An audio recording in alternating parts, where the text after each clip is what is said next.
laser engraving technology, every name, every detail, and every design is crafted with unmatched precision. Our advanced systems bring artistry and technology together, ensuring flawless depth, clarity, and finish on every granite surface. From fine lettering to lifelike portrait, each engraving reflects lasting beauty and respect. Nagaland Doors. Precision, permanent perfection. Visit our website and Instagram to see how precision meets emotion in every engraved stone. Nagaland Doors.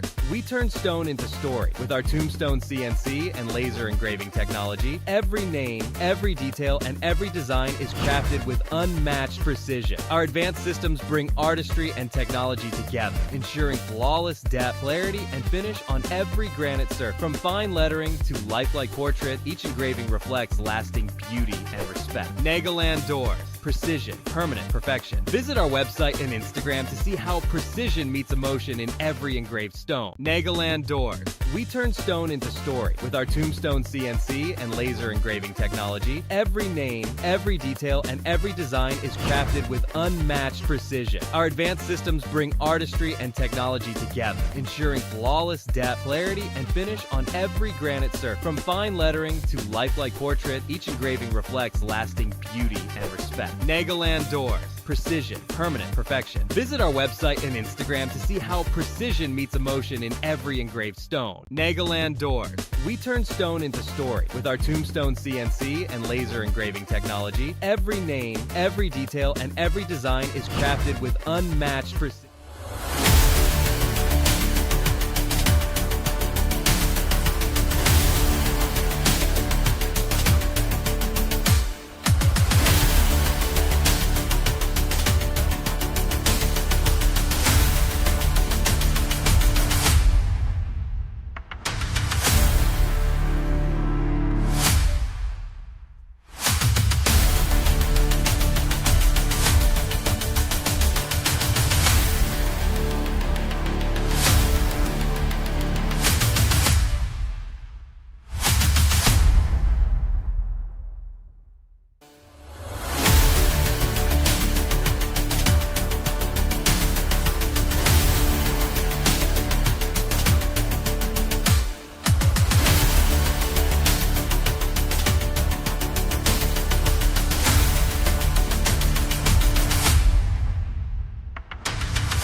Good evening, ladies and gentlemen. Welcome back to the Hornbill Esports Championship 2025 MOBA 5v5 category. You're back into the banger, and today we are entering into the round number 5, day number 3, first game, first BO3. The LAN qualifier stage is here, guys. And this first BO3 is between Team Noctura Esports versus Team Revelation. Me, your caster, STG, joining with Baldudu for giving you all the entertain in this BO3 series. First game is going to cook up. And Baldudu, what do you think? Who's going to take on the victory? Who's going to have the ticket punch into the land? Well, the prize is not just it's not any small prize. It's not just in regular online tournament. The winner of this round, this is, not just any BO3. It is one to the land, like you said, Ash TZ. And I think both these teams really will be putting all they got into this BO3 because I think usually in these stages of tournaments, usually people go into the lower brackets and you kind of relax. We've seen a lot of teams they don't want to expose their strats, but for the LAN, I think each team is going to go all out, and both the sides, Noctura and Revelation, have a really great lineup. So I'm curious to see how well they will perform in that draft because skill wise, I think both these teams are at that top level. So the only thing that's going to differentiate them is the draft and how well they can actually fulfill the potential of the draft. Of course, and we will have one winner, obviously, Noctura or Revelation. Both teams have participated in this tournament. Both teams have shown their potential throughout the tournament, but right now is the last knockout stage, the last step closer to the LAN, and this one step more, and it will be your LAN qualifier. It will be your next game into the LAN directly in Nagaland, in Kohima, of course. So this esports tournament, that is the Hornbill Esports Championship 2025, has been powered by Naga Beans, a Korean cafe in Kohima.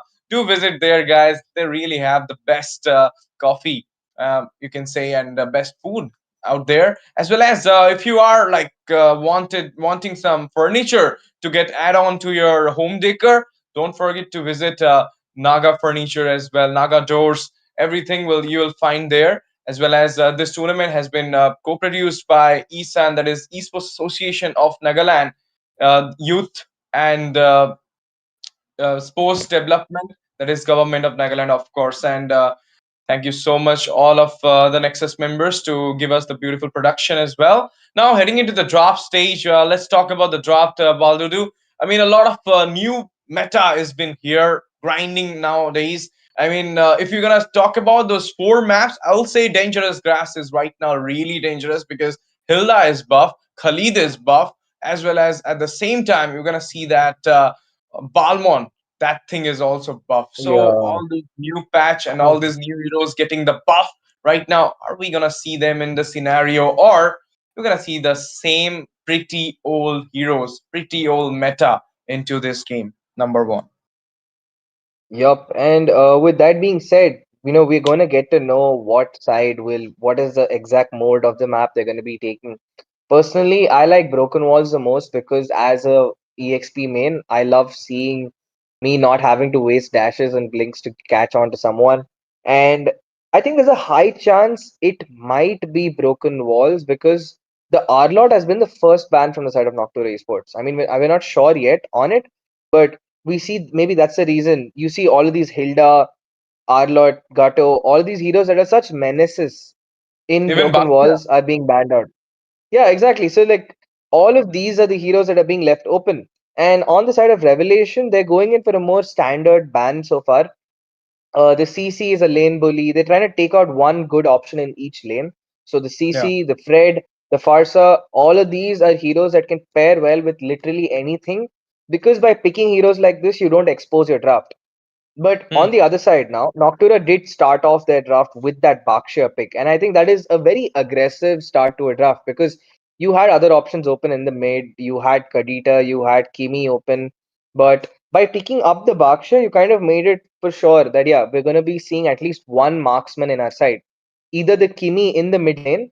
So, Revelation can steal that away for themselves, by late in True. the next phase. Or we're going to be seeing a Granger or Harith because Hmm. they need a marksman because Yeah. they have shown one front line in the jungle I believe or maybe a Luna. yeah. I believe Jukshin will be one of the perfect pick here for the side of team Noctura. If they don't want, if they are Got going it. for the Bakshia jungle, because we all know that this Bakshia is going a little bit flex, you can say about, but no, it's Baldudu who is getting correct today. The Lunox pick is coming here. They're going for the burst, even though Serrar, I believe Serrar is on to the Bakshia right now. It's not the Kimi. It's just the pick. They will gonna Mm. change it out soon. Yeah. But if it's Serrar, then I believe like giving out that Jukshin into the hand of Team Revelation is not a good idea because like Jukshin is a beautiful counter of Bakshia. I mean, each and every Yeah, utility. even So the they Esma, have the even the Hayabusa. Esma will struggle. Yeah, even the Esma will struggle. That's the thing I was talking about. But no, it's not the Esma. It's not the Jukshin we're talking. It is the Grog, the monstrous, the wall breaker, the wall provider, whatever you can say him. He is here right now. So they're going with the Mm. meta, but having this Hayabusa, I'm kind of sus with the pick because like there are a lot of tanky members out there from the side of Team Noctura. So how you're preparing this Hayabusa for those things? I mean, yep, you're playing for the neutral objectives. I gotta know that. But what about the other Yep. things? I mean, that's the thing I'm Yeah. still processing Okay. right now. But Noctura has. Yep. So Noctura did take out the Borg. So like what Noctura has to now worry about is slows and melt. And like you said, Zujin is one of those who can displace and harass their front line. But she's a little weak against the Lunox. So at the same time, Noctura is pretty smart by also stealing the Lunox away for themselves and preventing a jungle pick. So in a way, they've kind of forced out a Grok pick. And to be honest, rather than a Grok, I would have preferred maybe a Kalia because that would have been so much better to bait out objectives. And interestingly, Revelation have banned out a Suyo. I think Revelation feels that Noctura is not running for Baksha pick. And I yeah. expected Noctura would take out maybe the Eve or even the Zuzhan. That's the bans I was expecting Hmm. because Revelation has not picked up a mage yet. But But they with actually both of these heroes open, I think hmm. hmm, Yeah. No, I think Baldur, Eve would be amazing. I think yeah. Eve would be great. I think my friend is having a little bit of network issue. He will be resolving it as soon as possible, I believe. But talking about Oh, the okay. draft, as Okay. Baldur was telling me, Back I'll now. just continue it. Yeah. I'll just continue it right now. That about the Xborg and the Natan. Let's talk about it. The Xborg will be beautifully suited with the draft because it can actually go against the Esmeralda in a lane to lane fight, as well as he can burst out the Bakshia as well as for the true damage we're talking about. And same way, the Natan comes up as well because the magic penetration, the Starlem Sky, everything sums up again to the Hmm. true damage. So banning out those two preference, I mean those Xborg and Natan for the goal, I'm happy for it somehow. But leaving out the Jushin is another trouble. And here you 100%. go, guys. Naming the trouble, you're gonna find the Yeah. trouble in the draft as well. Baldur, the Jushin is here. Ray will be so much Yeah. happy. Yeah, man. Oh, Ray official is gonna be so happy right now, man, with that pickup. So yeah, the Zujin is taken right now, and with the Zujin on the battlefield, the lineup of Revelation was looking a little scattered. Like it looked a little, it was looked like it was gonna be very hard for them to deal with that Lunox because it's really hard for them to latch onto those Lunox. So Hmm. now we have to see how they're gonna deal with this Nox because yep, there it is, the Kalia. So I feel like that Revelations bans kind of did not make sense. The Granges ban made sense, but that Suyo ban did get wasted out. They probably expected a Baksha on the EXP with an Esme Gold. Maybe that or a Rome Baksha, because I think that's the only way they should have banned out the Suyo. But with Hmm. that being said, the lineup of Noctura is so brawl heavy right now. They have so many options to engage. You have the Star Moon Fall, you have Yuzong, you have Kalia, you have Baksha with the Shield Unity. Lunox can pull off a Ruby DD play. A very, very, very intense lineup. So I think Revelation will have to just hold on for the first couple minutes. They need a lot of items before they actually get useful in this fight. Everything is settled. The stage is set for both these sides. But the thing is, they got a Jushin into their hand, and Jushin is so good. Jushin is so good that she can actually counter all this utility in her way with the Lantern Flare as well as with the Crimson Beacon. She can also have the potential to be in the safer side. So I believe like Revolution's mid lane pick will be an actual game changing pick, but Hayabusa will have a lot of trouble handling out those tanky picks. Other than Lunox, whom you can target out, and if you're targeting out the Lunox even, you know that the brilliance will help her to actually dodge you out. Even if she's going with the flicker, she can actually dodge out the Oogie Shadow kill as well. But here we are, ladies and gentlemen. Welcome back to the Hornbill Esports Championship MOBA 5v5 category 2025, powered by ESUN, Esports Association of Nagaland, Youth Development Resources and Sports. That is obviously Government of Nagaland. And this tournament has been co-sponsored by Naga Beans, a beautiful Korean cafe in Kohima, of course, and Naga Doors as well. If you are guys having a problem or with your furniture, or if you guys having want to add on some furniture into your home, do visit there as well. But there you go. Okay, a little bit of you can say skirmish already happened in the very beginning of the game. And with that, it was the broken walls. I mean, I think the bans confirmed it for us. Noctura instantly taking out all of those Hilda, the Hilda and Arlott, and it was like a obvious Yeah. broken wall pick. Hmm. And the zone comes up here. First time from the Kalea, of course. Kimmy with the Kalea. It's a very nice pick, we can say. It's a trademark pick for him. But at the same time, you're going to see, I told you, like Jushin will have a little bit of upper hand in the early phase of the game. But Lunox with a burst. The only burst team Noctura Esports is having is the Lunox. And if you're going to talk about the Yuzong, yes, it's a burst as well. But not that much. I mean, he will be contributing into the team fight, but not that much. Like the Lunox will be bursting out and taking out the damage and gonna take on some kills. The micro will be handled by her. So let's see how this match goes. The turtle is here, first one. Who will be having the upper hand? Baldudu. I think Noctura is gonna get it. Of course, and in the meantime, you're gonna see that the skirm is happening. Turtle at a sliver of HP, but there you go. The British fighter coming in with the flicker comes up. Black Dragon emerges, going for the engager. Will be securing the first blood. In the meantime, they got the turtle in the hand. The double kill comes about the croc. Crimson Beacon popped up. Yuzong in a very bad position right now, getting the license player with the Crimson Beacon coming up from the Jushin, but there will be no more fights. They will be retaliating back. And I think it kind of made a really, really bad idea for Revelation to contest the first turtle. I think I said this the second I saw that draft, that you are in no position to be contesting for that turtle apart from a steal. Like you can afford to send one quad shadow in. If you're lucky, you get the turtle. If not, you have to back off because you do not have enough frontline. Prime cannot hold on. Like Prime and Simon cannot stop a Yuzong, a Kalia, and Baksha from like diving you in the back. So I think that was a very poor engage coming in, but ooh, The way he just managed to dodge it out with the flicker and the Kalea with the slam, and there you go, another kill into the pocket of Noctura Esports. 3-4-1 is the score right now with a micro lead.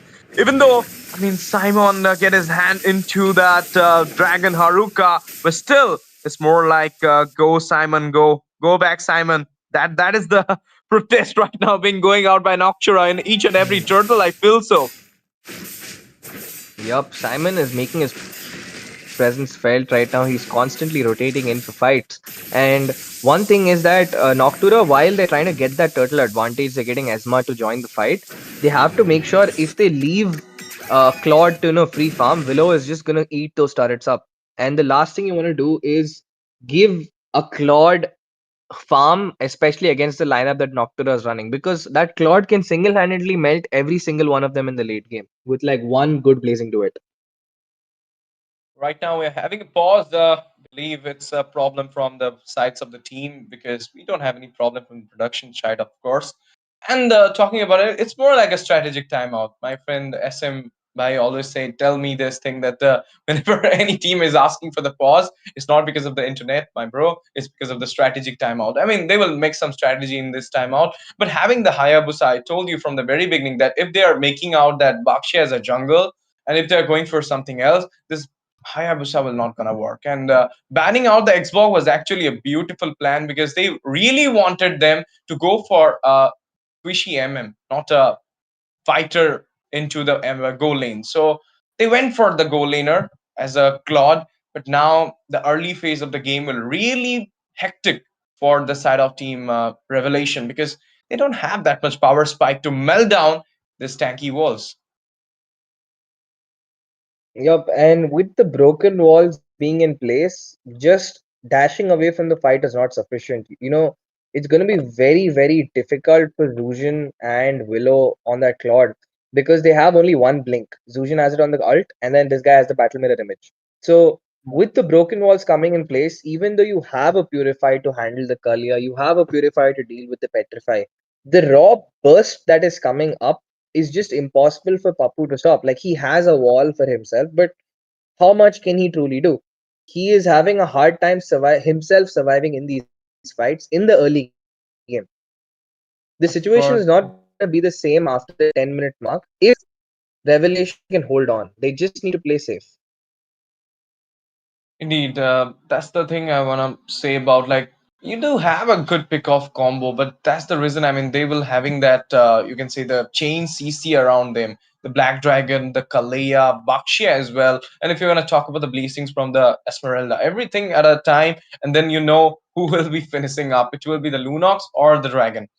And Haruka is really going for that damage Yeah. build, that War Axe, and then might be gonna shift out to that fourth or fifth build. At the time of fourth or fifth build, he might gonna shift out to that tankiness as well, a little bit tankiness, so that he can also sustain out some fights. But like Team Revelation do have a good drop. The Hayabusa might be the thing to steal out those neutral objective, but it's not happening for now. I mean, in the first turtle, it doesn't happen, but maybe it's gonna happen in the second, third, or there will be a lot of lots as well.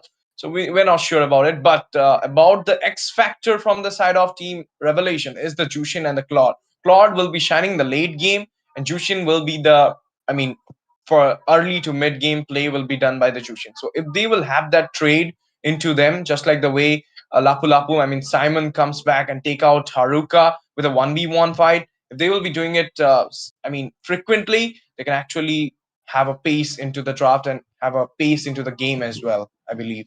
But I'm not sure what will happen because so far, what I'm seeing in the Mhm. panel, what you are seeing in the panel, what all the viewers are seeing in the panel, it is 3-4-1 is the micro score. They got the turtle in the hand. So it's all about Noctura having the early game advantage to their side as we expected from the very beginning of the game. Yup, and I think that is a major issue that we're facing in this current patch. It doesn't matter how strong your marksman is in the late game. We all know how much potential each marksman has. But what if you deny that potential from the very beginning? Because we are seeing earlier in the previous patches, the first turtle was almost negligible. Nobody cared who got that first turtle. It was not a major thing. In fact, in the previous patches, people would just not care about the first turtle. It's like if you want, you take it. We'll just go gang gold instead. But in this current patch, the fighters are having so much value added. Your turtle is such a good catalyst to convert onto mids. The teams are fighting so much for the turtles that those first two turtles decide if you're winning the game or not. Or at least if you have the tempo until minute 12, 13. Now, if your team can't end it in that 12 to 13-minute mark, then I think that is a major, that is a skill issue straight up. I'll call it as it is. That's a skill issue from this side. But yeah, this current double fighter patch is very, very heavily reliant on the team fight potential, the macro of how well these teams can execute fights. Let's see what will be happening. But guys, I know what will be happening for you all. It is the giveaway we're having. It is the diamonds we'll be giving you, but you have to do some small work for us. That is obviously subscribe our channel, like the stream, hit the share button, and let your friends know that the Hornbill Esports Championship 2025 MOBA 5v5 category is live right now. It's the round number 5, day number 3. We'll have last day tomorrow, of course. There will be last 2 more BO3 games for the land qualifier. We already have 4 names for the land qualifier, and today 2 more names will be adding in it. Maybe Noctura, maybe Revelation, maybe Sacred Shine. Who knows? Even I mean, so many dark horse, or you can say that so many upsets we're going to be, I mean, obviously gonna see in this tournament, but not sure like if the upsets will be happening or the big dogs the big bulls, whatever you can say them, will be making their way into the land once again, because Sacred Shine is like right now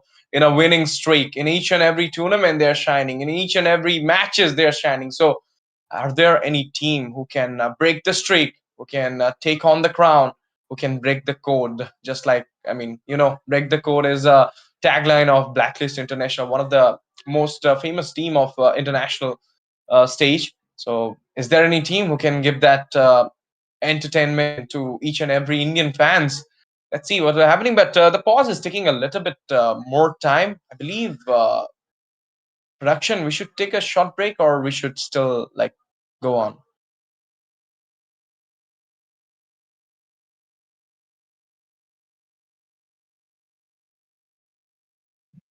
Thank you. We'll be taking a break, guys, as already mentioned by our production team. So we'll be coming back soon. Stay hydrated, stay tuned, guys, because this is just a 30 seconds or 40 seconds break, because the pause is still going on, and we'll be resolving the issues, and we'll be coming back soon.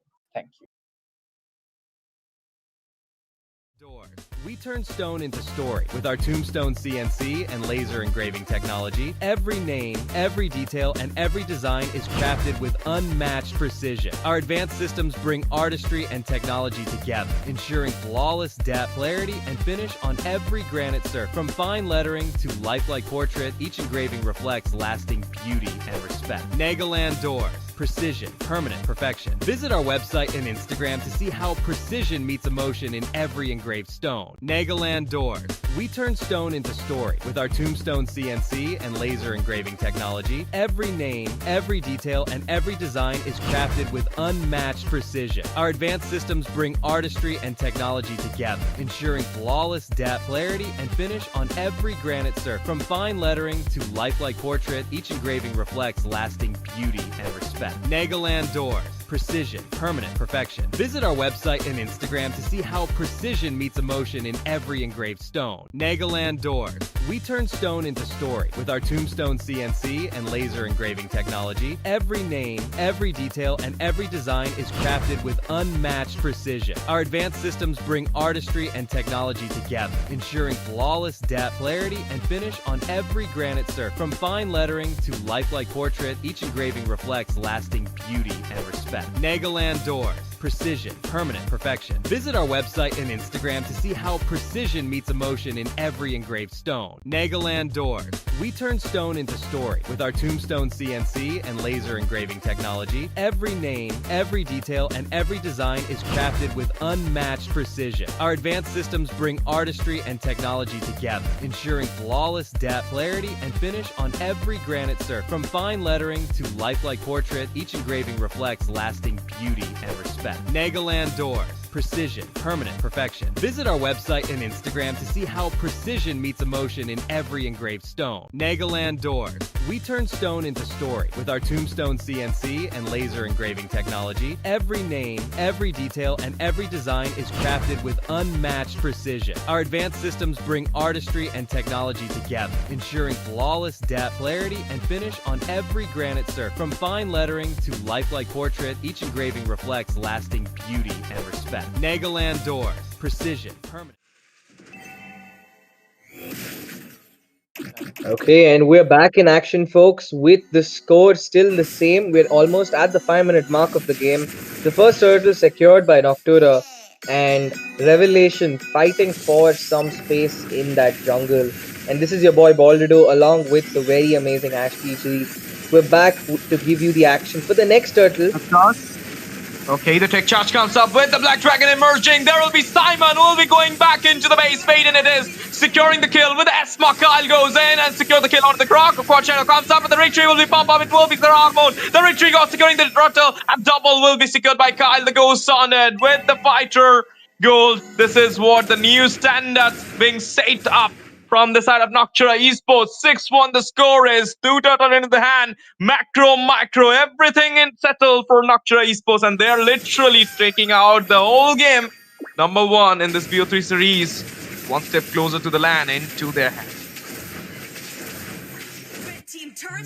And with that said, the land spot, game 1 of this BO3 already looking like Noctura has this in the bag. Right now, Willow struggling to make his way out alive. Sarar Mun and Faden putting in so much pressure on that map. And with the goal lead within 5 minutes itself, touching the 3K mark, revelation right now, they need a revelation from whichever entity they need, because the 5v5 gods need to bless them right now, because they need a comeback and they need it quick. Because the longer they drag this game on, Serar Mun, Haruka, and Kyle will become unkillable. They're just gonna keep stacking defense. They're gonna keep stacking items, and that it's gonna be too late at that point. Yeah, of course. And Super Prime Pappu, we are talking about him. 0-3-0, the KDA is. It's not so good for Roamer in the very first minute of the game. 6 minutes, the mark is, and three times the Roamer has been taken out. And the tick charge is not coming the way it should have been. But there you go, the Blazings comes up. And the Esmeralda goes back as well. It's more like, I mean, right now you have the early spike into your hand. Sharon doesn't have that spike. So he might be falling out in each and every turtle fight, but there you go, the Ogi Shadow Girl comes up, CC Immune will be there because it will be the Black Dragon form coming in. In the meantime, the Turtle Potions coming in there, the Gangs comes up, the fight is on, it will be Pappu securing the kill onto Faden, and in the meantime, Sharon goes in, finds the kill onto Kimmy. And the turtle spawn and two-man down there. The Quad Shadow comes up. Akshay finds his way back. Esmeralda goes in there. Kyle with the Blazings. A lot of absorbing done. 4 members is fighting out with a 5. 1v5 is going on. The man with the golden heart is right now standing between 5 members. Not getting trapped, but actually playing out them. And there you go, the third turtle is here. Let's see, the turtle dance already started. It will be Pappu giving out the zone there. In the meantime, Sharon comes up as well. Half of the health is there. The tick charge comes up, but the turtle secured by Sarar Mun. The retreat god will be securing it. The Tsunami Slam comes up and faded with the burst. Simon goes down there. Take him up into the heaven side directly. In the meantime, they're right now going to have that securance onto the mid-tier 1, and now the gangs up come here. Faden goes in, Brilliance comes out, Slaver up HP, Flicker comes up as well, the Quad Shadow being air, Shuriken comes up as well, but Sharon will not be finding any kills out there. 1 second the zone is there as well, but it will be the same 8-3 Micro again lead into the hand of Noctura in trade, in micro, in macro, everything. And right now, Noctura Esports, I think what Revelation needs to do right now, the only thing they need to do is hold that mid turret. Because if that mid turret falls, the game is over. They're already struggling so much in this jungle, despite having the mid turret. So the second they lose out that mid tier 3, it's gonna be a free jungle. Oh, beautiful wall coming in, but the damage is not there. There's no way Sarar will fall. I mean, that's just how confident he is. Look at that, he's invading against 4 people by himself. Okay, Tick Charge once again comes up, this time in the jungle, but there you go, the Black Dragon with the follow-up coming in as well. Slaver of HP, it will be Simon with the Private Fighter taking out Sarar Mun, and he's also getting cornered, but he finds his way with the Flicker back into the safer zone, but look at that, the Blazing Duet comes up. With that, it will be Pappu getting down as well. 1-for-1 is a trade. It's Sarar for Pappu, it's Jungler for the Roamer, but now the Quad Shadow comes up, Slaver of HP, Kimi will be finding his way back into the safer side, but at the point, Kyle regulating the whole team fight there, having a good rotation out from the goal to the mid, to top to the mid to the bot, everything. But look at that, the tiers, Baldudu. Yup, and surprisingly, it's kind of crazy. Despite Willow constantly split pushing, it has still been Noctura Esports who's got all turrets and they've held on to. Oh, Kimmy! What a play! He's just immune that pullback from Zurjin. Of course, dude. I mean, she got the Purify there. He just used the Tsunami Slam to just get the immune and goes back. And that's what happened beautifully. Doesn't even give them a kill, but Sharon right now secure the blue buff. Going for the turtle here. Not the turtle, but the Lord. It's just a 9-minute mark Lord though. But still, it's more like Team Noctura Esports is having the Lord dance for their side. They might be gonna grab it up soon. And it's more like, yep, Faden, the man with the damage. But there you go, Kyle goes with the Blazings. A little bit of poke coming in there. And the Black Dragon emerges. Haruka goes in. A little bit of poke from him as well. But the Lord, a 10 minutes Lord.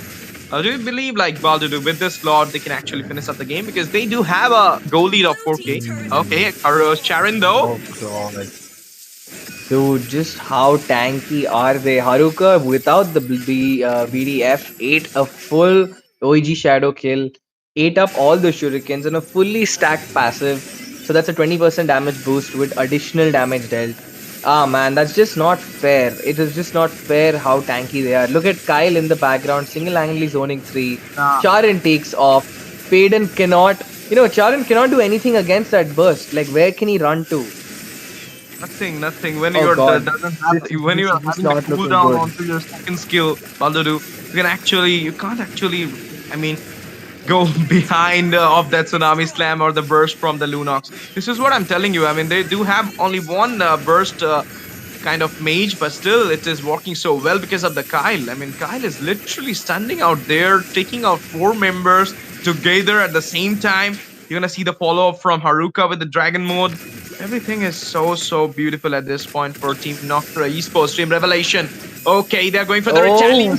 They'll be going for the fight here with the tech chop, but the Pappu will be getting kidnapped there with the tsunami slam. It's a Ramon. Secure the kill onto Pappu. There you go. The trap down is happening. British Fighter comes up as well with the Black Dragon emerges. Is going for the dive here. A lot of damage is being dished out there. He goes back with the zone popped up. It will be Haruka giving the final blow onto Simon. And with this, go back, Simon. Go back to your home. Go back to the heaven side because it will be Team Noctura Esports dominatively taking out this game number 1 against Team Revelation at this point because they do have a goal lead of 7K, and with this, another second tier into the mid side will be taken up, and all those second and third tier will be cleared up. All those red sea will be converted into blue sea right now.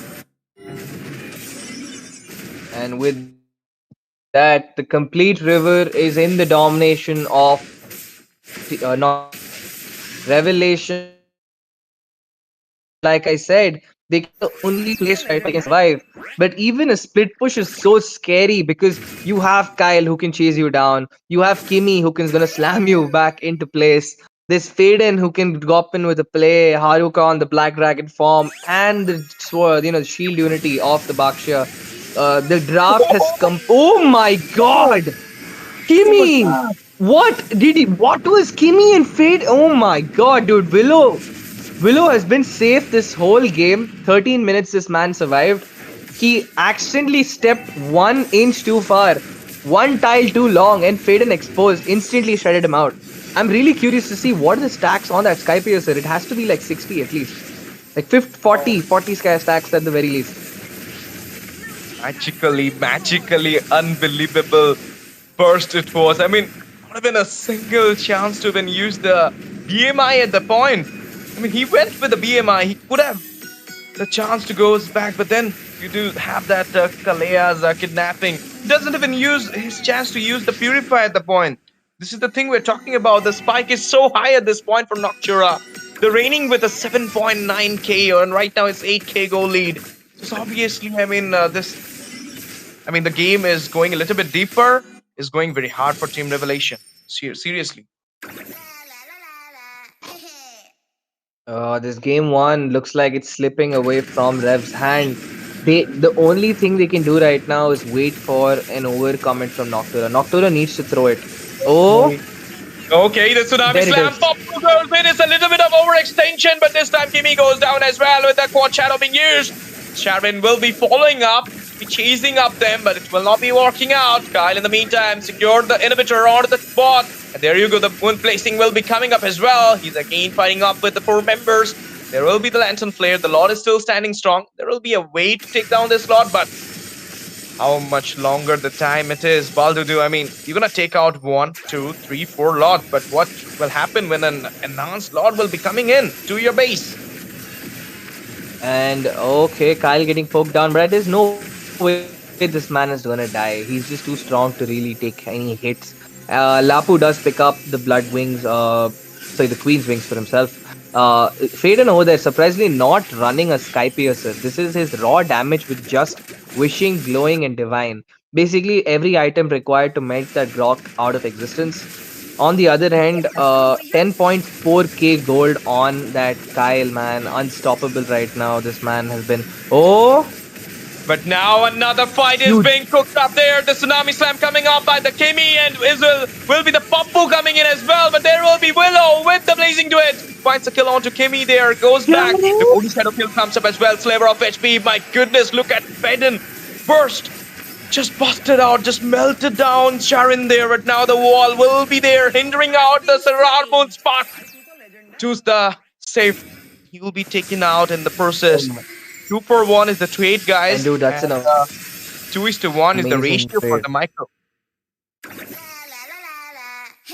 And that is a perfect trade for the side of Revelation because they took down the jungler and Kimi. In fact, even Haruka would have fallen, but he escaped with like the slightest HP because for some reason the Hayabusa's OG ult locked onto that creep on the side. I mean, that's just bad luck, but it happens to the best of us and the rest of us. And Revelation has sadly had to be the victim of that. Otherwise, it would have been a 3 for 1 trade. But they brought the gold lead down from 8-9k to only less than 5k, and I think that is a pretty good deal. You're giving Willow gold, you got Zuzhin, you kept Zuzhin safe, and Pappu also got a few assists. Pappu. I mean, how much rotation, how much zone he gonna give out in this whole game? But I told you, like, the game is going a little bit late, and it is the Willow, of course, having the fun right now. Okay, the Coach Shadow does connect it, and now he goes back there with the poke, comes back as well. Just a high, and then bye. But now Lord Dance is being still going on by Noctura Esports side, and I don't believe like team. I don't believe, but they were going for the contest here. Crimson Bacon comes up, Kimi with the zone there. Black Dragon popped up, a lot of damage being dished out by this Haruka. In the meantime, the Oogie Shadow kill comes up as well. There will be the tech charge. Haruka falls now in the hand of Pappu. In the meantime, we're gonna see that backline damage from none other than Willow. Oh my goodness, Kyle will be the one halting the way for Willow, taking him down. The immortality popped up for Pappu, and now he's getting cornered. Will be slammed up and will be taken down by Feden. What a wave, unstoppable for Feden, and this will be remarkably setting up for the second Lord for Noctura Esports to grab it on and go for the mighty push. Yeah, man, I think this should be the third Lord if I'm not wrong. Third Lord? Yeah, they secure this. Yeah, that's 3 Lords for them. 3 Lords, and despite that, with all that gold lead, Rev has surprisingly only lost 1 inhibitor. I mean, we have to give them credit because despite having only 1 person who can actually clear lanes, they are still doing a fabulous job in holding on. Pappu has given great sets, but I feel the issue is with targeting. I mean, Willow and the Zuzhin are so focused on catching Kimi, they kind of forget Feden is the real threat. Because if you kill Feden, there's no one else who can actually, zone away Simon. There's no one to zone away Pappu. Pappu can survive against an Esme. He can survive a Yuzong. He can handle Serarman. The issue is Feden who's melting the front line. So if they can kill Feden, it's gonna be amazing. Oh no, Jaren! Oh my goodness. Just got grabbed up and then goes down. Tech charge comes up. Pappu leading the way there. Crimson Bacon popped up as well. In the meantime, a lot of damage being dished out, but it will be the Kyle going in there with the blazing. Skimmy falls down in the hand of the Chinese guy, and there you go. Another damage being coming up there. Inhibitor falls down as well, but this will be the Lord who will be taken up as well. In the meantime, Slaver of HP. Kyle fighting out 2 members and still surviving. The baby diaper absorbing all those damages there. It goes back as well. Look at Feden. But still, look at the Kyle. He's literally outplaying at this point, and there might be a chance that Simon off the cam. What just happened? Bravest fighter taken down. Bravest fighter off the cam. Off camera, Simon putting on a show. Simon wants to go back for the action dash right now because he goes in and gets the kill on Haruka. He's got back a lot of time. And I'm actually surprised Willow did not pop the blazing duet in that fight. In that 1 minute sequence, he just held on to the blazing duet. Oh! Tech charge once again comes up with the Crimson Bacon, but look at this, Feden with the double onto Sharon, and it will be Sararmun getting down by the Chinese guy, but there will be the triple from Feden as well. He's going for it for the Maniac. Double will be secured by Chinese guy. He's at a position being held up and might be taken out as well. Feden still chasing up for the Maniac at this point. Look at the damage coming in. Oh my goodness, he finds a wave with the Flamish Fighter. fighter, but he will be taken down. It will be Kyle securing the Mega and taking out the Maniac from the hand of Faden in front of his face. But now it's just the Chinese guy defending up the base. The next chest is totally open. Kyle being there, guarding up their way, and the minions coming in his way. Oh my goodness, the Sky Piercer piercing him out. There will be not more waves, but the waves is coming in. It will be a channelized wave. The Crimson Bacon popped up, and this will be Kyle, of course, who will be locking down the base at this point. Can it be the win, or they will be still defending it up? No! The crown popped up, and Team Noctura Esports leading the way for the first BO3 series first game, and a little bit closer to the land qualifier, Baldudu. Yup, Noctura definitely getting closer over there to that land, securing match point for them in this best of three. But Pappu had such an amazing game towards the end. I think from the start, I know this name is so weird to say. Prime Pappu is just such a weird name to say. I can't take it seriously, but his gameplay was phenomenal. I mean, if there was an MVP who deserved this game, it would be between Faden and Pappu because both of them have been the win condition for their team. Revelation would not have been able to hold on this long if it was not for Grok, making sure his walls were perfect. He gave Zuzhin the space to survive because Zuzhin did not die the whole time, despite Faden being a natural counter to uh, the Zuzhin. So, with that being said, Noctura will secure game one after a long 20-minute, 21-minute fight towards the very end, despite Zuzhin trying her best to hold on, Faden and was just a little too strong to, hold on to. I mean, he had 20 contributions out of 21. That's nearly a 95% kill participation. That's crazy. That's a crazy stat to have as a Lunox. So, with all of this being said, what do you think Revelation needs to do next game? Yeah, I believe like you need to not go for that Hayabusa. I mean, actually go for the last pick jungle, I believe, because you're not even sure that the Baksha into the jungle or to the flex, because you banned out the Suyu in the second banning phase. You thought like this Baksha is going for the roam. It's in the hand of the Kimi. It's no, bro. It's a flex. It can actually be played by Serrar. It can actually be played by Haruka even. You can go for a EXP Baksha as well. So you cannot decide it from the very beginning, and you're going with the Hayabusa against four tanky members. Sharing can't have that burst against those four tanky members to take them down. You needed a Xbog, you needed a Lucas, or maybe you could have gone for maybe. I mean, you could have gone for Ishan Chin at the point, but no, you went for the Hayabusa. And with even with the Hayabusa, you couldn't manage to secure those neutral objectives from the very beginning of the game. It was Sarah Moon with the tree being steel, or you can say being played out and being securing the turtles lots everything in their way, and the game changes. I mean, there was a time I even thought like Revelation has a chance, they will make their comeback, because the way Pappu was channeling out those ganks, the way he was going for those rotations, the way he was going for the zone and those tech charges, everything was so perfect. Pappu was really regulating the whole game in his hand. And from the behind, even if you want to talk about Willow and the Chinese guy, these two guys were really playing so well. But at the same time, it is fading with the Yeah, one, with the double, with the triple, yeah. and then this Maniac has been stolen by Kyle. Bro, don't do it. It's not a good thing. Yeah, Kyle You really can't do auto that. farmed over there, man. I mean, that was a very shameless move coming in because he did not need that kill. He did not need it at all. He was surviving more than enough gold for everyone. But one issue that we have to talk about is that draft. I mean, there it is, the MVP. There it is, 95. Like I said, 95% team fight participation. This man was almost untouched throughout the game. You know how good your positioning in your team must have to be to have 6% damage taken and being involved in Bro, 95% of the fights? without a That Sky is Piercer. no Sky Piercer. That's no Sky Piercer. He's doing close to a third of all damage dealt for his team, hero damage dealt by himself, being involved in every single fight. I think he missed out one off-camera kill all the way on the bot side. I think it was like one solo kill, like they bursted down. I think someone at one other bot side. I think apart from that, when he was that was also when he died, like the only death he took. So that's Yeah. an insane stat coming in. Definitely a well-deserved MVP for Faden. He dragged that game along because despite Revelation making a comeback, Faden was always nuking down, Willow. He was the only reason this, that comeback from Pappu was not possible. Because if it was not for Pappu and Pappu being stopped by Faden, I think we would be seeing a very different score right now. We would be talking about a miraculous comeback. Maybe the table could have turned. Willow could have been the one being there in the MVP stage, or maybe Pappu, but no, it's Faden.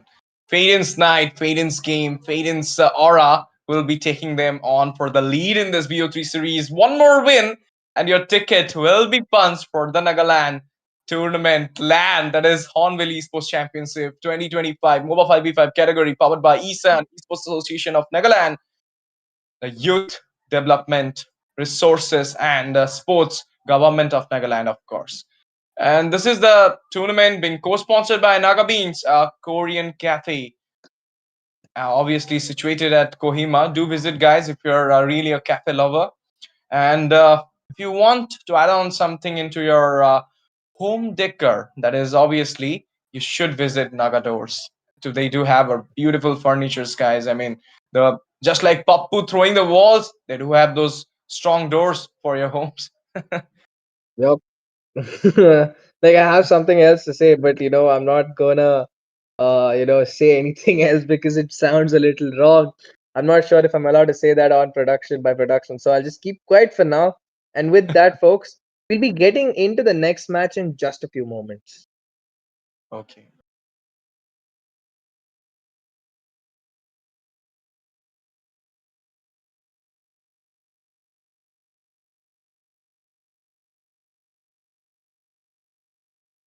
Oh shit, bro! I didn't know that. I thought we had to go to break. मेरे को लगा highlights पे break रहेगा. This is Faden Okay, okay. MVP. Yep. The My outplay. bad, Look at guys. that outplay, and he did it from the very beginning of the game, and that was so good. Which we are talking about from the very beginning, and that was the moment. Even you're gonna say that the follow from Haruka was also so well. I mean, synchronized with Faden's burst. They managed to secure all those fights for them. Yeah. And look at how Kyle is zoning them off in the background. I think that's been the story from the very start. Faden is there to focus on Sharon, who comes in the front on Papu. And look at that, Papu with another beautiful set. I mean, he's always been the leader of his fight. But look how far Simon and Willow are. They're nowhere to be seen. And this has happened again and again. There's a miscommunication that I feel has been between the roamer and the marksman. And I don't think it's Willow's fault because your pick itself is not allowing you to go into that fight. Because the second you even enter that fight, you're getting one shotted by Faden. We saw that off camera kill. You saw that, right? I think Yeah, it's now gonna now now play. we I have think the right chance now. to I think see. that's the play. Look at this. Boom! Gone. He's gone. That's it. He's gone. Absolutely nuked out of existence. And there was another Every one single to time. that Sharon in the Lord Mighty Squish. Look how you saw that. Look how close Haruka got popped off Yeah, even then. It's just bad luck. I think Hayabusa has just been bad luck for most teams this season. Across Hornbill, across every major tournament, across when I am playing rank on Hayabusa myself, it's just not fun to play a Hayabusa right now. And that's yeah. exactly what we see. So what do you think Rev needs to do in game two? Because I think Noctura knows the script. I think they know what to do. They have a game plan in mind. They seem very focused, but Rev does not. So what does Rev need to do, Ash, to make this happen, to make the comeback possible? I believe into the pick you really need something which can bust out those true damage. I mean those tanky ones, and for that I believe like Xwog will be that option. But talking about the goal lane, they went for the Esmeralda goal. You thought like this Esmeralda is coming into the EXP, but not that was not the case. It was the Yuzong. So you're not. I mean, this season, this patch Yeah, is really man. favoring all those fighters into the goal lane. You have CC, you have Arlot, you have Ruby, you have Mincitter as well sometimes with the goal. But this thing doesn't work in the community scene. It's more like the tanky ones you're taking on, and for that reason, I believe like leaving out the Kimmy when you saw that Lunox was there. I mean, it's okay. You got the hand onto the Jushin because you know like it will be helping out to the utility. But at the same time, it doesn't have a burst other than the Claude who was there. I mean, if Um, Willow has been taken can down, we then can that's we just yeah. just look at Kyle's damage taken? Like I feel the bars are a little scammy because that dude has taken 300k damage and he has lesser damage taken than Lunox, like in that bar. I guess it's more of a proportional bar, but that's insane. 3k damage by him, 2.5 by 250k by your Bakshia, and other 200, close to 200k each by Haruka and Kimi. So the point is that's how strong this meta is. It's not like Willow was not dealing damage. It's not like Charin was not effective. It's just how annoying, how much sustain, how much regen and re-engage potential a double fighter gives you. Because people say that Esma is not giving damage, but the stats don't lie. That Kyle has out damaged even Faden. He's out damaged Faden by stat wise, which is crazy. Yeah, of course. And now one more thing is here, guys. That is obviously the items and the emblems what the pro players are using right now, guys. If you want to check it out, if you want to grab it up for yourself to just rank up your games, just do not forget to copy it out, guys. I mean, this is what your favorite Sharon is playing. This is what your favorite Rarmon is going for his Rome, not Rome, Jungle Bakshia, of course. I mean, with the pick off combo, you always talk about the pick off combo, but do you find any pick off combo from Team Revelation, Baldudu? I don't find anything. Like, yeah, They we're gonna don't talk have about a the pick off start. comp. I mean, there's just a straight up, engage comp. There's no brawl as such. They can't really pick off. They just Hmm. have one major engage. They don't have re-engage possibility apart from maybe a Hayabusa shadow here and there, or a really good wall. So, the comp made sense, but rather than, maybe going for the Claude, they should have probably gone in for a Moscow, because I think a Moscow would have been way better in terms of staying in a fight. And if they really wanted a marksman, they could have still gone for anything else. Even a Beatrix would have probably worked better, dude, at the way, because you don't want to get close to a Lunox. And the Claude did exactly that. And he paid the price. I mean, this is just happening without Kimi even going for his full build. What if, like, even if, like, just think a scenario: Willow getting the spike, taking on the late game, and you're going for that new item that is the Chastis Pauldron, which is actually beautifully countering out those attack speed thing. So, I mean, this could have been the thing in the late game. He could have went for that Chastis Pauldron at the point. But that was the thing I was talking about. I mean, if your early game you're losing it out somehow, neutral objectives, goal, everything, it's not so easy to make your comeback in the late game. You need to literally hold a lot of time, need to literally grab up some lord still as well. And I don't find any entrance, any contest from Sharon with the Hayabusa. So for me, that Hayabusa pick was so bad at this stage. I mean, you should have Yeah, it waited was for a your little jungle pick too early. too early And and also instead of the yeah. bans made no sense. I mean, that ban, the second phase bans, Granger ban, again, like, the Granger ban. The second they picked up Lunox, there was no need to ban the Granger, because if they took a Granger, it would actually be good for the Hayabusa because he has someone to mark. But Hmm. they should have gone for the Ruby ban. I was thinking maybe a Ruby ban. They will ban a Yeve. They would ban, maybe even this Ruby Yuzong. CC was already taken out. So that's the only strong EXP laner left for them to play double fighter, because the second you took Nox, they can only go for a Harith at that point. They have to go for a Harith of Rangers. So I think it was a very big, major mess up in the draft for Revelation. They cannot, and unlike Noctura, who can make a mistake, they could make a costly mistake and still be 1-1. Revelation can't. They had that chance and they've made that error already. So any other issues now, Nocturna is going to punish them. So they can't afford to take any more risks now. Of course, I mean they are into the match point stage right now. They just need one more win, and then like the glory is here. You just have that flight to the Nagaland, and then boom, you're just having fun there, playing against other teams face to face. I believe like they will take their time up a bit, and what I'm hearing about, like there is a substitution coming in, which might be a thing for our viewers to know that who it will be from Revelation. I know from which team it is, who it will be as The well. I'm not gonna reveal it out.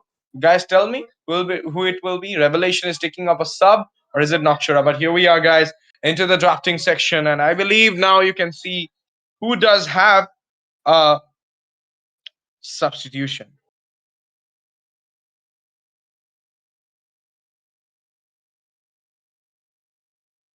Yeah. Hello. Okay, I can't hear Baldudu, but he might be having some issues right now. He'll be resolving it out soon. But let's talk about the draft, guys. It is Team Revelation versus Team Noctura Esports, the first game of the night of round of five, day number three at Hornbill Esports Championship, MOBA 5v5 category. Welcome back, all of you guys, because now we are having the second game, the match point for Noctura, and a do or die for Revelation. This is the land qualifier right now going in for the Hornbill Esports Championship. The winner team will have the lollipop in Nagaland, Kohima, in the land, and the loser will not have any sweets because he will be taking out his break, his I mean farewell from the tournament. Let's see if it will be Noctura or if it will be Revelation. But at this point, Noctura is sitting in the passenger seat, so we can't say it will be Noctura. So it's more like 80% are on to Team Revelations, who might be taking their farewell from Hornbill Esports Championship, or they will make that comeback. Who knows? I mean, comebacks are really sweeter, just like the sweet revenge. Let's see, guys. The band's coming in there. With the first band being Kalea, because last time the Kalea was really a big hindrance for the Revelation sides, and now they're going for the Olive band as well. Second band, it will be from Noctura, Arlot, and Arlot. And now the second band, what it could be? Are they going for the Bakshia, or will they go for something else like Esmeralda? No, they're going for the Fedrin. Fred.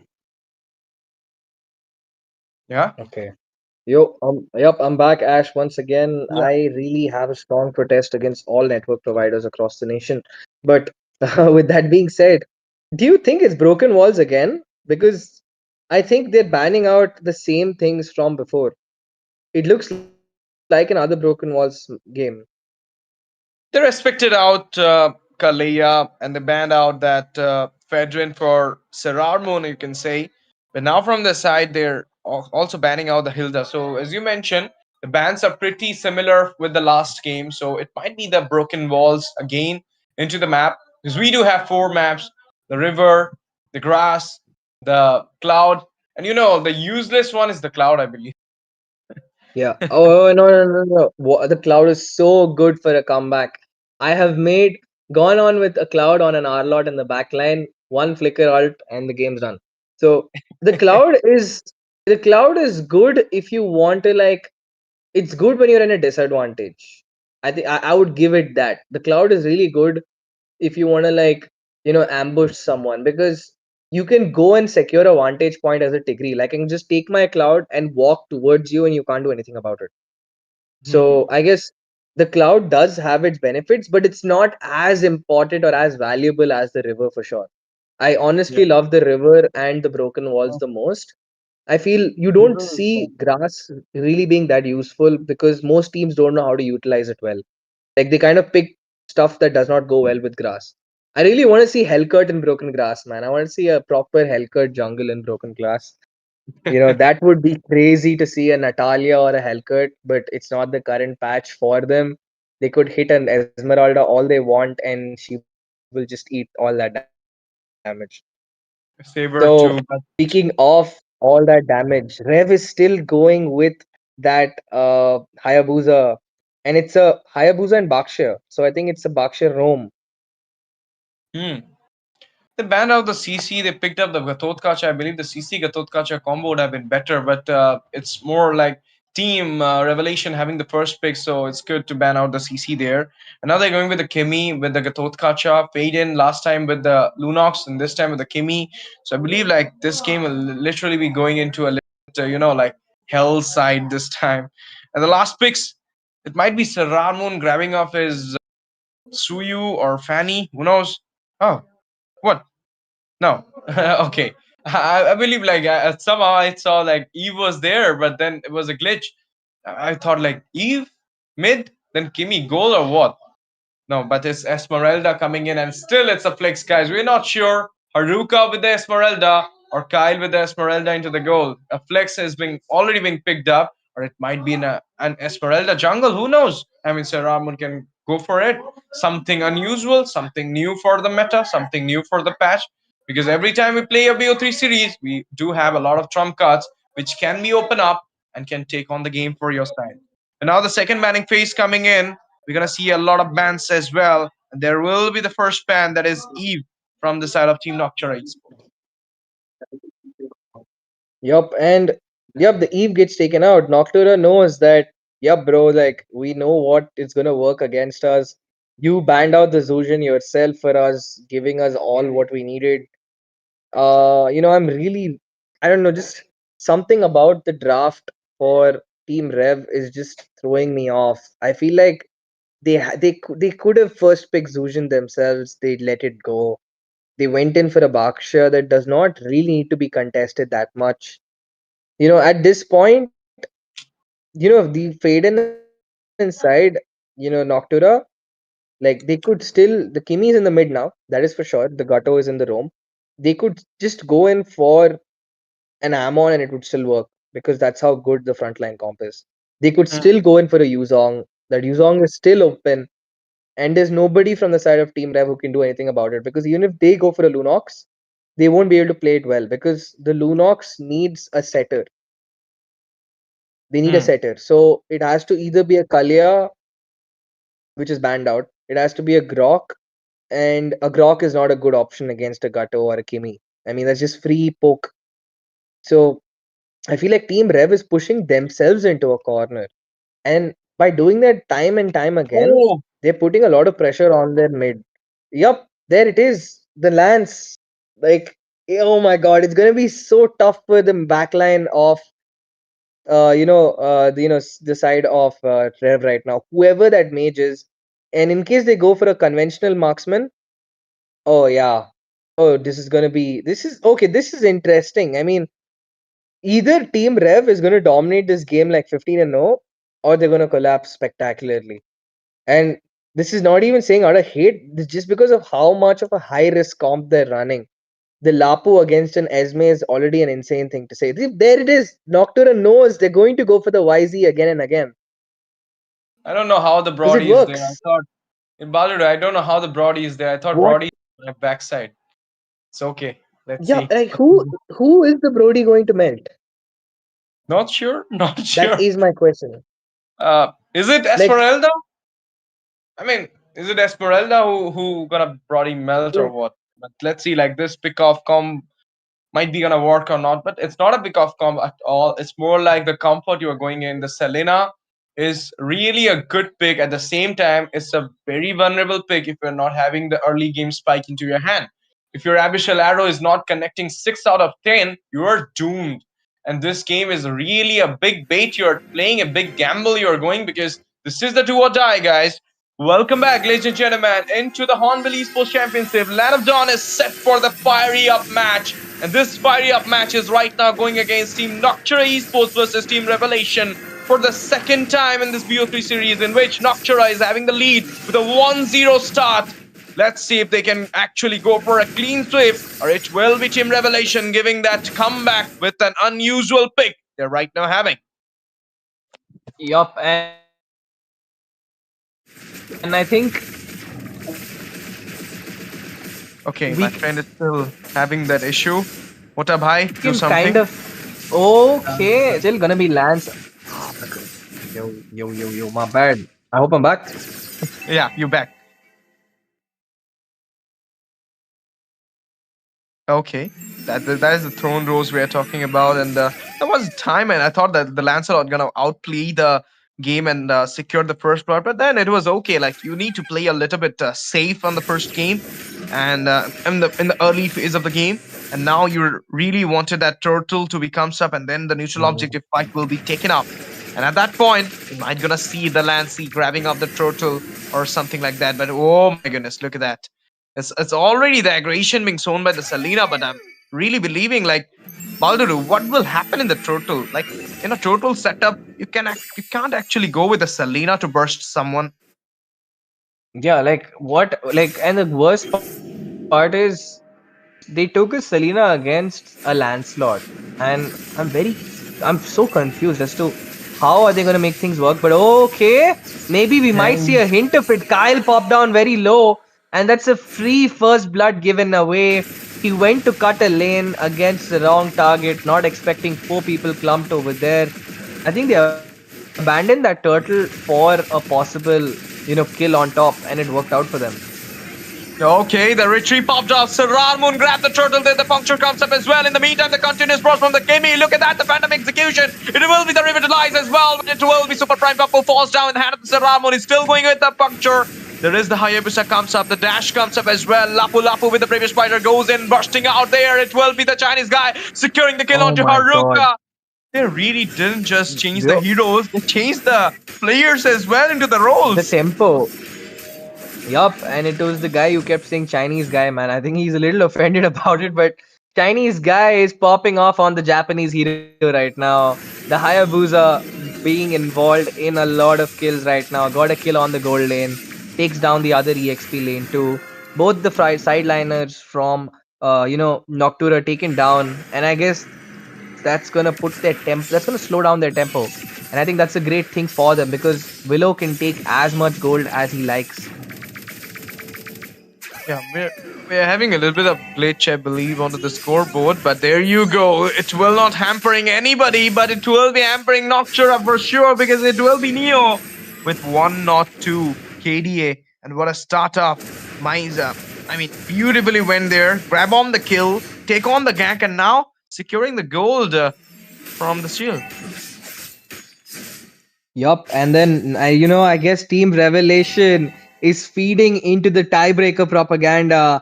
They want to make sure they're not out of this fight just yet. They're gonna make their presence felt in this matchup. Yeah, indeed. And let's see what will be happening because it's just the poke we're talking about from Kimi. And he's regulating the, zone there, going for that, you can say, for giving the vision to the Yuzong because the last time it is Haruka who got cornered by 2 people. Oh, Habitual Arrow comes up. But look at the C curve already been made up from the side of team Noctura Esports. They will be having this turtle for sure, but at the same time, the river falls in.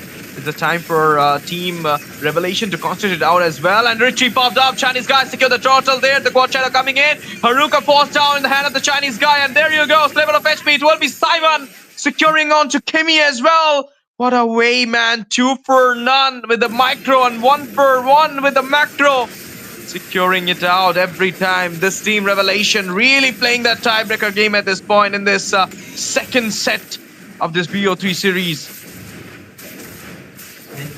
Dude, Revelation looks like they're really getting that comeback they wanted.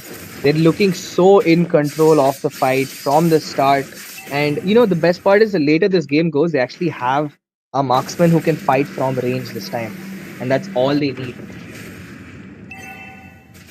Obviously, and you're gonna talk about this. There you go, the slash coming in. It's just a poke from none other than the Simon. Simon last time with the Lapu Lapu, this time also with the Lapu Lapu. It might be the trademark pick of Simon, I believe. Avishal Arrow goes in there, and it will be a little bit, you're gonna say that, going back into the sneaker position. But this is just the start, Baldur. We can actually say like Team Noctura will be taking back from the second game. They might be coming back soon. They do have a lot of, you can say, potential with the tanky picks. The Esmeralda is still there, but there you go. The Ogi Shadow kill. Time killing spree secured by him, and he goes back there. He doesn't have the quad shadow though, but it will be the Selena goes in with Abishal Arrow. The trap will be eating out Faden, and it will be a slain, and the AOG comes up. Phantom execution. Sararmun goes in. Throne Rose comes up. Flicker comes up as well. There will be the Abishal Arrow halting the way for the Kathotkacha, and there will be no kills for the side of Noctura Esports. It will be the 7-1 score with the Brody. Willow securing a macro onto the top side. My puncture comes up. He goes back there. My goodness, the slam inside the tier. It will be Simon picking out the kill onto Serrar. He will not have any chance to then flinch with a puncture. Without Serrar, I don't believe the That was Sartor. filthy. That was absolutely filthy. That was a very filthy set coming in from the side of Simon. I really loved that game. And, the way he went in, I think none of us expected that. And I think I'll have to take my words back because looking at the performance coming in so far from the side of Team Rev, the way Neo has been on that Selena, the way Willow has been performing on that Brody, I did not expect they would be getting that snowball, but they've not just snowballed, they've snowballed beautifully. Yeah, obviously. And now the look at the Brody, secure the macro there as well as from the behind. We're going to see the Faden dishing out a lot of damage. Kimmy falls down. In the meantime, Kyle is also getting chased down there, but the Absorb will be a little bit helping him. Out he goes back in the safer position, but at the same time, it will be the backdoor entry. It will be the skirmish from the Chinese guys, securing the kill onto Haruka. Once again, Haruka falling again and again. British Spider comes up with a puncture coming in there. He goes back in the safer zone. Throne Rose being used, but the second tier will not be getting spared. I mean, the first tier in the mid will not be getting spared by Team Revelation, and the second tier onto the bot as well. And with that, the goal lead is at 6k. Willow on 202. And Chinese guy, I think I'm going to also call him Chinese guy. No more Hayabusa. Chinese guy is at 404, nearly getting us. He's close to that legendary mark anytime soon. Yeah. I mean, last time he was in the mid, and this time he's in the jungle. It's like they really changed their total, you can say, lineup so far because Neo comes up with a Selena, and he's really doing perfectly good with Abyssal Arrows being connecting out 205 the KDAs, and it's so fine with the early game, you can say. But there's just one kill for the side of Noctura. They can't even taking out the second one. They're really having a lot of issues right now in the team fights. They're really not coping up with the Revelations mark, you can say. But there might be a chance they make their comeback. But the 6k goal lead kind of letting me have the sus mark for me because it's not so easy to actually recuperate the 6k goal lead without contesting for Lord, and you don't have any chance for Lord at this point. Calling back. Yep, and Neo is providing a lot of vision for his team, and because of that, Serrar and Faden are not actually able to find their mark on Faden. Was hitting, and even Simon is being an absolute menace with the Brave fight. I mean, look, they're so afraid of going near that Lord, they're not even thinking to contest it. And with that, the first Lord of this game is going on to Rev. I think it's the first Lord they've got in this series, completely in control from the start to finish. They've given up a few turtles, but it doesn't look like that on the scoreboard at all. Rev in complete control of this fight. And I guess the Lord is going to be marching down the bot side. And that's going to give them time to actually sink the waves and, probably clean up the top side too. Indeed. And now the Esmeralda goes in there, giving out that vision. But I believe like this Lord will be easily defendable. But this is the thing. I mean, the Lunox was the last time the X Factor, the burst you having, but Kimmy is not actually working the way it should have. I mean, they might be think of that thing that this Kimmy will be leading out the way, but it's not happening at this point, I believe. And with that, the top side and if top side tier 2 also cleared up, they'll try to get the holy shield, but Kyle is gonna be a menace and just clear it out for now. He's a little too strong to be taken down, and the side of Nocturne, Revel doesn't want to commit too far. Of course, in the second tier, there you go. It will be falling the bot side. We're gonna see the blazings goes off from the mid as well, the mid inhibitor.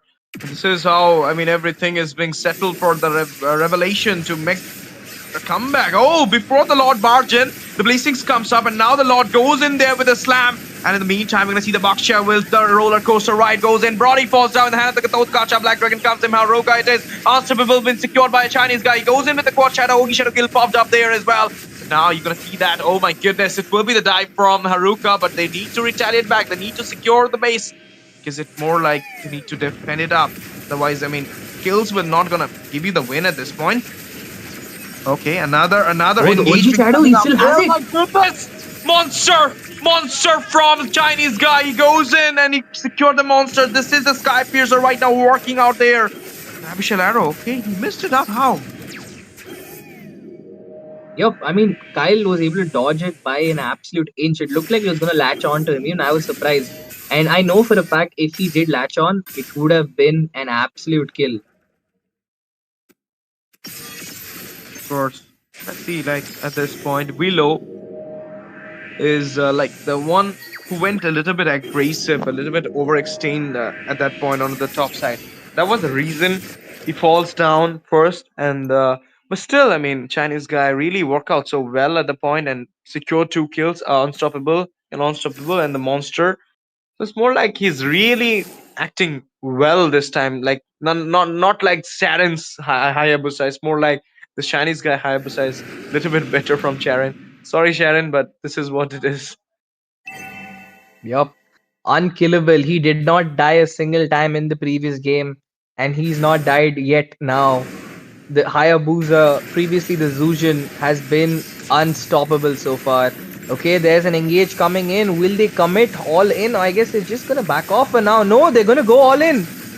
They're gonna go all in, sliver of HP, and there you go, the legendary Chinese guy, Kogi Shadow Kill popped up, double will be secured. He's still going in, he's still chasing out sliver of HP. My goodness, brought him with the shots. Haruka falls down. 2-member right now being there. Baksha goes in with the version. But the Faden still standing strong there. Quad Shadow popped up. Hayabusa with the Shuriken. My goodness, the burst comes up. Hayabusa, legendary. And with this, Phantom Execution popped up. Prone Rose as well. He secured the kill onto the Baksha. But now he's getting halted by the previous fighter. And with this, Team Revelation make their comeback into this BO3 series. We are going into the third game. We are going into the Heaven's Call for the first time in this day number 3. That is, Team Revelations will not be losing out from Team Noctura. They will be fighting till the end, till the last breath, till the last hope.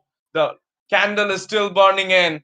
Who will be taking on the throne? Noctura. You're not having the win easily because it's Revelation who literally changed the whole setup if you're going to compare it with the first game. Oh no. Noctura, what have they done? They've just got Revelation back into the fight. Hayabusa absolutely shredding the backline from start to finish. He stacked up that Sky too much, and all the sustain in the world is not gonna stop you from surviving that. Faden, with that Kimi, just was not able to, survive over there. At the very end, if we saw the way Faden got marked down, and the second they lost the Kimi, the fight was over because they have no one to clear the lanes. There's only so much Sararman can do. He was so busy chasing Papu down, Hayabusa just base ended. He just locked onto the base and took it down. What a game it was. What a remarkable comeback it was. It's more like the Chinese guy. Obviously, with the MVP, I'm damn sure about it because the way he was going in, the way he was taking out the kills, coming back as well safely. Not even a single time he got down. Is that the mark already given by our co-caster Balduru?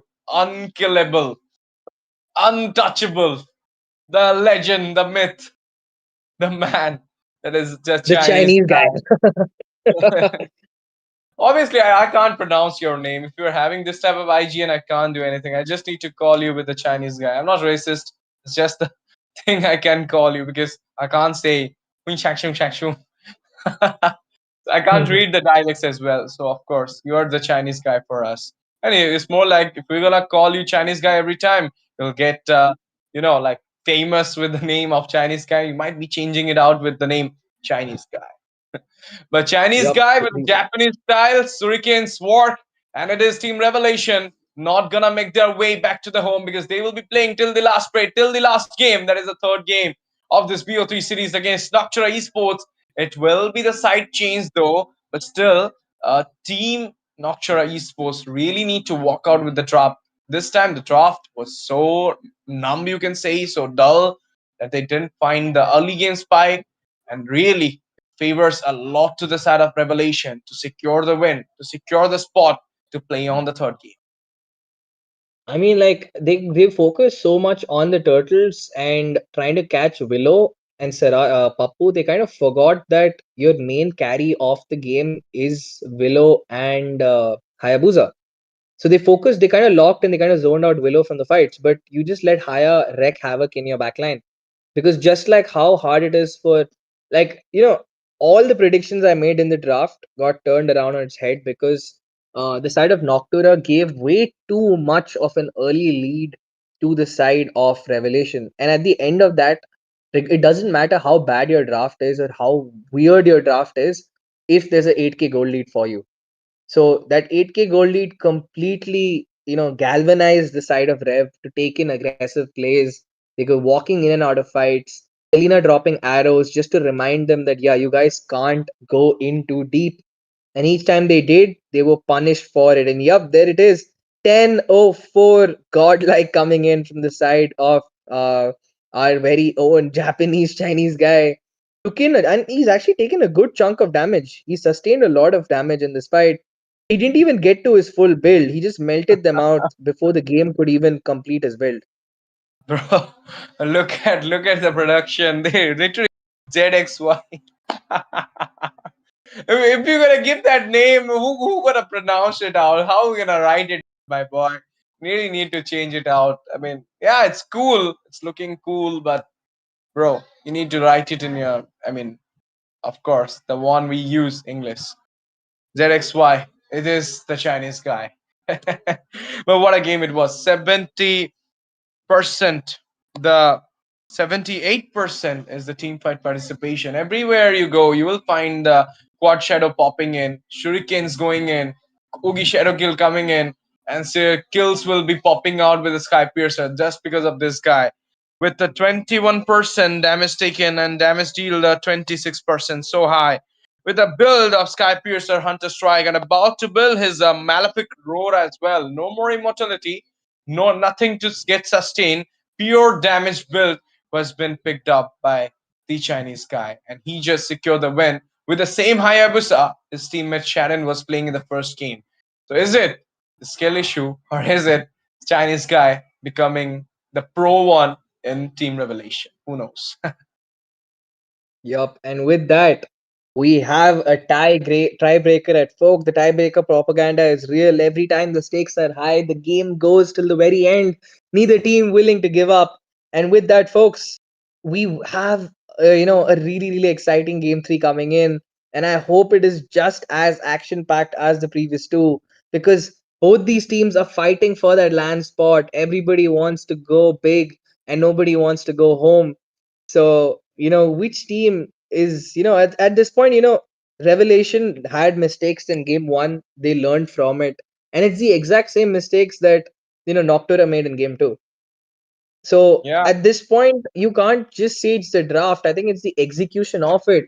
Like, Noctura did get those two turtles, but they failed to capitalize the lead from those two turtles. They weren't able to convert those two turtles into actual kills. They got a little too greedy. They got zoned out by Simon and Pappu, and that was all she wrote. That's here, guys. The items, the pickups. We are talking about all those bills, everything. There's pro players already been shown up. You can actually check up, already check up the build of Haruka. But this time it's the Chinese guy who was there that with that build. It was not completed because the game went so fast for Team Revelation to finish it up. Because look at that. I mean, the goal laner, of course, Willow was just with the Malefic Roar, Sea Halberd, Demon Hunter Sword, and he was about to might be going for that Blade of Despair.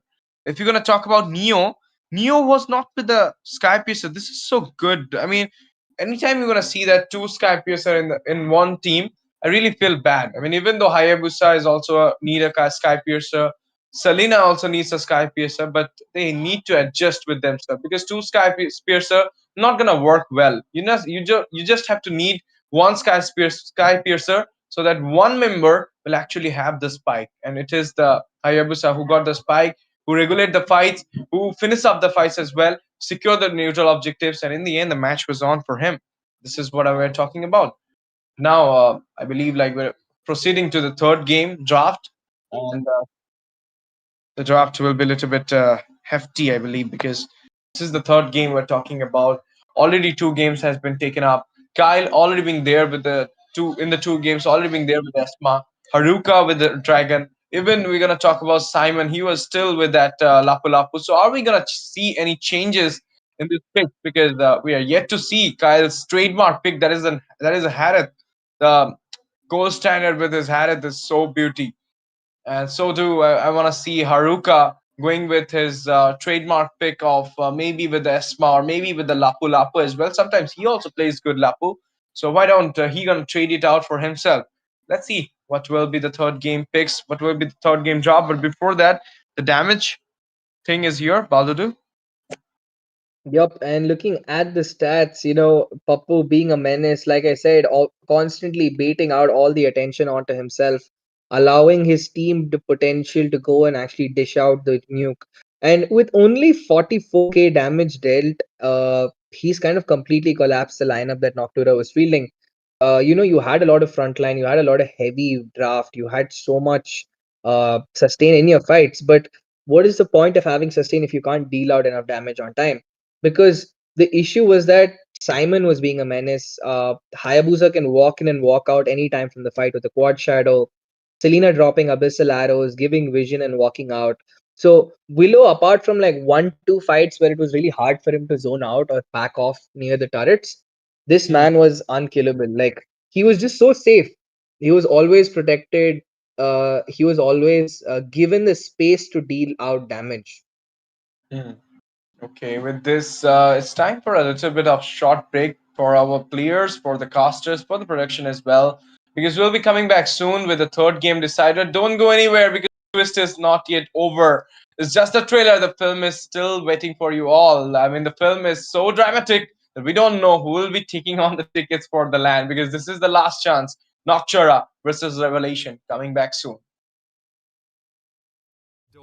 We turn stone into story with our Tombstone CNC and laser engraving technology. Every name, every detail, and every design is crafted with unmatched precision. Our advanced systems bring artistry and technology together, ensuring flawless depth, clarity, and finish on every granite surface. From fine lettering to lifelike portrait, each engraving reflects lasting beauty and respect. Nagaland Doors. Precision, permanent perfection. Visit our website and Instagram to see how precision meets emotion in every engraved stone. Nagaland Doors.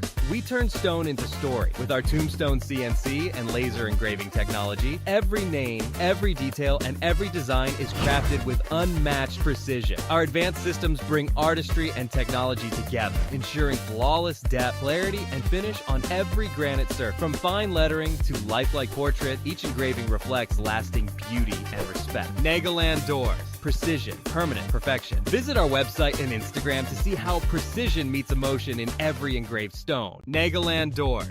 We turn stone into story with our Tombstone CNC and laser engraving technology. Every name, every detail, and every design is crafted with unmatched precision. Our advanced systems bring artistry and technology together, ensuring flawless depth, clarity, and finish on every granite surface. From fine lettering to lifelike portrait, each engraving reflects lasting beauty and respect. Nagaland Doors. Precision, permanent perfection. Visit our website and Instagram to see how precision meets emotion in every engraved stone. Nagaland Doors.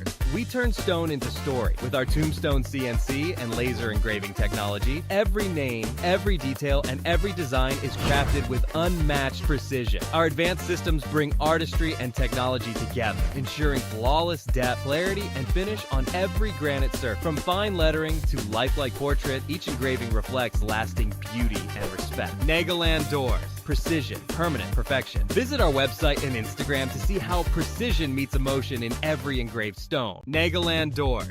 We turn stone into story with our Tombstone CNC and laser engraving technology. Every name, every detail, and every design is crafted with unmatched precision. Our advanced systems bring artistry and technology together, ensuring flawless depth, clarity, and finish on every granite surface. From fine lettering to lifelike portrait, each engraving reflects lasting beauty and respect. Nagaland Doors. Precision, permanent perfection. Visit our website and Instagram to see how precision meets emotion in every engraved stone. Nagaland Doors.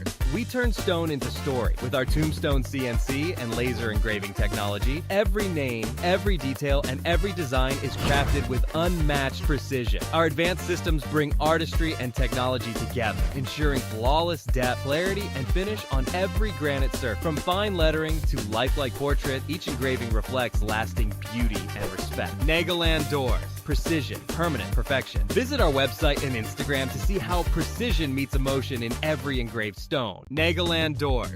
We turn stone into story. With our tombstone CNC and laser engraving technology, every name, every detail, and every design is crafted with unmatched precision. Our advanced systems bring artistry and technology together, ensuring flawless depth, clarity, and finish on every granite surface. From fine lettering to lifelike portrait, each engraving reflects lasting beauty and respect. Nagaland Doors. Precision, permanent perfection. Visit our website and Instagram to see how precision meets emotion in every engraved stone. Nagaland Doors. We turn stone into story. With our tombstone CNC and laser engraving technology, every name, every detail, and every design is crafted with unmatched precision. Our advanced systems bring artistry and technology together, ensuring flawless depth, clarity, and finish on every granite surface. From fine lettering to lifelike portrait, each engraving reflects lasting beauty and respect. Nagaland Doors. Precision, permanent perfection. Visit our website and Instagram to see how precision meets emotion in every engraved stone. Nagaland Doors. We turn stone into story. With our tombstone CNC and laser engraving technology, every name, every detail, and every design is crafted with unmatched precision. Our advanced systems bring artistry and technology together, ensuring flawless depth, clarity, and finish on every granite surface. From fine lettering to lifelike portrait, each engraving reflects lasting beauty and respect. Nagaland Doors. Precision, permanent perfection. Visit our website and Instagram to see how precision meets emotion in every engraved stone. Nagaland Doors. We turn stone into story. With our tombstone CNC and laser engraving technology, every name, every detail, and every design is crafted with unmatched precision. Our advanced systems bring artistry and technology together, ensuring flawless depth, clarity, and finish on every granite surface. From fine lettering to lifelike portrait, each engraving reflects lasting beauty and respect. Nagaland Doors. Precision, permanent perfection. Visit our website and Instagram to see how precision meets emotion in every engraved stone. Nagaland Doors. We turn stone into story. With our tombstone CNC and laser engraving technology, every name, every detail, and every design is crafted with unmatched precision. Our advanced systems bring artistry and technology together, ensuring flawless depth, clarity, and finish on every granite surface. From fine lettering to lifelike portrait, each engraving reflects lasting beauty and respect. Nagaland Doors. Precision, permanent perfection. Visit our website and Instagram to see how precision meets emotion in every engraved stone. Nagaland Doors. We turn stone into story. With our tombstone CNC and laser engraving technology, every name, every detail, and every design is crafted with unmatched precision. Our advanced systems bring artistry and technology together, ensuring flawless depth, clarity, and finish on every granite surface. From fine lettering to lifelike portrait, each engraving reflects lasting beauty and respect. Nagaland Doors. Precision, permanent perfection. Visit our website and Instagram to see how precision meets emotion in every engraved stone. Nagaland Doors. We turn stone into story. With our tombstone CNC and laser engraving technology, every name, every detail, and every design is crafted with unmatched precision. Our advanced systems bring artistry and technology together, ensuring flawless depth, clarity, and finish on every granite surface. From fine lettering to lifelike portrait, each engraving. Good evening, ladies and gentlemen. Welcome back. Esports Association of Nagaland presents you the Hornbill Esports Championship 2025. We're right now watching MOBA 5v5 category, and this is the first game of the round of 5, day number 3 land qualifier, Noctura Esports versus Team Revelation. The VO3 series is going right now, and if I'm going to give you a little bit of recap, then I'm going to tell you that the first game was Team Noctura all the way winning the lead in the BO3 series, and then it is Team Revelation giving the comeback in the second game and making it 1-1 in this BO3 series. And right now we're heading into the tiebreaker, the Heaven's Call, the do or die for both these sides, the match point for both these sides. You can call it everything, but there is only 5 tickets for Nagaland Land, and it will be grabbed on by 5 players. It might be Noctura, it might be Revelation, who knows? Might be the draft knows, who knows? I mean, I'm telling who knows, but it's more like the draft knows, because we all know like drafts settle up 40% of the game. 60% of the game is already always get into the hand with the execution part. So my friend Baldudu, me STZ, going to entertain you all by sitting at the casting deck. Baldudu, do you believe Noctura have a way in this third game, or we're gonna see the reverse sweep tonight? If you asked me this one game ago, I would have confidently said Noctura know what they're doing. But looking at the tempo of the previous game, the way they collapsed completely under that Selena and Brody comp, I feel that Noctura is they kind of stuck to what works constantly. They have this belief that, if those two turtles get, they're gonna constantly get the win. So we didn't see that happen for them. And I feel like that did take a big hit because the second they lost the second fight after the turtle, their tempo changed completely. It looked like they were playing an Ube strat rather than the dive comp that they have. They had all that front line, all that sustain, but they were not able to target the correct the correct person. They should have been baiting out the Ouija Shadow Kill. They should have kind of kept Faden should have not shown himself on the map, but by constantly giving your vision away again and again, Haruka was forced to stay near Faden rather than go join the fight. And instead of that working out, the gold lead was so high, the stacks were so high on the Sky Piercer. Instead of just Faden dying, both of them ended up falling down. And you kind of lost a lot of impact in the fight. So this time we'll have to see what will they change in this draft, and it's going to be Noctura having the first pick right now. So I'm curious to see what will they be prioritizing. Will we be seeing a Bakshia first pick again? Because right now, whichever team has got the Bakshia has won. So is it the curse of the first pick? Is it the good luck of the first pick, or is the Bakshia performing a miracle for them? Is the turtle the lucky turtle?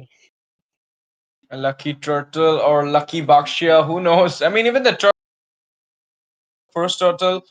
No. First turtle was been taken by Sarar Moon Victory. Let's say it's Bakshia, the tortoise. But Yep. who It's knows? not the It might turtle, be it's the tortoise. yeah, it's a tortoise. But let's talk about it. The Hayabusa this time will be get respected by none other than Team Noctura Esports because it was so good in the hand of the Chinese guy. All out being banned out. They're still into the dangerous wall. They're still opening up that Hilda right now. Sarar Moon got respected with the Fedrin ban. We might gonna see the ban onto the Lunox or maybe onto that CC as well. We're not sure about it though.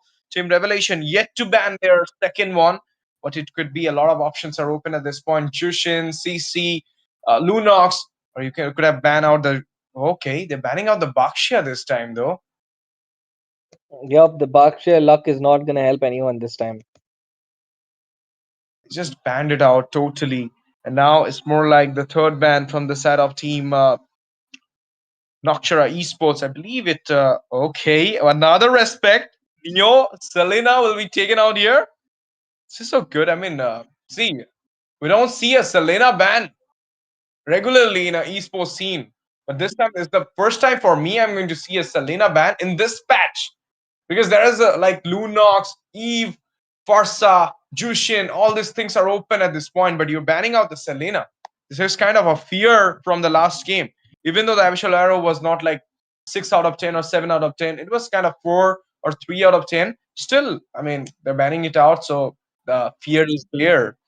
And with this, Kalea would be also get respected for Kimi. And now the first pick coming in, I believe A it could be. first pick Lapu? I told you, Haruka might gonna change First his pick way. Lapu is insane.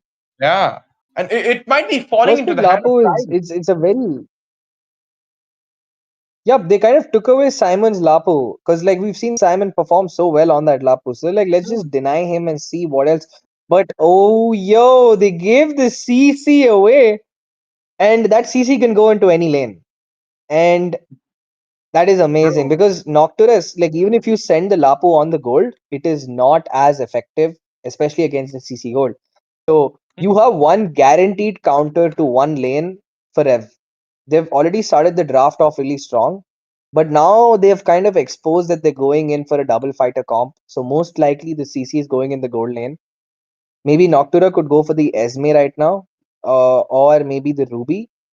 I think the Arlord is still it's going to be broken walls throughout Oh, because it is still boom. yo Kyle on the Harith. And Kimi on the Gatot. I was expecting it because there was a CC. I don't know why they went for the second pick, Kimi. They could have gone for the second pick, Gatot Kacha. It's a beautiful combo, the AOG and the curtain coils. But no, they really went for the Kimi second pick. And they're throwing out the Gatot Kacha to the main. Like Kimi's favorite hero is Gatot Kacha. Kyle on his trademark hero, Harith. right now. Haruka with the Lapu Lapu. They're really going with a strong composition, Team Noctura Esports. At the same time, if you're going to talk about, oh my goodness, once again, the Chad is here. That is the Brody into the hand of Willow. Will this work this time against a Harith? Baldudu? Okay, and the draft looks very, very interesting right now. I mean, this game could go anywhere at this point because that Kimi, by showing up the Kimi early, it is a decent counter against the Gato, but at the same time, it's easy to be zoned away. And I'm very confused. Why did Rev go in for that Brody that early? Technically, Brody does good in the gold lane, and maybe they didn't want to show any other options. So since they know that we're going to deal with we want to deal with Kyle using a Brody, let's just pick it right now and not expose any other draft, because they want to keep that last pick surprise advantage, because there's still so many good picks open on the map. Like, the roamers, quite a few roamers have been taken down, and I know it might sound crazy, but the Noctura could actually go for a mid Angela and a Joy jungle. I mean, I know it's not gonna happen, but a Hmm. mid Angela would work great because you already have enough magic damage from the side of Kyle. Kyle has the Harith for himself. You have a Hmm. Gato. So what you need now is to make sure your front line survives. And who else can do that but an Angela? Not sure about the Angela though, Baldudu, but I'm kind of skeptical about that Joy pick as well, because it's Hmm. more like, I mean, if you're going against with the Joy, you're not sure that if they will come up with a Fanny or something into the way, like maybe Ling as well. We're gonna work against the Joy, so Joy pick should not be like viable, I believe, because there is no tanky sustain member from the side of Revelation at this point. But at the same time, There it's it more is. like you're gonna catch up the backline with the electrifying bit, so it might be a choice. But no, I was thinking about it. Serrar Yep. Moon, everybody Lucas, is Serrar right Moon on now. the Lucas. If it's not Yeah, the Joy, it's the Lucas. yeah. At the same time, they're going with the Xbox jungle, so the picks are already set Eve into the mid. This is actually they're going with some. You want to say that something into the crowd control area. The last pick, a Roma. Grok is open at this point, so they could have go for that Grok pick. No What do you way, the believe? Grok's banned. The Grok's banned. Sorry, yeah, Grok is banned. I'm really sorry about it. The Grok is So banned. they Control being prioritized. Bakshia is banned right now.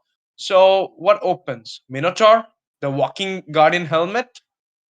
Yeah, I think the Mino would be the best option right now because he can also kind of stop Harith from using the Zaman force. He will force out Purify. Wow, GG. Yeah, I mean we that is the only really serious option left. So yeah, we can clap for ourselves with that good prediction, Ash, on that.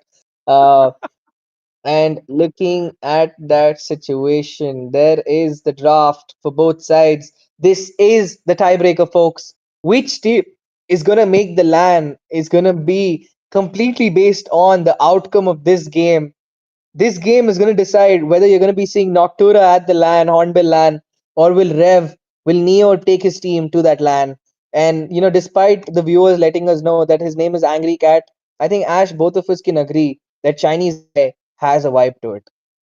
But yeah, he's yeah. not playing this time. I think they got annoyed. They just subbed him off, or they've changed his name to uh, ZXY. I'm not. I'm gonna. It's I don't our know. I'll just production. call him It's Bot. our production who just changed the name because they can't pronounce, they can't write it out, but it is the shine bog with that bumblebee skin, and it is a Serrar Moon this time with a Naruto skin. That is the Lucas being fired up with that Jodamura Sengan. Let's see who will be taking on the victory, because this is the third game of the BO3 series at Esports Association of Nagaland presents to you the Hornbill Esports Championship 2025 MOBA 5v5 category. You're right now watching day number 3, round number 5, the LAN qualifiers going in, and Noctura are yet close to that LAN qualifier. So do Revelation. Just one win, and you will be settling your tickets to the Kohim.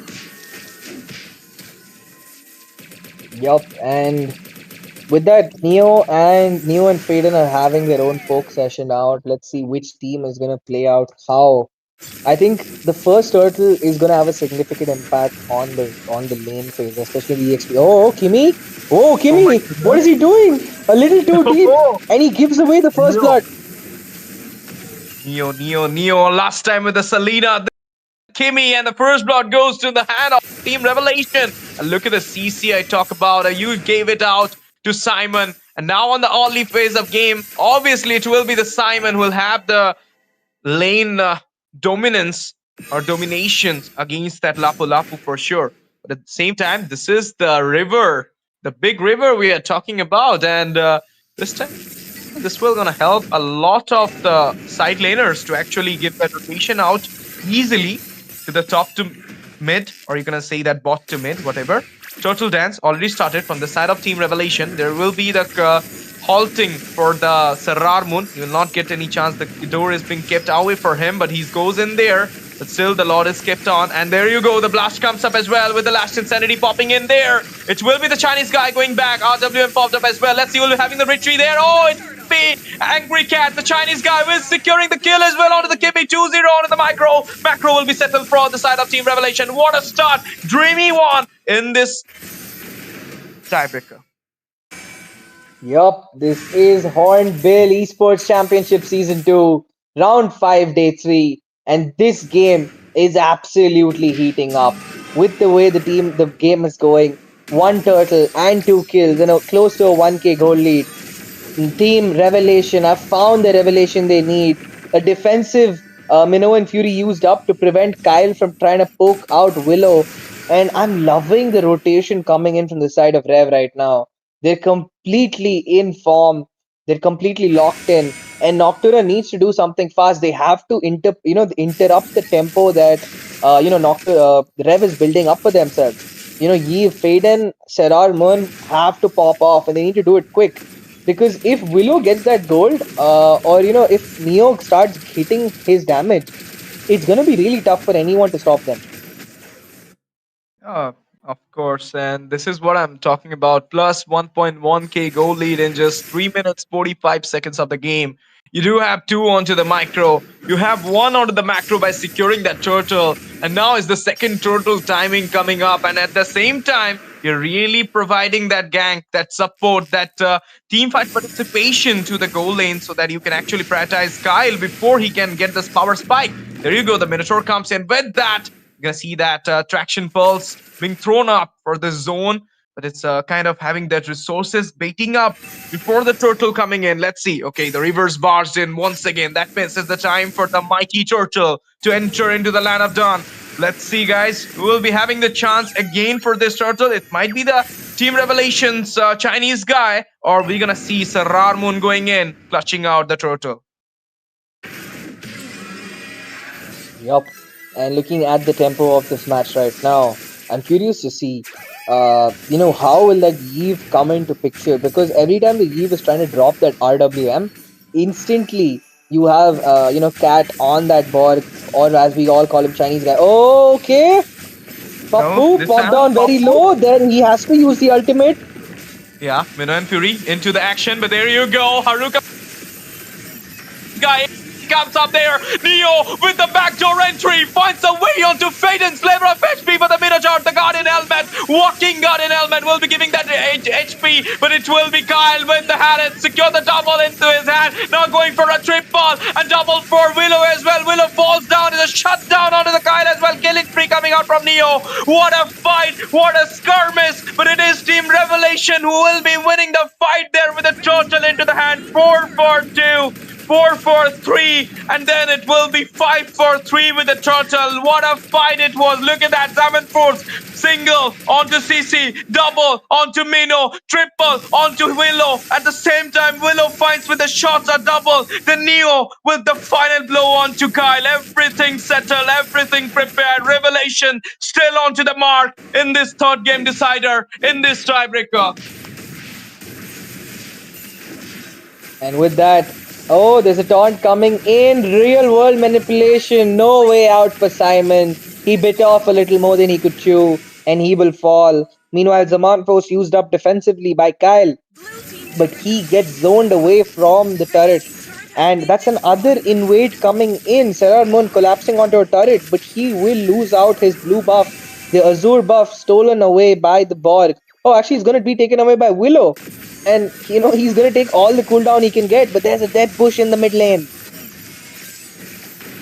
Of course, the team Noctura are in a point which, while they are losing all those micros into the team fights, this is what I'm talking about. The Minotaur. It's just the start. Can we see the build section? I really want to see. Is he going for the Dominus Ice, Super Pine Pappu, or is he going for the Flask of Oasis? What he's preparing for himself at this point. Oh, he's actually going for. He's going I for the mean, flask now.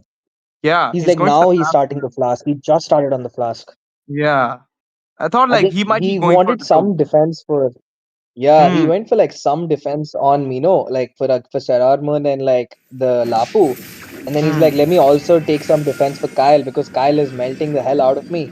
So, now let's work on the flask. Like, my team also needs heal. So he's going a little slow with the build.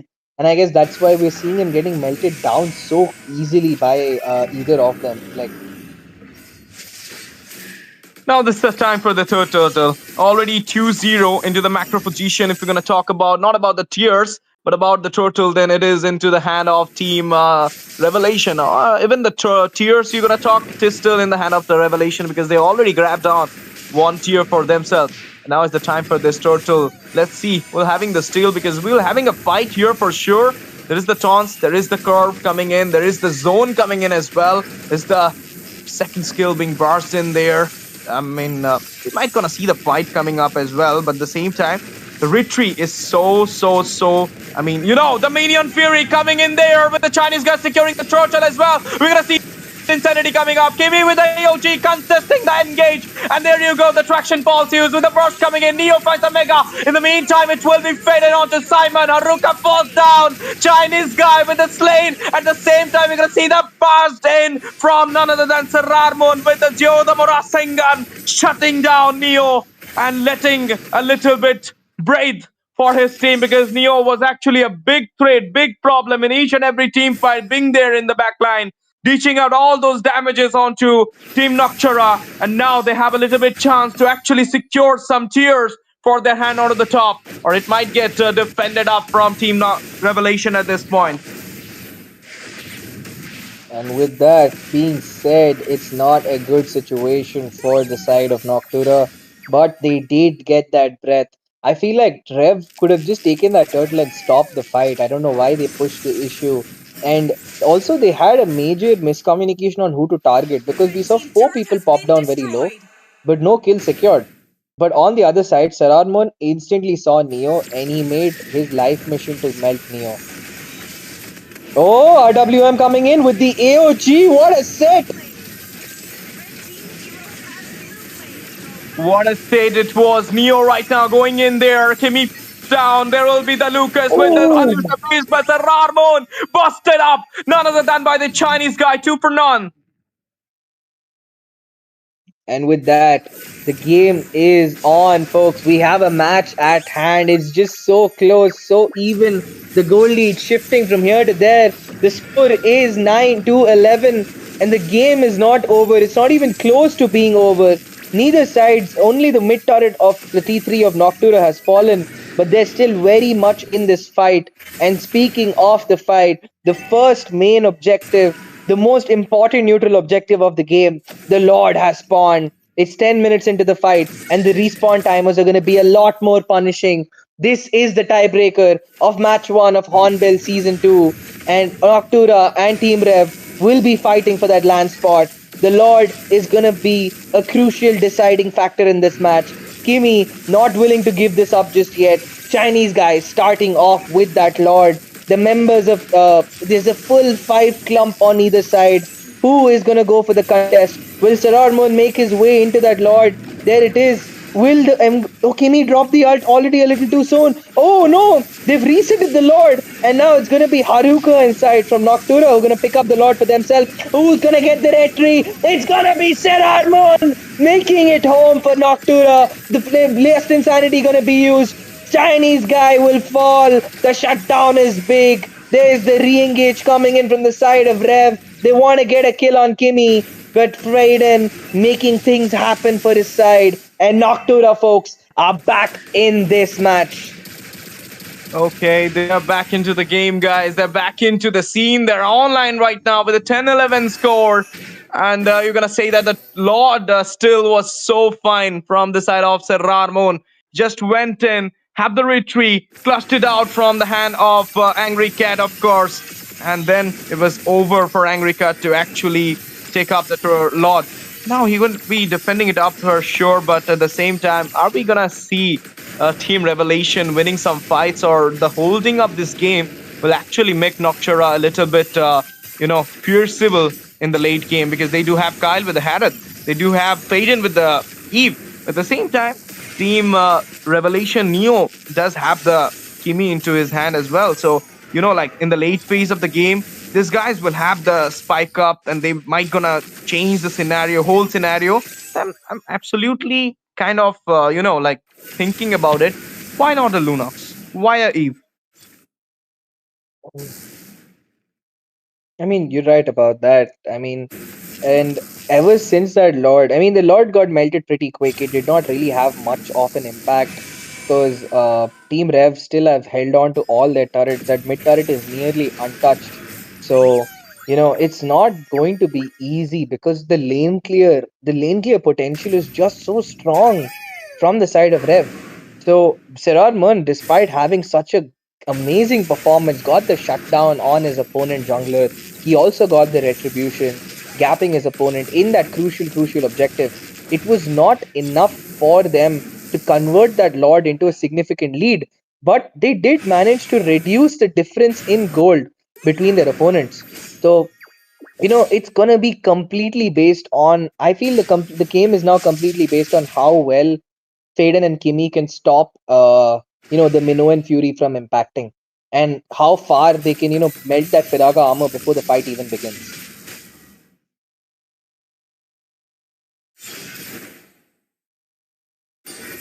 And maybe this, I mean, this is good. This is good. You want to actually talk about it. When the first fight happened in the turtle, it was really Angry Cat who went in, finds the turtle, and the team fight being won by him as well. In the second turtle, that too happened. In the third turtle, that too happened. But in the Lord time, it was more like a late engage comes up, and there you go, another engage traction path used. Oh my goodness, the damage from Neo single-handedly captured Lucas before the Lord spawning in. This is the win. We're gonna talk about the Revelation. They are really winning out Lord because there is no retreat holder from the side of Team Noctura Esports at this point. Kyle goes in with the 7 Force, AOG popped up, RWM following up there, Immortality popped up by Kimi, but it will be the 7 Force once again coming in with the Chrono Dash. Vision comes up as well. In the meantime, we're gonna see that oh my goodness, Haruka. Oh my god, Willow! The Simon and Faden goes down. Neo onto the Kyle. 3-man up with the Lord coming in. Traction pulse. Can it be the double from Neo? He's chasing out at this point. The waves coming in. The second tier is right now vulnerable into the position. It will be falling down into the hand of Revelation. At an instance, they literally changed the whole scenario for this third game decider. Yo-Yo Beast. No, man. Don't even want this Lord. They tried to siege that turret before the Lord is even up. And, I think the members, they did manage to siege the inhibitor out. So that Lord is definitely coming down the mid side. And with that being said, this best of 3 looks to be a very dangerous one right now for the side of Noctura. They've had their base, exposed. They've had their inhibitors, one of their inhibitor taken down, their bot side being cleaned up as we speak, while the Lord marching down the mid side. It just might be the end. Can Faden, can Kyle pull off a miracle? Can Serar Mun on that Sacred Beast do something that will not let Willow lock down the base? Because that's what these guys want to do. The Lord marching down the mid, Ash. What can these guys do? Oh, deflecting the way of the Lord. Inhibitor is open. The Nexus is open. It's falling down. Neo taken up, Kyle. It will be. AOG comes up. Simon finds a way on 2. None other than Serar Mun. Haruka goes down. They lock down the base, and with this, it will be Team Revelation who will be changing the way. After losing out the first game, they will bring up the river sweep with a 2-1 series being clinched on by Team Revelation, and they will be punching the ticket for none other than Hornbill Esports Championship MOBA 5v5 category at Kohima. We will see Team Revelation, Super Prime Pappu, the Chinese guy, the Angry Cat, Neo, and the Co to shine on at the land. What a game it was! What a dramatic end it got. I mean, I can't even explain it right now. I mean, the way it started, at a time we thought it will be Noctura who will be taking out the crown when they steal out the Lord. But then it was Neo single-handedly trapped down Serarmon, and then it will be the Lord still, and the tears falling down. Then with that one Lord, they went for the mighty push, and with the mighty push, right now the stage is set. Team Revelation, congratulations! Well, having your tickets to the Kohima for the LAN for Hornbill Esports Championship 2025 MOBA 5v5 category. Congratulations, guys! And hard luck, GG, well played, Noctura, taking out to the last breath, taking out to the third game. But it's always one winner who takes it all, a loser has to fall. And this is the winner, Team Revelation, who will be shining on in this night. And with that being said, Revelation with from the comeback of the century, from losing out game one to absolutely curb stomping Noctura in the next two games, they have shown off. And of all the times not to ban out a CC and a X-Ball, Noctura, what have you done? You gave the worst possible matchups to yourselves, to your jungler, and they kind of forced themselves into the situation. And with that being said, a very, very hearty congratulations to them. Ash has always conveyed his gratitude, and a good congratulations for them for making it to Kohima. And I hope to see them there because you know a really, really good game coming in the end. It was so clinical with those team fights. It looked like the game was over the second they lost Serarmon over there before that Lord, the third Lord. But I don't understand why, if Serar Moon is down, why is Noctura Esports still at the objective? Why are you still at the Lord? Because that mistake gave them almost a complete wipeout, and that allowed the mid inhibitor to be sieged even before the Lord marched. Bot as Because well. with that main mid As inhib well. being there, Yeah. yeah, even the bot, and that just gave a lot of time. That just gave them a free win because they got time to sink the Lord. They got time to clear the base. They got time to go and get Willow a lot of gold. He got a lot of gold from that inhib siege, and he was able to complete his items. And by doing all of that, Noctura just gifted that win, the tiebreaker, after such a close performance, after Serarmun having such an amazing battle in terms of retribution. The Hmm. MVP is going to be our Kimi Neo, the man, the myth.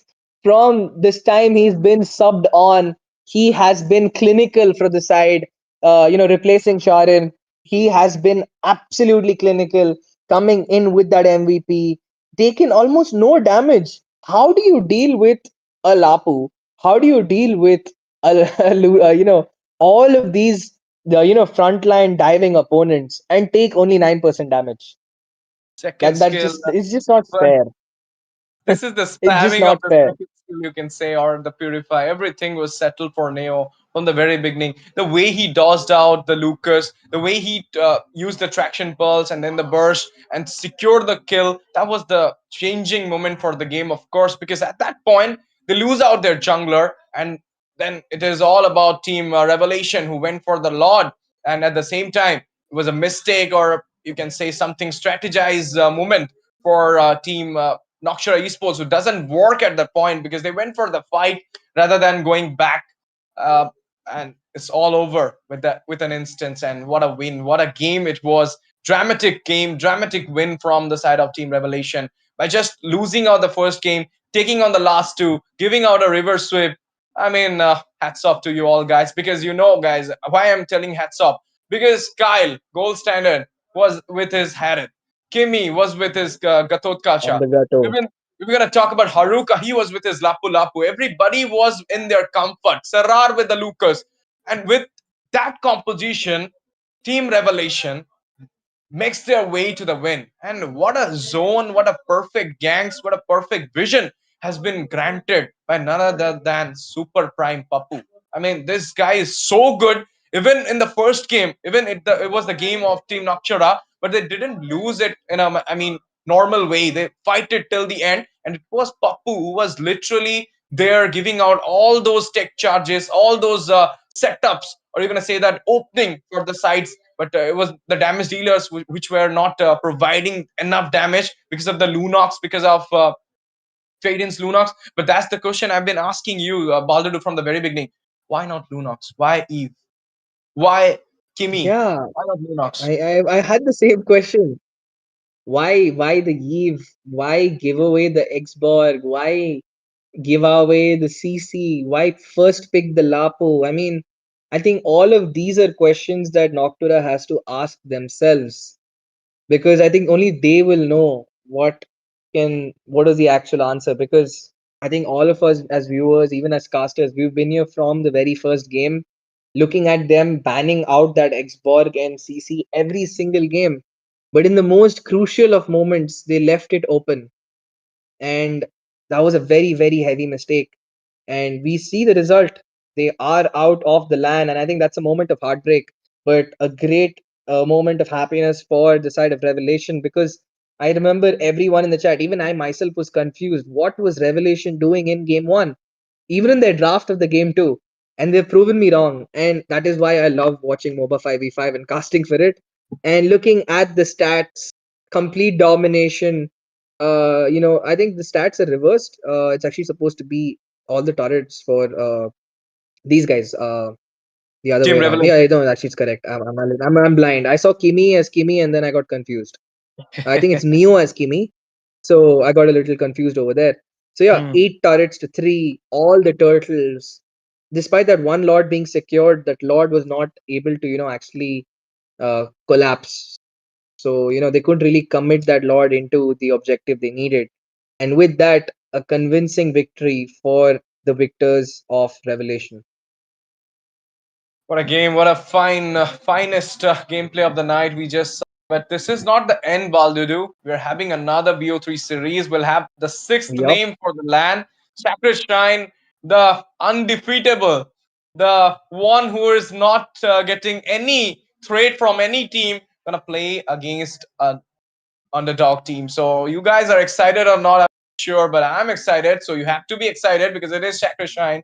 That India is one of the top team gonna play against underdog team. So let's see if we're gonna have the upset or it will be Chakra Shine taking on the victor, taking on the land ticket for the Hornbill. And right now they're 8 in a row. Are they going to do ninth in a row in the Hornbill Esports Championship 2025 MOBA 5v5 category? Let's see, guys.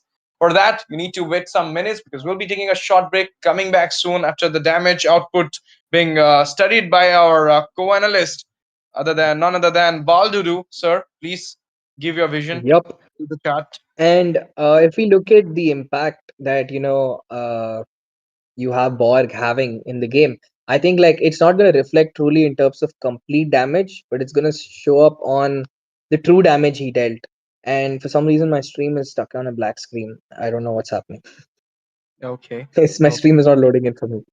Okay. You're really watching Brody and you tell lies. Fine. It's Okay, fine. yeah, it's working now. Yeah, but there it is. It's working. Yeah, so yeah, like the crazy part is that if you see the damage dealt, it's pretty much even across all members. Even in terms of the damage kind of taken, apart from like Borg, who took in a significant chunk, we Hmm. can see how Willow and Neo both were like the dual carry for their team. Both of Yeah. them dealt a lot of damage, and Hmm. CC and Borg's job was to dish out true damage onto the front line. Their job was to zone out Haruka, Kimi, and Serar, while Neo and Willow are there to finish the job off. Good job. Yeah. And that was so well organized by the side of Revelation.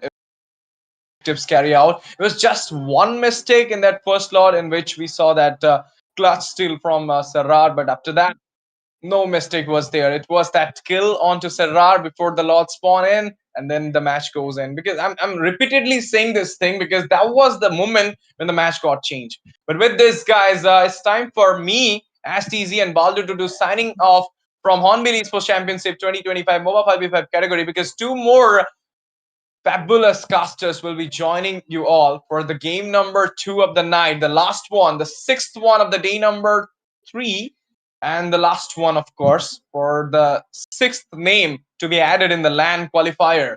Who it will be, Sacrishine or the underdog team? Who it will be? That's the biggest question. It will be answered in the game only. So you guys stay tuned with us. Keep joining and keep sharing, keep subscribing, keep liking the stream, comment in the stream whom you are supporting in the next game. And do not forget to follow our social handles as well for more info about our tournament. And thank you so much for joining. Thank you so much for watching. Love you all. Be there. The new set of casters and the new set of players, teams will be joining you soon. Thank you.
Nagaland Doors.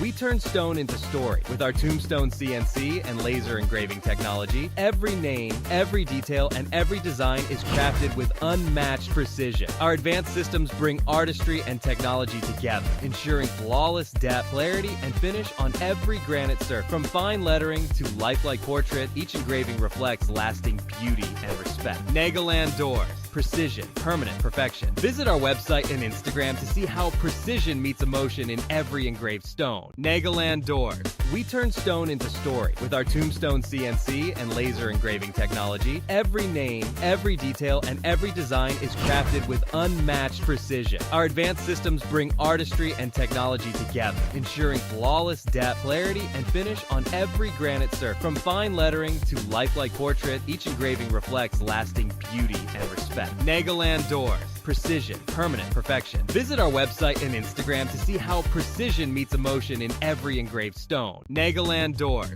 We turn stone into story with our tombstone CNC and laser engraving technology. Every name, every detail, and every design is crafted with unmatched precision. Our advanced systems bring artistry and technology together, ensuring flawless depth, clarity, and finish on every granite surface. From fine lettering to lifelike portrait, each engraving reflects lasting beauty and respect. Nagaland Doors. Precision, permanent perfection. Visit our website and Instagram to see how precision meets emotion in every engraved stone. Nagaland Doors. We turn stone into story with our tombstone CNC and laser engraving technology. Every name, every detail, and every design is crafted with unmatched precision. Our advanced systems bring artistry and technology together, ensuring flawless depth, clarity, and finish on every granite surface. From fine lettering to lifelike portrait, each engraving reflects lasting beauty and respect. Nagaland Doors. Precision, permanent perfection. Visit our website and Instagram to see how precision meets emotion in every engraved stone. Nagaland Doors. We turn stone into story with our tombstone CNC and laser engraving technology. Every name, every detail, and every design is crafted with unmatched precision. Our advanced systems bring artistry and technology together, ensuring flawless depth, clarity, and finish on every granite surface. From fine lettering to lifelike portrait, each engraving reflects lasting beauty and respect. Nagaland Doors. Precision, permanent perfection. Visit our website and Instagram to see how precision meets emotion in every engraved stone. Nagaland Doors. We turn stone into story with our tombstone CNC and laser engraving technology. Every name, every detail, and every design is crafted with unmatched precision. Our advanced systems bring artistry and technology together, ensuring flawless depth, clarity, and finish on every granite surface. From fine lettering to lifelike portrait, each engraving reflects lasting beauty and respect. Nagaland Doors. Precision, permanent perfection. Visit our website and Instagram to see how precision meets emotion in every engraved stone. Nagaland Doors. We turn stone into story with our tombstone CNC and laser engraving technology. Every name, every detail, and every design is crafted with unmatched precision. Our advanced systems bring artistry and technology together, ensuring flawless depth, clarity, and finish on every granite surface. From fine lettering to lifelike portrait, each engraving reflects lasting beauty and respect. Nagaland Doors. Precision, permanent perfection. Visit our website and Instagram to see how precision meets emotion in every engraved stone. Nagaland Doors.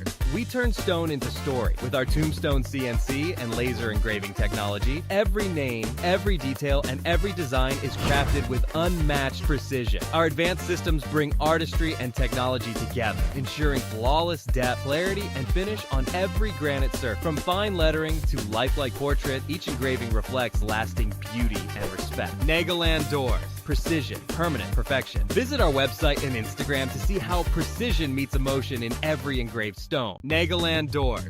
We turn stone into story with our tombstone CNC and laser engraving technology. Every name, every detail, and every design is crafted with unmatched precision. Our advanced systems bring artistry and technology together, ensuring flawless depth, clarity, and finish on every granite surface. From fine lettering to lifelike portrait, each engraving reflects lasting beauty and respect. Nagaland Doors. Precision, permanent perfection. Visit our website and Instagram to see how precision meets emotion in every engraved stone. Nagaland Doors.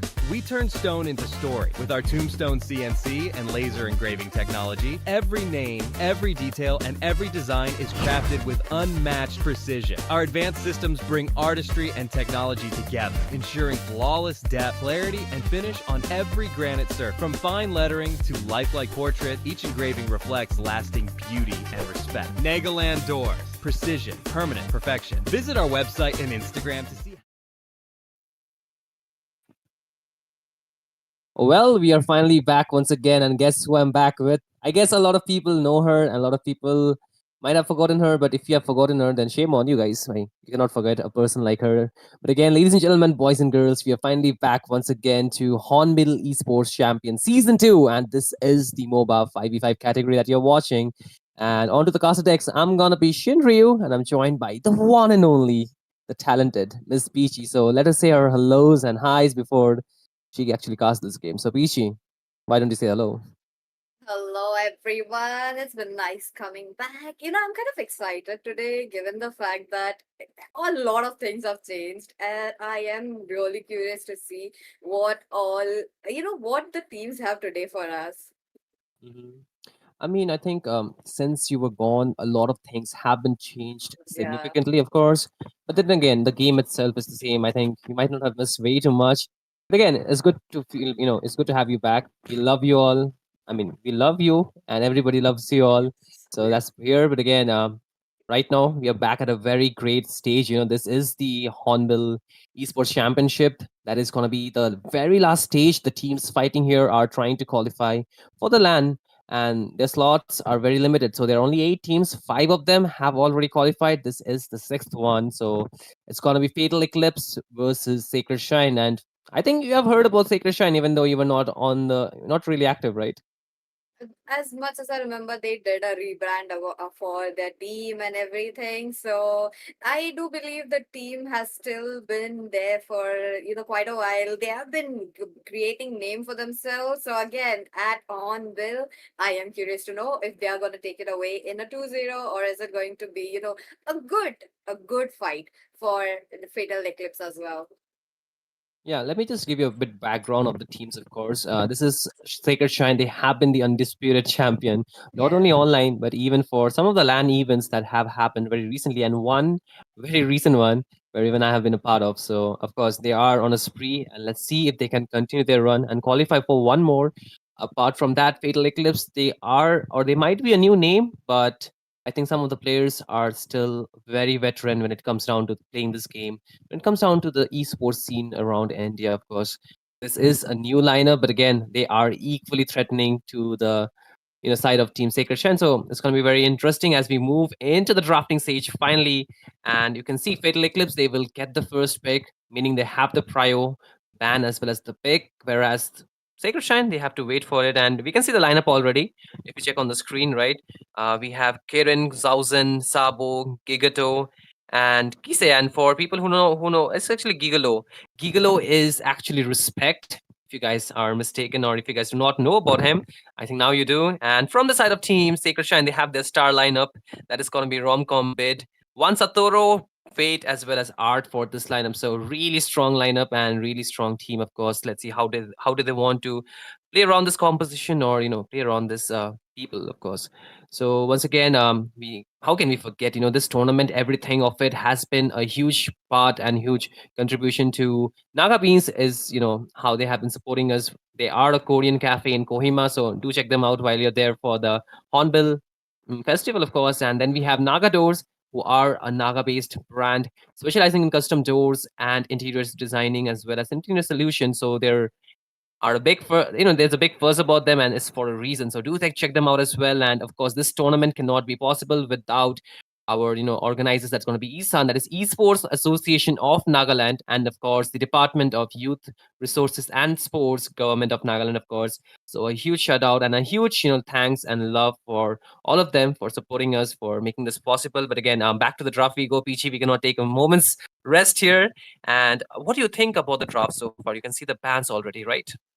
So far, interestingly enough, Fatal Eclipse really wants to take away the kind of a little bit of a tankiness, and Sacred Shrine, of course, come on, they have been really adaptive with their team composition. They know how to go around. They have been the veterans here. So again, so kind of blocking those out, especially the Lapu Lapu. Come on, it has been such a kind of a breadwinner all over the matches. Not just this match, even the last match you have seen, even the previous day.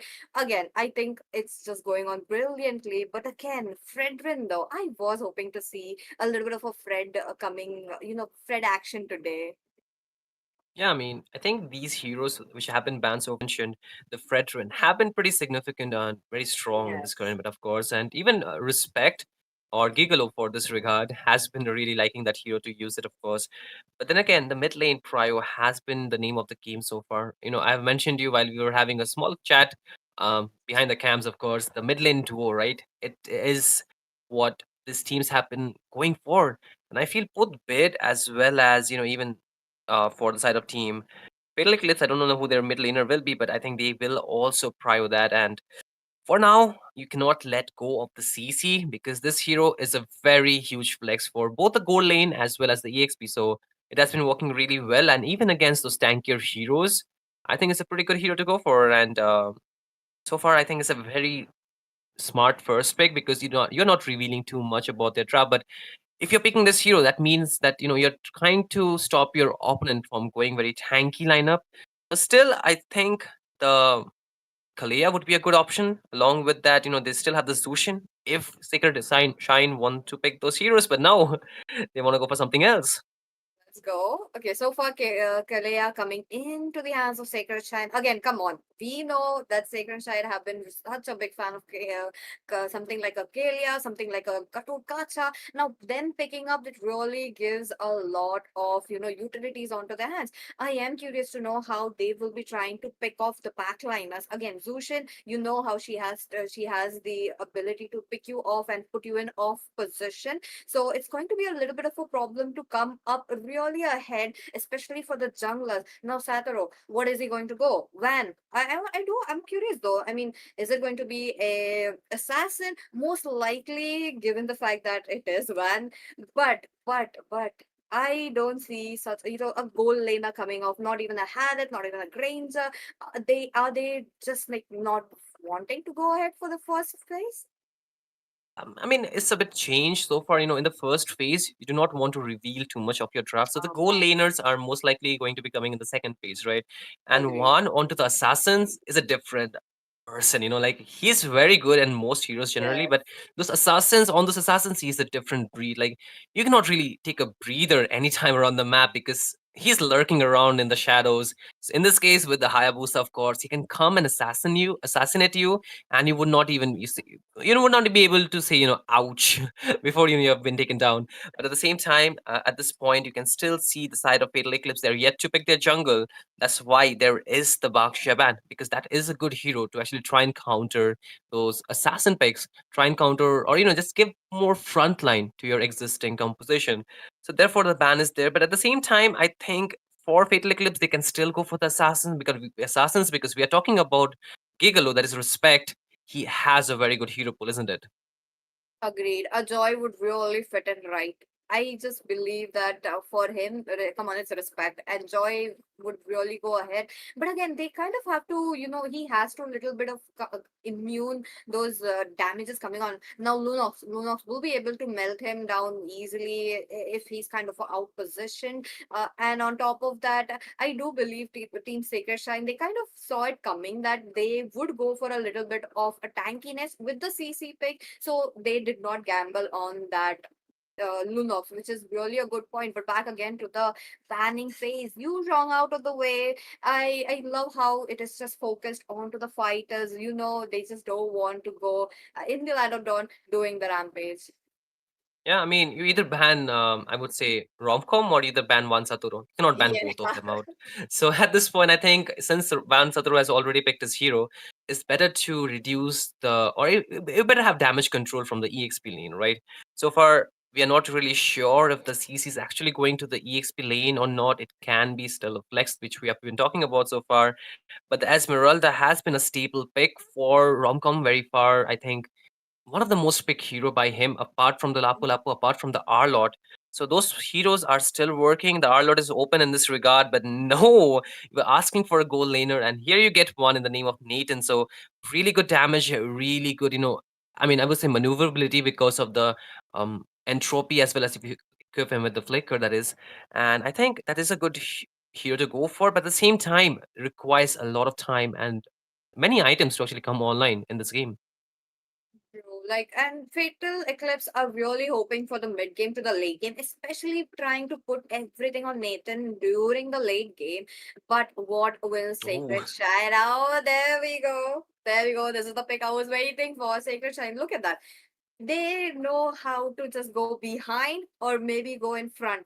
For the behindness, I think Hilda comes in perfectly. She can come up, gang, try to reach up to Nathan, but again, Nathan really has to position himself. He needs to get his items, he needs to get his, wind of nature as well. I'm just really curious what will go. But again, you have Zushin as well. There's like a 50-50 balance right here, Shinryu. absolutely. I think for the mid control is still 50-50. It's just the scaling that we are talking about, right? It's an Xbox Agreed. jungle against Hayabusa. Hayabusa can do a lot when he has the snowball. So in terms of the micro, I can pretty much say surely that Van Saturo has got it all.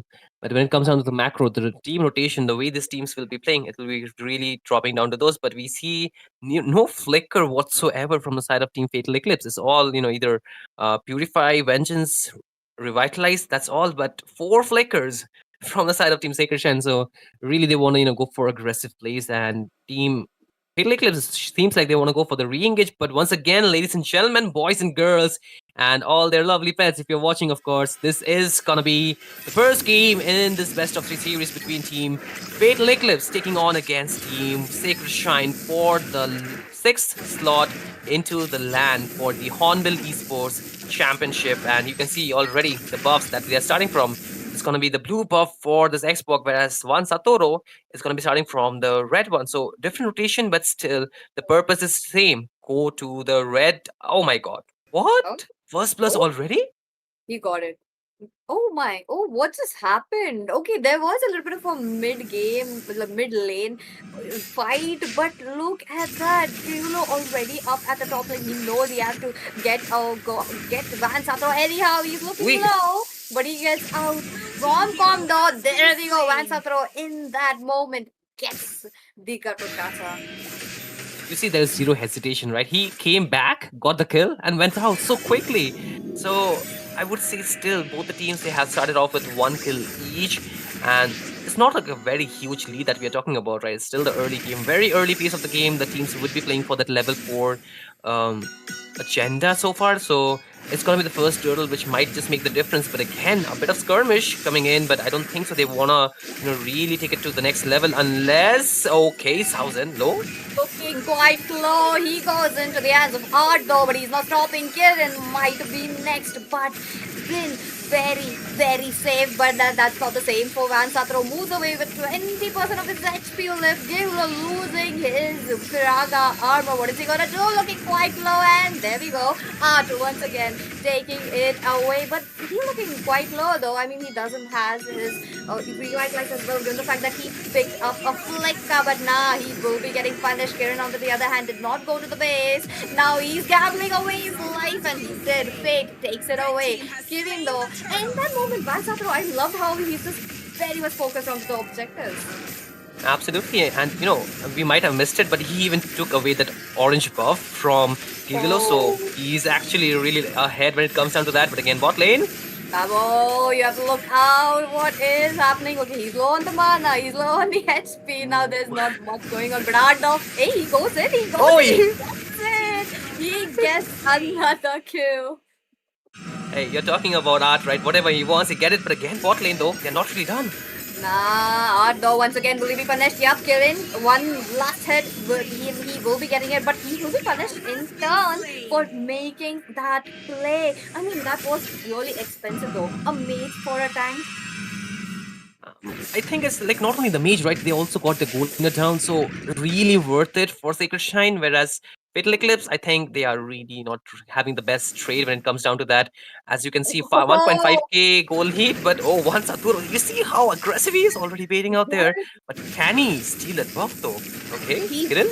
No, oh, wait a minute. Before that, Kiran once again taken away. He's really making sure. Van Sataro, oh, he did not get it. It's fine, but he really made sure to get into that position, taking advantage Uh-oh. of the burst, but he gets Kise. Van Sataro next, going down into the hands of this respect. He's just not stopping in. Looks like Sacred Shine will be losing. But in turn, looks like Wait. Fatal Eclipse, they just lost a lot of them. Abo? But Sabo joins in, but not looking good. Sacred Shine picks up the tempo and they have it into their hands.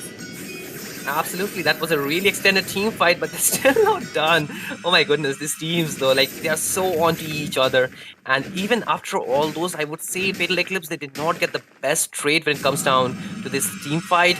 It is all Sacred Shrine getting that lead as well as the kill on the board more than Team Fatal Eclipse. At the same time, the second little objective will be spawning the turtle as their Art wants to go in, does have the Tsunami Slam still, but does not really want to use it. Kiran is there in the vicinity as well, but this team, they just want to test the waters unless the other team actually goes for the engage and then they want to punish. But again, for this turtle, the setup is already going to be happening soon.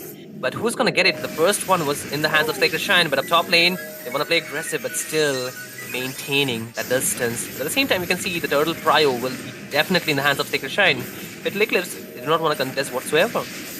No, Respect does know that even if he goes, it is definitely not a good opposition. But oh, they want to go in for Rom-Com, who's not looking good. With Kirin just picking up left and right, Oi. flickering out, and his first skill just helping him to give it that little bit of a shield, a little bit of a healing, which was missing. But Van Sataro, he does get taunted out by Zauhen this time. He's trying to get out of that. He has used up his shadows. I don't think that's a good option to go in once again. So yep, they are retreating. Secret Shine, they have been aggressive. They have been kind of self-sufficient team, but again, art though, I want to see a little bit of a Tsunami Slam coming in as a setup rather than just going at the last.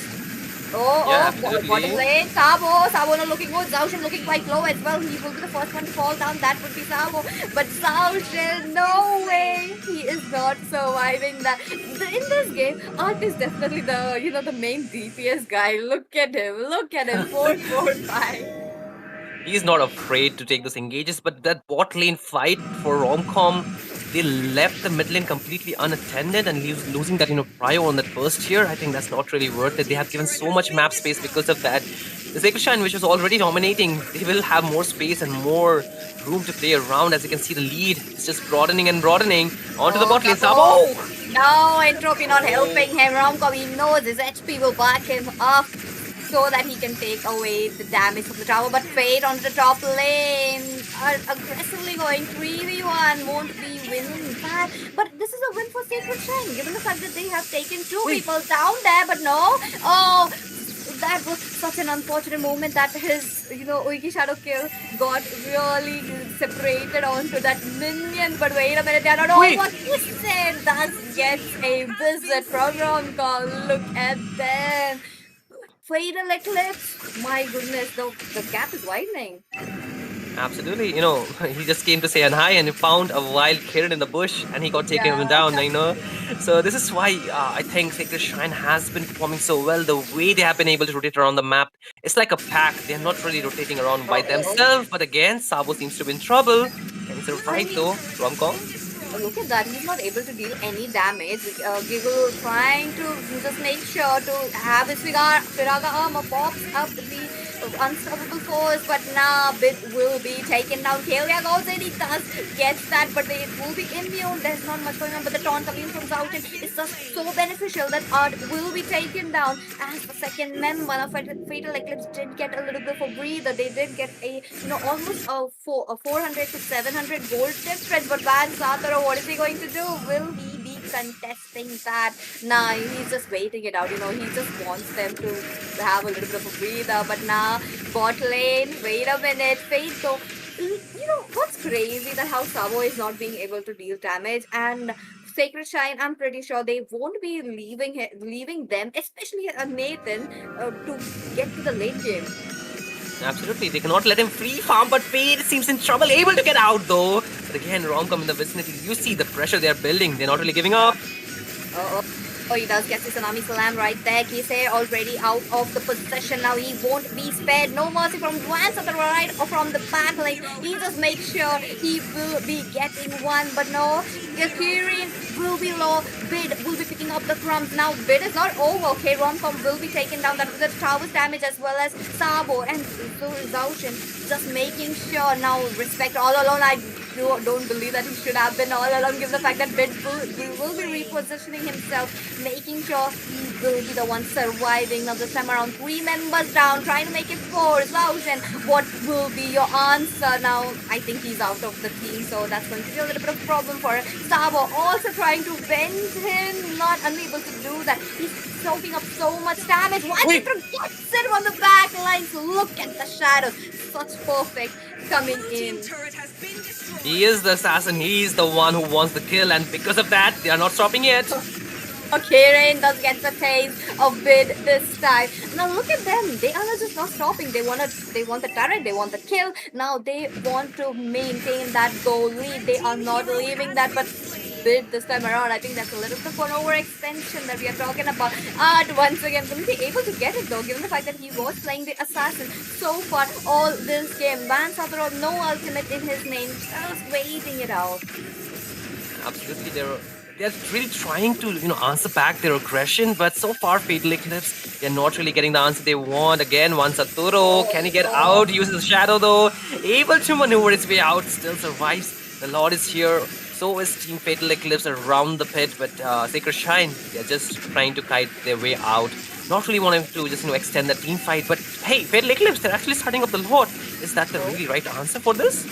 Oh, wait a minute. I mean, look at them. They know that Vance might not have the answer, but Vance taking away the Lord. Now he will be going down, but that's a trade going down very well, given the fact that Sacred Shine are not stopping. They want the kill. They want the blood of Team Fatal Eclipse. Bid looking quite low, though. One more burn is he takes him down and goes down as well. What a cinematic moment that we are witnessing as of now. But Fate, he is trying to get Kisei. He knows he has the shield. He knows he has the cooldown. Oh my. Is he losing? Oh, yeah, they both have no. Fate, look at that Kisei. Unable to keep up with the damage. Will have to go down. Man, I think we are seeing more of brawls than actually we are team fights, right? They're just brawling it out every time. They are going in, they want the kill, they want something, and then they get out. Somebody falls, somebody gets taken down, but at the end of the day, it's still, I would say, this is absolutely cinematic, right? Both the teams, they are not really yet giving up. They are trying to just find the aggression, but the Lord is still marching down. And so far, Fatal Eclipse should have the damage control. They should have that, items necessary. But hey, Fate wants to go in. They know they have to take off the Firaga armor off this. Respect. Now, Respect, no ultimate coming in. He has to back off. On to the other hand, Kirin also trying to pick someone off position, unable to do so. Now, the minions are going to be a little bit of a problem unless they clear it up very quickly. I believe they picked up Nathan for the same reason, given the fact that during the mid game to the late game, they might be able to. But no, that's not the case. The Respect pops up the ultimate, just making sure out of the way so he doesn't get away with the immortality. But in that manner, in the front lane, Kisei will be the first one to fall down. Now that's a 4v5 situation. Not going to get the Tsunami Slab. He knows he has to pick up the right, people right there. Respect looking quite low as well. Double kill for Bid. Iziko trying to go for the trip, possibly a maniac, but Sabo as well as Kirin just making sure Fate will be taken on, and Sabo will be getting the shutdown. That is a little bit looking dicey. Since Sabo does get a double, but he's all alone. Wait a minute, Kirin. The minions are popping in. He's looking quite low. One blade coming in from Vance Adro. It's all it takes for him. The shadows though. The shadows really tried. Absolutely, but again, oh my goodness, Kisei still wants them. He still wants the kill, and he will pick up a double. And with this, 2 members down, actually 4 down if you take for the grand things. But again, once Saturo still in the vicinity, trying to just open up the map, he just will back out. And AOG though, he's brought back. Oh my god, that was such a clever moment coming in from Zaushin, but Vance Adro is on a chase right now. we believe that his shadow will be coming up, but yeah, there we go. The chase is on Kisei though. On the other hand, he knows that Mansaro does have a little bit of a bowl onto himself, so picking it Oh, up once a would be throw. such a good. But the damage trying to get transferred. Bid comes in for the rescue, trying to move them away. Now we're talking about the Lord as well. The Lord is here. There's going to be a little bit of a push and pull between both the teams, given the fact that Fatal Eclipse are really pushing them now. Absolutely. Fate still trying to sustain the damage. Oh, they're going full in. Fate though, he does get picked up. He does have the immortality, so as a little bit. Oh, he does lose that. Total no immortality for him. But Gigolo, onto the other hand, they are waiting. They are waiting for the perfect time to get the retribution onto their hands. And now Vansatro are not quite interested into the Lord. They do believe Team Sacred Shrine that they can play a little bit slower, given the fact that they have a lot of turrets. Absolutely, but you see, right, despite having that lead this time, Fatal Eclipse, they're slowly but surely actually having that power spike that they were looking for, especially for Sabo, who has been dealing the damage that is necessary. That was lacking in the early part of the game, and at this point, Fatal Eclipse, they do have a chance, but they do need to keep their damage dealer safe. Kisei, also AOG in the party, but it's better too late to join in. But at the same time, the Lord is still in the hands of Team Fatal Eclipse, but it's mid lane though. Look at them now. Vansatro comes in at the right moment now. The wind of nature being called Oh, out. Sabo! No, that won't be leaving Sabo though. No mercy shown by Vansatro on Azalton. Trying to get away from the. This does have a little bit of a skills left, but now the camera moving away to Tyrion. Look at them. Sacred Shrine. They knew when to strike and they knew when to go ahead. And giving away the Lord, they did not lose anything. Absolutely. I would say the goal, though, a little bit just taken away by the side of Fatal Eclipse. Still, so far, Sacred Shrine, they're full in momentum, or they're controlling the momentum of this game, the tempo. So far, I think if you take a look at the items, right, for at least Vansatoro is fully built. He's completely stacked, even has the Sky Piercer for this game. And even for Sabo, who's going to be the main damage dealer, he's just waiting for his last item. I think he should either go for something a bit of defensive, just to, help him to survive the assassination from Vansatoro. Apart from that, he should be okay. But Fade wants to go against Gigolo. No way. Last Insanity. Oh! He's out of the way. Now he can't come in for re-engage, but at the same time, he does get the taunt coming in from South, and now he's getting picked up and left and right. But Kirin, though, I love how he is coming in as, a little bit off position. But Kisei, he tried to pick off Fate so hard, but, the flicker really saving him up. Man, the damage, I can't even comprehend how much damage that come out from Bid, because I think he almost or nearly have 50 plus stack onto his Sky Piercer if he has one, but in terms of build, he should have 50 stacks completely, right? So he is dealing a lot of damage, and he even have complete build, meaning that at this point they're not lacking the damage that they need. So far, it's just about the positioning again. Last Insanity being baited out from Gigolo. Wait a minute. Look at that art looking quite low. He cannot go in for a little bit of, utility right there, but the taunt is really looking bad on Bid. Look at him. He has to force backwards, but no, Kirin will be there to chase him down. He knows he has his abilities. He knows he can do it, and he did it. Right there, 2 people down from Sacred Shrine. What is this match going around? I mean, I would say, even though there were 2 people getting taken down, they found the bot lane inhibitor. This is going to be very important, very crucial. The minion pressure being built up is something they need to be wary of. The scoreboard looks something, really like a brawl gameplay, because it's like 22 to 35, almost 57 kills in total. So this is a lot of kills just for 17 minutes of a game. But the Lord is finally here. And Team Fatal Eclipse, they're already working on to visit. Vansatoro is just waiting in the bushes to try and steal it out. Gigolo in the vicinity. Who's going to get it?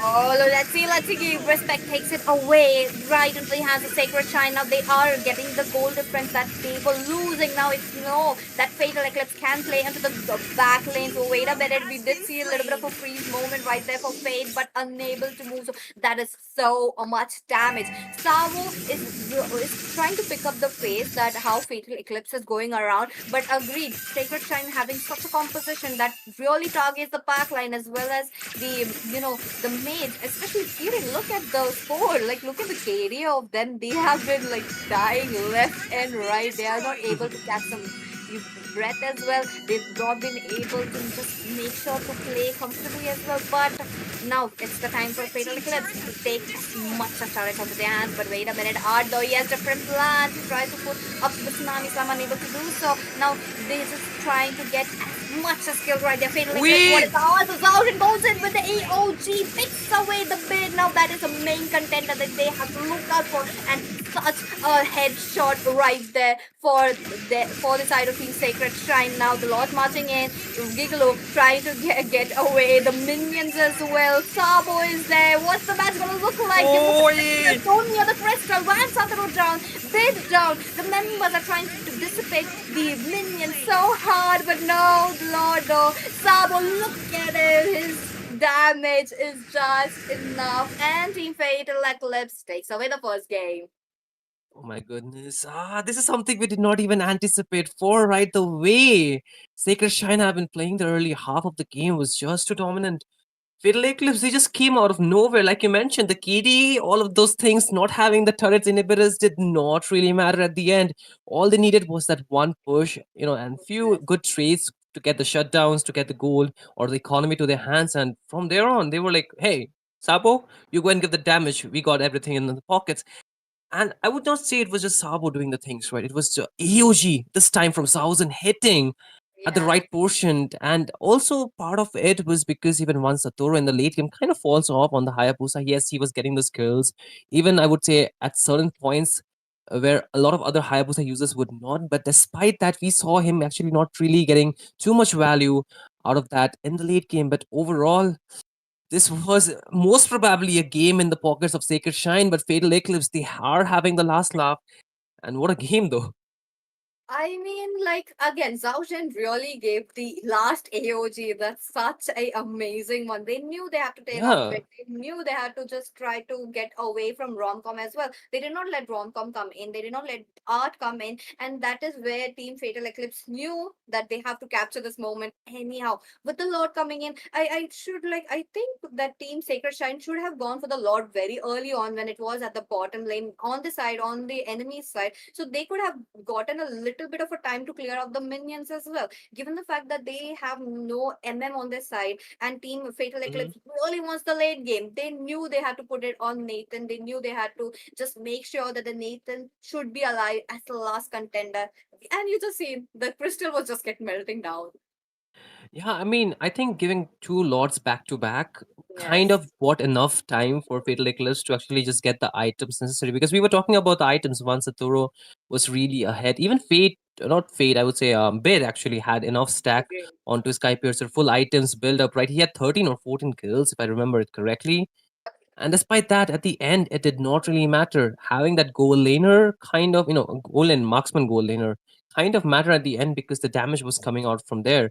And in a way, like you mentioned, it was a really dive heavy composition, which can mark the backline really well.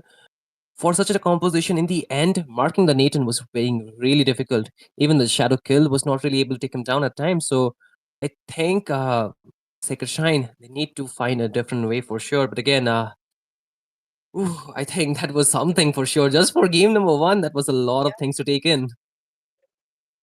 Now just Oh, imagine one lord just trying to the tide has been changed with just one lord, and there we go, the MVP is out, and look at him, that one last, deserved, yeah, one last deserved. AOG is definitely a MVP moment. Not only one, I can, just if we get the replay after this for the MVP moment, of course, we will Yep. see how many times. It's not only that he was using the AOG to get the Mhm. target, it was also for zoning.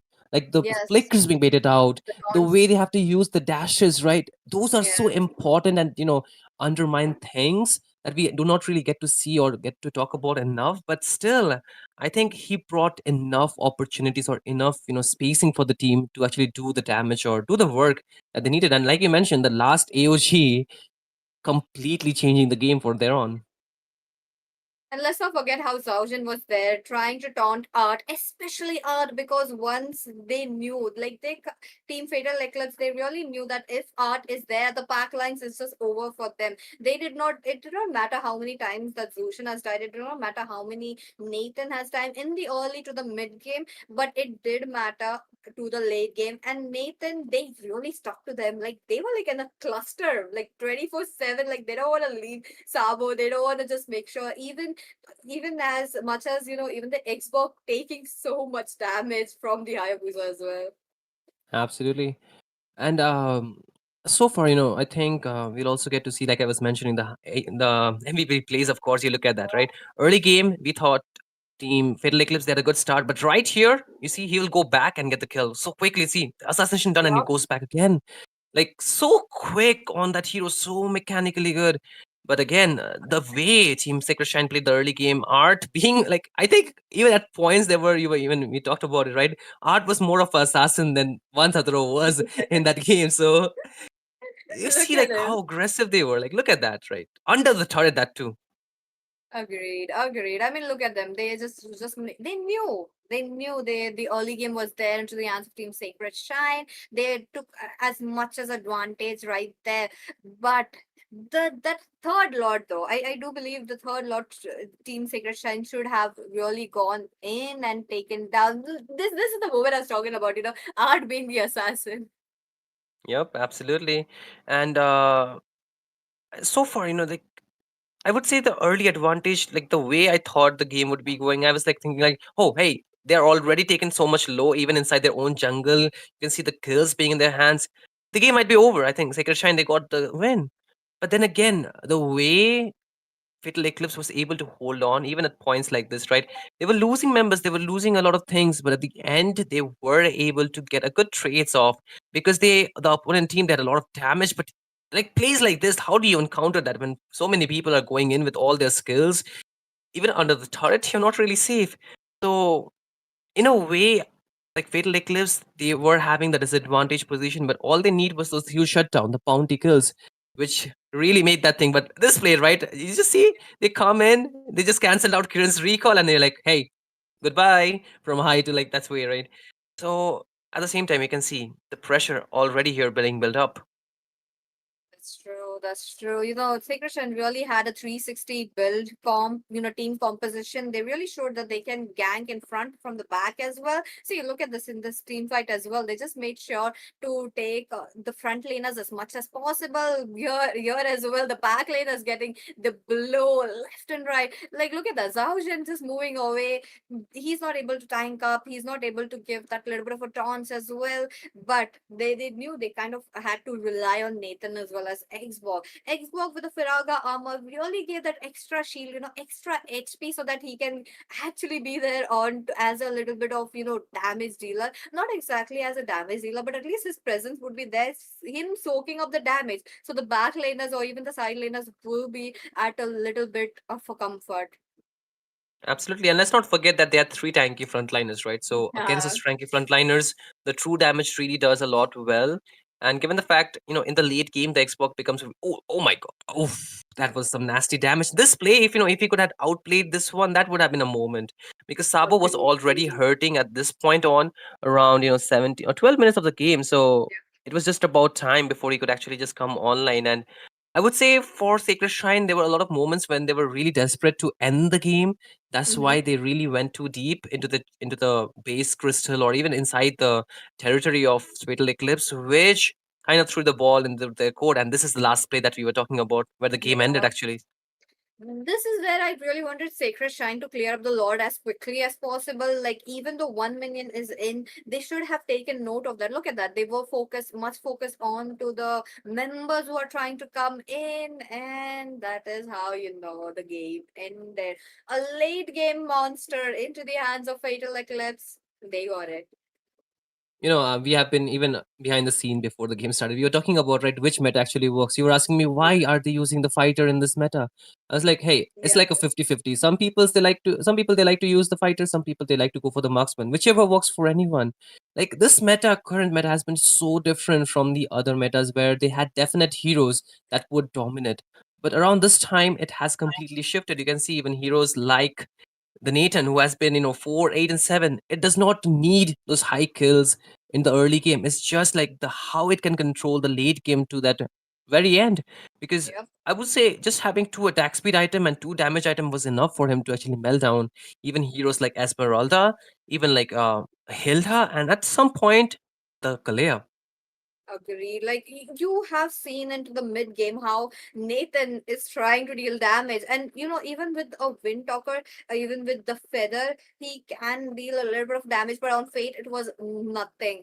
But they knew that that was not the point. That was not the point of dealing damage onto the enemies, trying to take them down. For Fatal Eclipse, their vision, their the the journey was there just to go on to the crystal and take it down no matter what. Like looking at the KDA, look at that. Sacred Shrine really had a very good KDA. They were coming up. Look at Bid. I really love how he was on that. Lunox just dealing damage. The Sky Piercer also helping him out, but was it enough? It was not enough. I would say, even if it was enough, team Fatal Eclipse, they had enough ways to actually try and kite their fights away. Because it was not really necessary. He was dealing the damage to the frontliners. Sometimes he was dealing the damage to the backliners. They were like, taking turns. Because especially the Lunox, when it is hitting in the darkening form, he's using the Chaos Assault to hit the damage. It is a free pick off for the Zushin in a lot of cases, right? The Zushin can freely get the stack up, reposition him, and what does the Lunox do? Because the Lunox among the many mages does not have that extra bit of range, extra bit of advantage when it comes down to that. But again, at the same time, hey, Peachy is just getting a bit too eager to start the next game. But it's this time, Peachy. This time, let's just talk about this one. I know, like the first game really exceeded our expectations for this match, but again, I mean, it can go to a 3 game spree. We never know, right? So it's just the game number one, Sacred Shrine. Like I mentioned, they have been on a spree, and they're not really here to get the spree. I mean, the streak broken so quickly just after winning one LAN. I mean, there could be some exhaustion from their end, but at the very end, they have to still play their A game and look at the damage dealt and taken. You can see Bid dealing the maximum amount of damage from the team. Like, how do you even do that? And Sabo not dealing the main damage, but still, it was, some part Kisei doing that really well. But when required, Sabo stood up for his team. That's true. And you're talking about the DPS, how bid was the highest, like 143K, and compared to Sabo, it's just like not even one fourth of what we are seeing. This is what I'm really baffled about, This is what I really like coming in from the side of Team Fatal Eclipse, that they are not in for the damage. They want that total control. They don't even want the control of the map. They just want to straight up rush it. The lane sync was perfect at the right moment, at the last moment. If I do believe that if Bid was alive trying to take them down, they might had a chance trying to stretch it out for even for a minute or two. But again, Fatal Eclipse, what a victory that they have taken onto their hands. Absolutely. And I'm really curious to see actually, how they actually want to play the next game because let's just Yes. say the first game, they were very close to winning that game out, right? For Sacred Shrine, of course. For Fatal Eclipse, I think now that they have that, main point or main advantage in the series, like the game point, of course, they do want to play it a bit safe, but at the same time, if they just go too much with the comfort, they might be losing that momentum. This is the momentum that they need to continue for. But again, for Sacred Shrine, they need to break this momentum at any cost. We are just 2 minutes away from drafting, and this drafting is going to be very, very important in many cases, like how or which heroes do they want to deny? Because we know Porzaus and his Garud Kacha has been one of those heroes which he really loves to spam, which he really loves to use to the most extent. And if you give heroes that are actually a comfort hero to the other team, that's gonna create a problem. And even for respect, a lot of heroes were banned for him. Like in this regard, his name was not respect; it was Gigolo. So a lot of heroes were banned for him, especially the utility, which left him with just the export, but still he was able to manage somehow. So if you were Team Sacred Shrine, which heroes would you actually ban for this game, you think? Again, the Fredrin should be there. You have just seen, even if it goes in the either of the teams, it is definitely fatal. It is definitely dangerous, given the fact that both the teams really know. I have seen Manslaughter on the Fredrin. I have seen Gigolo on the Fredrin as well. Now, it has not much changed. Obviously, they have played it much on their rank games or even in the classic games. They know the in and out as well. So I am curious. Like, I want to see the Fredrin, but again, it it being on the ban list should be there. True. This time though, Sacred Shrine, they will get the first pick. They can try and prioritize that. But again, the question remains, right? Would you want one Satoru on a fight? I mean, on a utility instead of assassin? Like, would you? Maybe. Maybe. Like, come on, one game. Like, I mean, Fanny is open. I do believe he really plays a very good Fanny. So there Mhm. is a chance that we might be looking at. But at the same time, the fighter, like, come on, you just seen Fatal Eclipse just trying to, they're not interested in trying to deal so much damage. They are much more objective wise. Even though we have just seen how Hayabusa was a very active trying to take down the objectives, but I do believe you after the second lot something changed. Something changed for Vance, other that he wasn't getting the space, or he getting the vision that how to go in and out. So maybe with the fighter, he might be able to go through that. True. I think it was a bit shaky from that, as you mentioned, the second Lord onwards, because until the first Lord, they had full control of the game. They had Yeah, the things going on for them. Because, in a way, if you have the tempo in your hand, then you can dictate what you want to do and what you want your opponents to do in a very big, huge regard. Because economy, they had it. The kills pressure, they had it. The damage, they definitely had it more than they required. It was enough to even punish the frontliners. But still not enough. And as you mentioned, the Fredrin will still remain in the ban list. And for good reasons, of course, right? It's for a good reason. You do not want, if you do not want the hero, you do not want your opponents to take it out away as well. And I would say Fredrin as a hero for the first pick is definitely not the worth that hero, because you want to keep a bit of dynamic dynamics for your, not dynamics, but a bit of flex, let's just say, in your draft, that you can actually just play around. But still the bans remain. Like I mentioned, you cannot ban every person on the team, so you just choose whom you want to ban. This time it's going to be Romcom, because Romcom not having a performing hero, like, Romcom is much of a playmaker in a way that if you give him Dragon, if you give him the, I would say, even the Lapu Lapu, he can do a lot well, and a very aggressive play style. But at the same time, it's not just Romcom who can use the Lapu Lapus, even Fate who can use it really well. So this time, though, Secret Shine is banning off the Garud Kacha, which is really, really required if they wanna get that mid prio. agreed. Like, again, come on. You have just seen how Zaujan was there in the team fights for the taunts. We did not see a lot of AOG plays. Understandable how he wanted to be there, trying to, shoo away Romcom. He wanted to just make sure that the art as well as Romcom won't be there onto the team fights, as well as Fate. Come on, there was almost like two fighters situation onto their hands. And if he went in for the AOG composition, the front laners, the back laners will be totally exposed. So that could be such a problem. So True. padding that up was such a good position. But Kimmy, though, Kimmy, I am not sure about that as being the second ban right here for Fatal Eclipse, given the fact that Sacred Shine really won't go as a first pick. Mm, like for Sacred Shrine, I would say the Kimi ban is more of a target ban coming in, of course, because it's against a Bid who has been performing really well. Given the fact the fighter meta is really prevalent and really Yeah. strong, the Kimi ban is actually just for him. And it's also actually performing really good. But again, once Zoro getting that YSS, the Yisun Shen, is really something we have seen. He just needs some space to farm around. It's like his ultimate ace. Like, after like previously it was Fanny, now it is the YSS. And anytime he get that hero, anytime he can actually play around this with this hero, is the team does not really need to think much about him. It's like they do their own thing once the throw farms, and he just comes when he's ready to join the fights, when he's ready to give the damage, of course. But in this case, again, you cannot give or open the Yuzong against Romcom. Like, you need to keep it away, or you need to just pick it for yourself. And even the same goes for the Kalea. I think you know the answer for that, right? Yes. I mean, come on, Art. Like, he has been spamming that hero since Kalia was released. But there we go.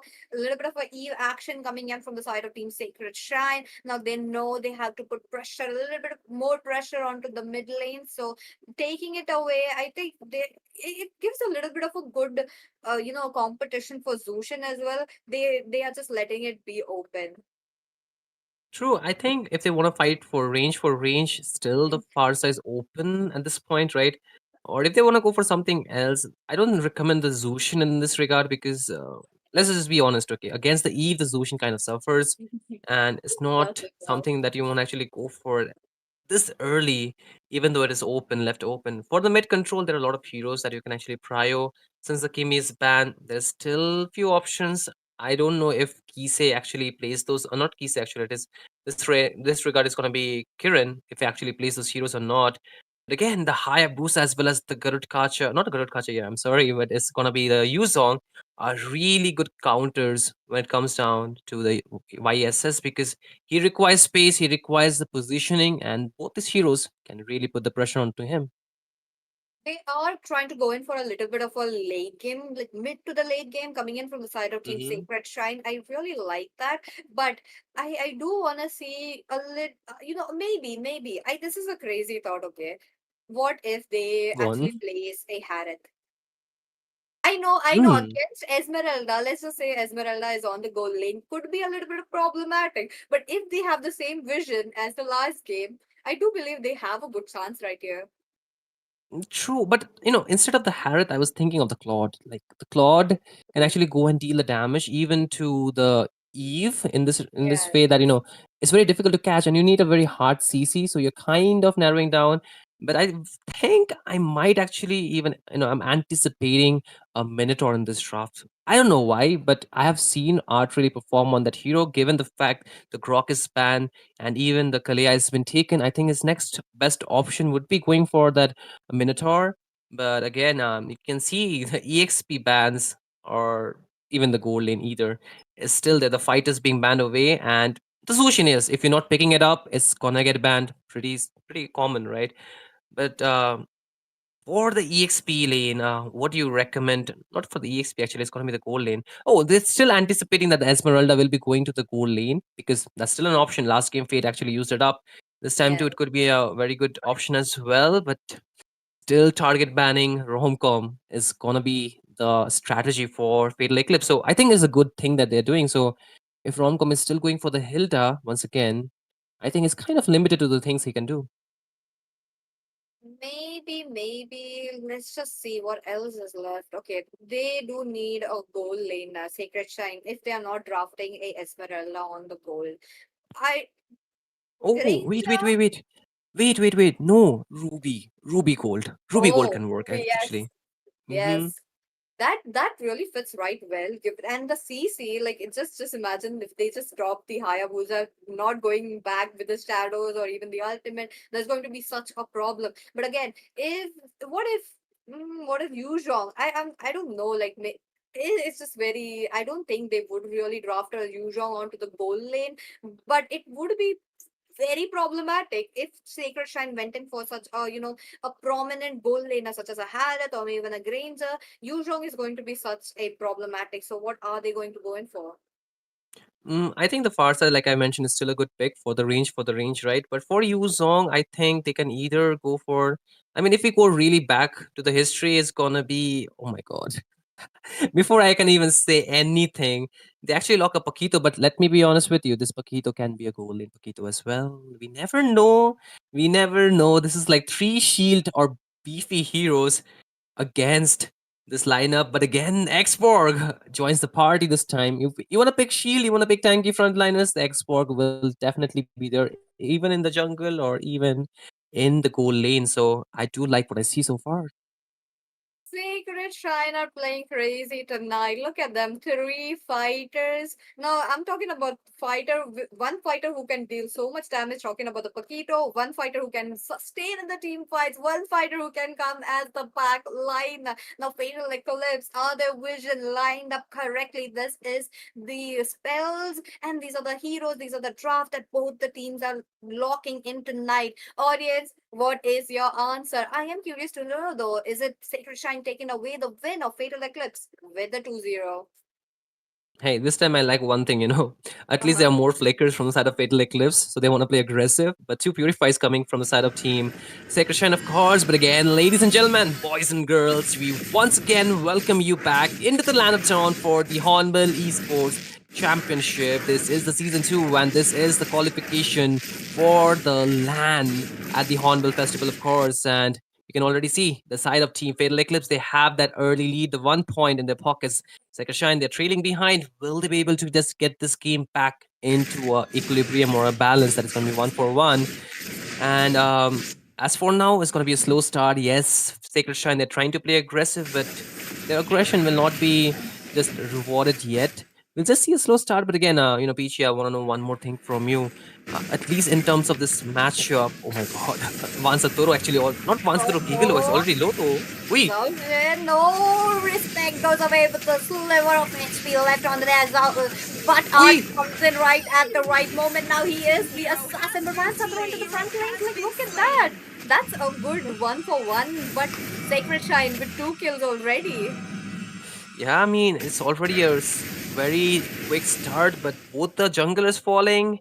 But let's see who the kills actually gone to. It's like Zausen picked up the kill, and from the side of team, actually both are roamers, and just mid lane is actually finding the kill. Again, 1v1 down bot. Fate versus Sabo. The Piraga armor is just too annoying in the early games, right? And Fate nearly needs to respect that. He needs to go back and wow, a heart just gets taken down. I mean, come on, you play like an assassin right there. Now he's also picking up his items very quickly. Now, 2 minutes in, we know the turtle is here. Now, Gigolo already has his eyes set on it, but Van Satro, knowing he's on YSS, will not be going for an early turtle. Maybe from the Lord we might be able to see, but okay, as we expected. Now, there's a gang coming in from Van Satro. He does pick up Gigolo at the moment, but then the passive from Yuzhong just right there. Now into the mid lane, look at that. Kalia with the little bit of action, just making sure they pick it up. But Fatal Eclipse is also picking up the face. Absolutely, and they're really not stopping. They want to go in, find the kills. Thousand. Hey, wait. What? Mate, Kirin, look at him. He made a very risky play, but at the same time, you're talking about last insanity coming in. Fate will be taken down. Respect will be taken down once again. Right at the hands of God, who's trying to get away from that situation, unable to do so, will be falling down. Oh, it's not even 5 minutes into the game. Both the teams are really keen. Zhaozhen, though, he's ready. He's ready for Van Sataro. I mean, I don't know if they're just playing for the late game or they just want to, hey, you bring this fight, I'll bring this fight to you. It's just complete chaotic fights happening around the map, and both the teams, they're still hell-bent on towards it. Keys is low though, and he might fall as well. Oh my god. Okay, nice feather strike coming in with the flicker, shuts down bed. Now they are not over. Zhaozhen still can play, trying to just pick up Vans Athrol, sliver of HP, but no, wrong comp will be there, unable to wait it up. Now, the shadow kill right on point. Double kill right there, done and dusted. Man, like, if we just want to just highlight one player, then the other player is just making those highlightable play. At this point, like, what do we even say? The moment we just want to say something, the team is actually on to another fight. And this has been the current meta so far. And just after the first turtle, we have been seeing non-stop fight. But again, Kisen wants to go in, flicker out. We get the stun from the Federation strike, but Kirin will be the first one to fall down along with Art. Now members are going down one by one. The dragon form is here, but I believe it's used up a little quite early given the fact that the turtle is here and Fatal Eclipse is unable to enter the river area. Absolutely, because after using so much of a resource and even not having Kirin, it's a really heavy bait that they have to go for, or bet that they have to go for. It's a huge gamble, and they do not want to risk it. The economy lead is not too much. It's still manageable. Just one team fight, it can be just turned around. But again, Fate falls onto the bot lane. Art in trouble, but should be going to the safer side of the map. But again, the lead you can see is just juggling around to each of the team. But again, mid lane is a camp or an ambush setup. But again, Gigolo wants to go in. No, Art? Okay, Art he was teleported so hard. Look at that. Okay, on the bottom lane though, it is crazy to see Sabo onto that. Almost winning against the YSS. Now the YSS being low. I know he has to farm. You're talking about how it's even it's into the game. Still, it has a few kills, but unable to pick up the pace when compared to Gigolo. But again, let's see what they will do. In terms of experience-wise, both are on 8 levels, which is a good thing. And junglers really need those minions. They really do need to creeps onto their hands. So they are just playing it very good. But the kills though, the goal difference is shifting towards into the hands of Fatal Eclipse. Absolutely, and for the early game, the Hayabusa does do better with those extra kills, with the extra gold. Whereas the fights is still gonna be just a bit of skirmish down bot. Still, nobody falls. That is a good sign.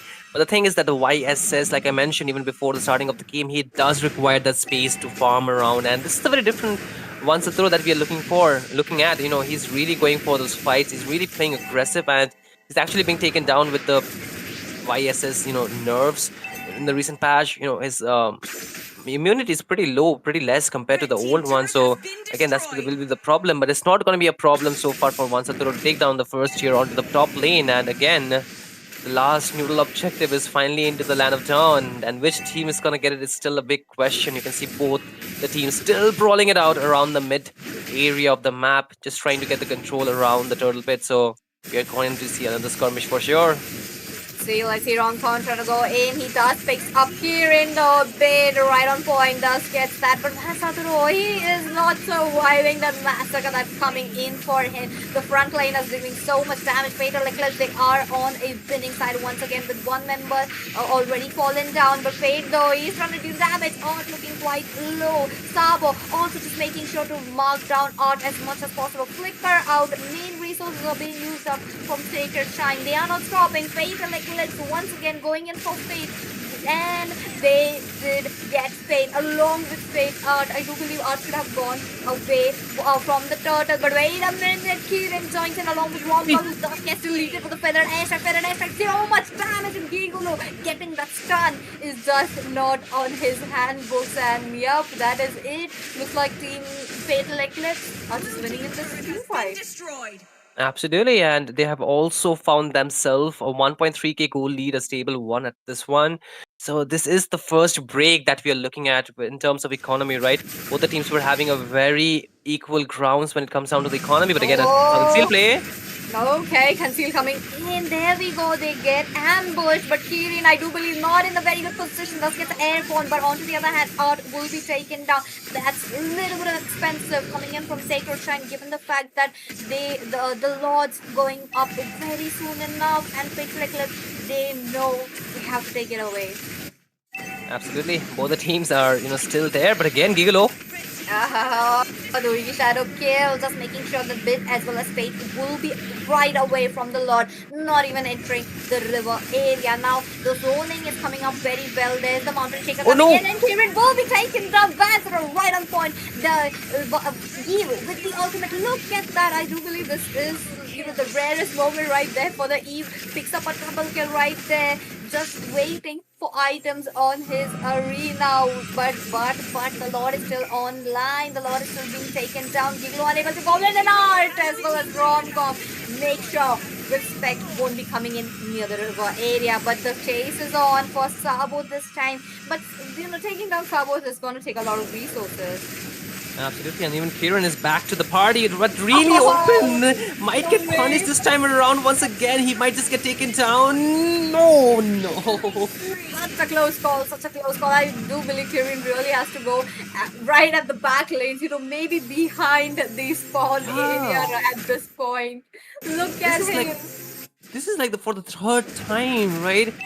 They were really winning, but this feather airstrike positioning was something that he really needs to keep his eyes on, because he's really open and susceptible to those ganks, and every time he's positioning himself like that, side of Team Sacred Shrine are ready to punish him down, and they have a very good gap closing heroes like the Hilda, like the Esmeralda, and even the Paquito, who can really move around the map quickly. So that's going to be a problem, but so far the Lord does not seem to be a problem for the side of Team Fatal Eclipse. They will be able to just clear it out even before it takes down the Holy Defense, but at the same time the second tiers are in a jeopardized position. But once again, Gigolo not taken down. That is so much damage now coming in from Romcom as well. Now the front laners are dealing so much damage. They are unable to keep up with it. Well, Vansat are also coming up. Look at that Eve trying to trap them down onto the immobilization, but unable to do so. But now you're talking about how the Team Sacred Shrine want to go inside the tower to deal damage, in turn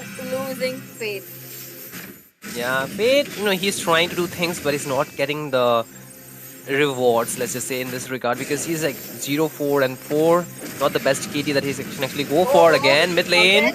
Zaugen, I really love how you jumped in, but the outwards, the exit part wasn't open for you. Should have waited a bit more, but again, Sacred Shrine taking away the goal lead onto their hands. The goal lead had just widened up in just few seconds. Exactly right, so quickly that too, and we're just talking about a few minutes, and this is really uncalled for because the lead Fatal Eclipse have been maintaining. The advantage they had is all thrown out of the window, and because of that, the side of Team Sacred Shrine, they're throwing everything that they can except for the kitchen sink, of course, and that has been the main course of problem because their damage dealers are completely getting shut down every time. Kiran, talk about it, like, every time he's going for the feather airstrike, there are 3 or 4 members jumping on towards him. They are, like, hey, you just open the feather airstrike and you're done for. And even for Gigolo, he, he can assassinate, but just like in the last game, we have seen how once Satoru was playing this Hayabusa, there's some, similarities towards it, but the outcome is still the same, right? Once you reach to the mid to the late game, the Hayabusa kind of falls off unless and until the game is really one-sided. And at this point, even with the Lord spawning in, this is going to be the enhanced Lord into the Run of Dawn, the 12-minute one. So we'll see which team actually gets it. But again, Zausen is in the vicinity. Once Satoru, he just knows somebody's lurking around in those bushes. But again, he's still questioning it whether he wants to just clear it out or not. But again, the vision will be given by his team and Team Fatal Eclipse. They're just trying to clear the waves out. Just try to get a bit of information that they can before they set up for this Lord. However, they're completely zoned out from the vicinity, meaning the side of Team Sacred Shrine, they still have the advantage going for themselves. The Fasa really has a very good potential of dealing damages, but onto the top lane, Kisei just trying to survive. He does have to have a complete turret, but unable to do so. Now Fate looking quite low. I love how Kirin jumps in right there, but the Feather Airstrike, that deals so much damage. Now you're talking about 2 members down on the side of Sacred Shrine. The Lord is wide open. Sabo also using up his last insanity. You know what's gonna happen if Diego doesn't fall down right here. What else? Uh-oh. No way, right? And at least 4 people right there will be taken down. The members are falling down one by one, 3 for 2 right there. But they are going for Sabo as well. At least for the immortality. But no, Sabo leaves away safely with his immortality. Yeah, even after 3 members falling from the side of Team Sacred Shrine, Satoru and Romcom still holding the ground. They're still maintaining that they did not get this Lord given to the other team. At the same time, they do not have retribution that is going to be Team Fatal Eclipse. So it's still an easy Lord for the side of Team Sacred Shrine. Of course, the retribution secures it down. The Black Dragon form is out, but is it enough? I think he might just get taken down airborne. No, he comes down, but hey, the result does not change, does it? Look at them, 22 for 21, Fatal Eclipse. They are a little bit away, but again, they are losing the map control that they had at the last game. Again, talking about the map control, I do believe they have to take down the Lord as early as possible just to not make the same mistake. But wait a minute, they know they have to take down Art as much as possible, trying to lower him down. There is the Wishing Lantern dealing, damage that they need, but Bid so low. Gigolo, my goodness. I love how he targeted Bid, but I think they have done it quite early. It's a little bit too early. True, because they distributed the damage, but still the inhibitors are looking at a very bad position. The Lord here, Team Fatal Eclipse, how do they defend this one?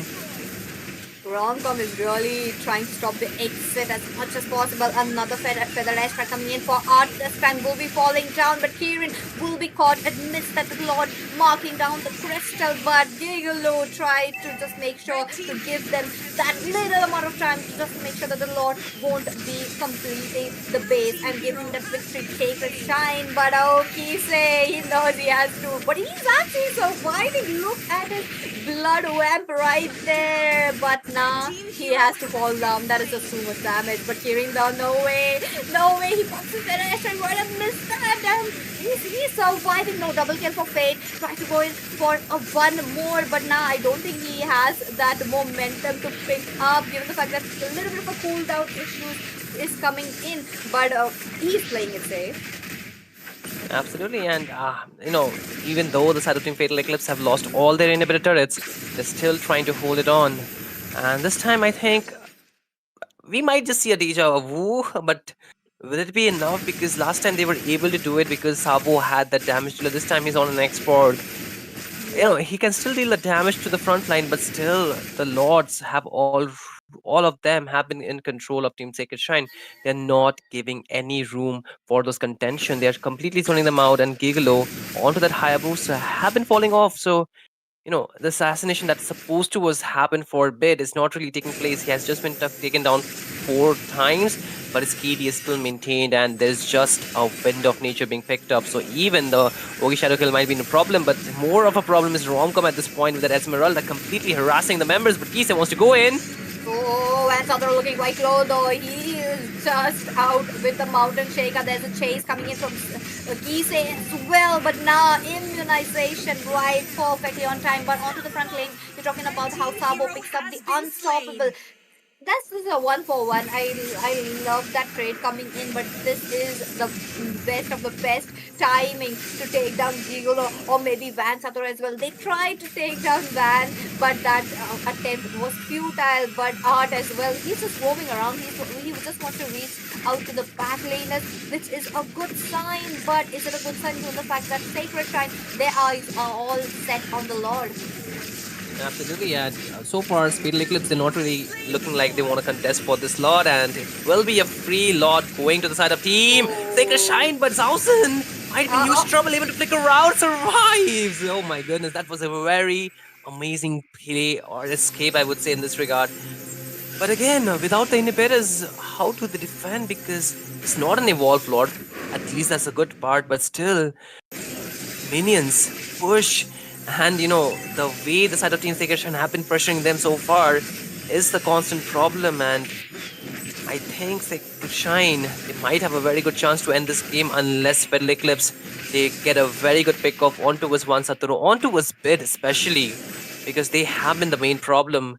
But again, this lord is still there, and Fatal Eclipse, they're hanging by the thread. I love that. And to the back lane, Kirin will be popping his flicker. Now, Vansatro exiting, just making sure that Farsa will be taken down. But at the same moment, Vansatro will be taken down. The Lord is there. What? Double kill for Fate. He's trying to go for the triple, but the minion, but the turret is just so much damage. At this point, Giglo as well as Sabo, they are trying to take down the Lord. 3 members down for 2. This is where Sacred Shrine cannot complete the base. Yeah, they are able to defend. I mean, Vansatro really pretty aggressive with going to the backline, making Kirin go or fly around with the wings by wings towards the side of his teammates. But still, that was really risky, where Zausen was able to just use the Tsunami Slam on towards him, and the last Insanity just took him down. But at the same time, he was not really quick enough to press that Winter Crown, so meaning the ball is still in the court of Team not Sacred Shrine, Fatal Eclipse at this point, but still not enough for them to end this game. They have that advantage, they have that room, but still somewhere some part is still less for them to actually just close the gap the side of Team Sacred Shrine have been building. And again, the push is not really there. The turrets are still standing, the remaining ones of course from the side of Sacred Shrine, and they still are not losing too much except for the goal lead, and there is no Lord for the side of Fatal Eclipse, so there's not much that they can do. In terms of kills, yes, it is completely same on the board. It's 28 for 28, and it's just gonna be 20 minutes of the game. And at this point, the next Lord is definitely gonna dictate the pace of this game here, Peachy. That is going to be such a game changer, Lord, that we are talking about. Now both the teams are really keen on the river. Oh, what's the throw? Already going down. They want to target Kirin out of the map. What's the throw? Is there along with Gigolo. Gigolo looking quite low. Pop the Uigi Shadow is just trying to make sure that the members won't be there. But Fate, he knows how to take down Kirin. He does it. But Pansatro, wait a minute, that shield really having it, but not against Rise. Right on point. The back laners, the EXP laners are literally shining as of now. They are not stopping in. They want to go in for more. He's trying to pick up as much as HP from his passive, but from he is not stopping as well. bought enough Wait, wait, time. wait a minute. Wait, bottom lane. There's so much minions coming in. Yeah, they Well, bought enough Power is time. also trying to survive. The mid lane's coming in. The lane is there at the right moment. But Fate, he's Wait, trying to wait. complete the base. Will he be No, able to what? do so? Don't tell me. Don't tell me. Oh, hey. Let's Whoa. go. My Oh goodness. my god. What a backdoor. Like, the backdoor What was a all backdoor. good, but they got it. It was like clear as a day. Like he's not even a marksman. He's like a fighter. It was like, he was like boom, boom, boom, punching, and it worked out. Like Romcom bought enough time, Bid bought Yeah. enough time for the team, and like, oh my god, like we are in for a show, of course. Like let that sink in, man. Let that sink in. Like, we could have hyped it up, but it was not even that hyped moment. It was like, oh, he's punching it, but he's punching it very slow. Will he He's get it? just Will he working not? for it. He doesn't care if Yeah. Savo is in front of him. He doesn't care if the minions are out. I mean, he knew that his mobility will take him out of that situation, even if he doesn't. But he got it. That is just Yeah, exactly. crazy. He gambled it. He gambled it for sure, but some way or the other, it paid off for this time, right? Even though he was not able to make those amazing plays with the Paquito, but he did the work. He did the work. He played as a true goal laner. That's all I have to say. He definitely played like a true goal laner. But props to Romcom and Bid. Like, they were like 4 or 5 people, not four actually. I think 2 or 3 people trading him, and they got them enough time because the RWM was used, so the members got slowed down. They could not actually rush back towards the base to try and defend that. And even Art, he actually cleared the mid lane, and then he Yeah. went and joined the fight. So he did not let the rest of the members just go back. So really smart. It was like a very high risk, high reward play, but worked out perfectly well for the side of Sacred Shine. I mean, he knew that the minions are coming in. The base is wide open. He had to take that, and he took it. It really played out very well for Sacred Shine, just making sure they get 2 for 1 onto their hands. But again, one last game is still remaining, which will be the deciding factor. Which team will be qualified for the LAN? We are all curious as you guys as well, but let's just wait for the scoreboard as for now. But Shinryu, I really love how Art was there as the back laner, like trying to deal damage and just going for the Kirin. Kirin got targeted so much. Yeah, even in the last team fight, I would say, Kieran was the prime target in this game. But hey, all that has to wait because we have the MVP for this game, and it goes to none other than the one who got really marked a lot in the drafting stage, of course. So many heroes being banned, but still he had that Esmeralda onto his arsenal and really performing out of his mind. And this time, bagging that MVP, 85% kill participation, 35% damage taken, and 25% dealt as an Esmeralda is a lot, honestly. And I really love how, the MVPs are the person, like the player who has done such a good job, such an amazing job at the last moment. It was Zaujen in the last game. Second game, it's Romcom who was buying time for the team so that Fate would go and actually get that backdoor for themselves. So I am in for the game number 3. I am really, really curious, given the fact that Sacred Shine are really adapting to what Fatal Eclipse are giving in, but Fatal Eclipse are not being able to keep up with the with the time run, with the time that Sacred Shine are giving them.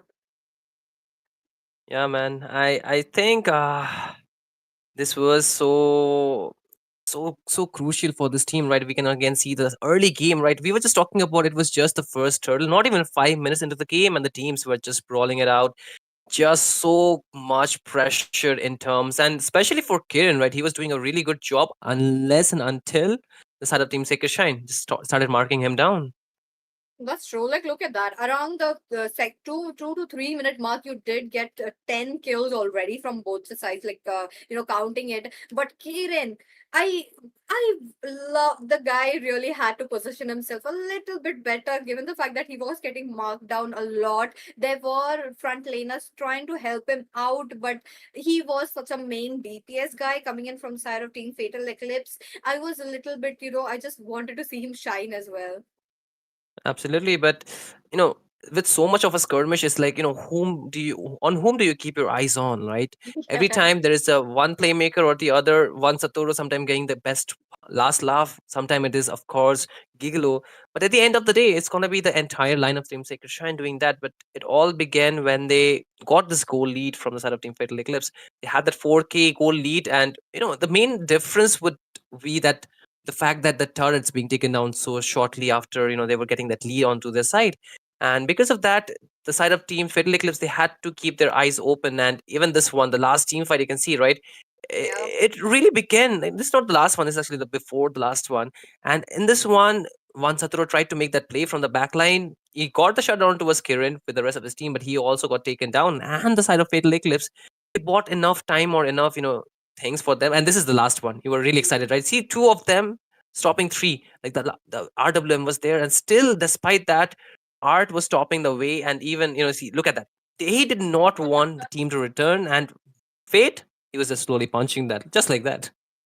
Yep. Like, come on. Fatal Eclipse. This is like a reverse Uno, okay? This is what the Fatal Eclipse did into the game number 1. Team Sacred Shrine picked it up for themselves and they played the same game against them. That's such a smart move coming in from Sacred Shrine, but they are just not unstoppable. Let's see if their streak really continues. Yeah, it's like we are at the stalemate. It's going to come down to a best of one, of course, ladies and gentlemen. So we'll see how will that go. But hey, I think these games have been really tiring for the players as well, and even for us.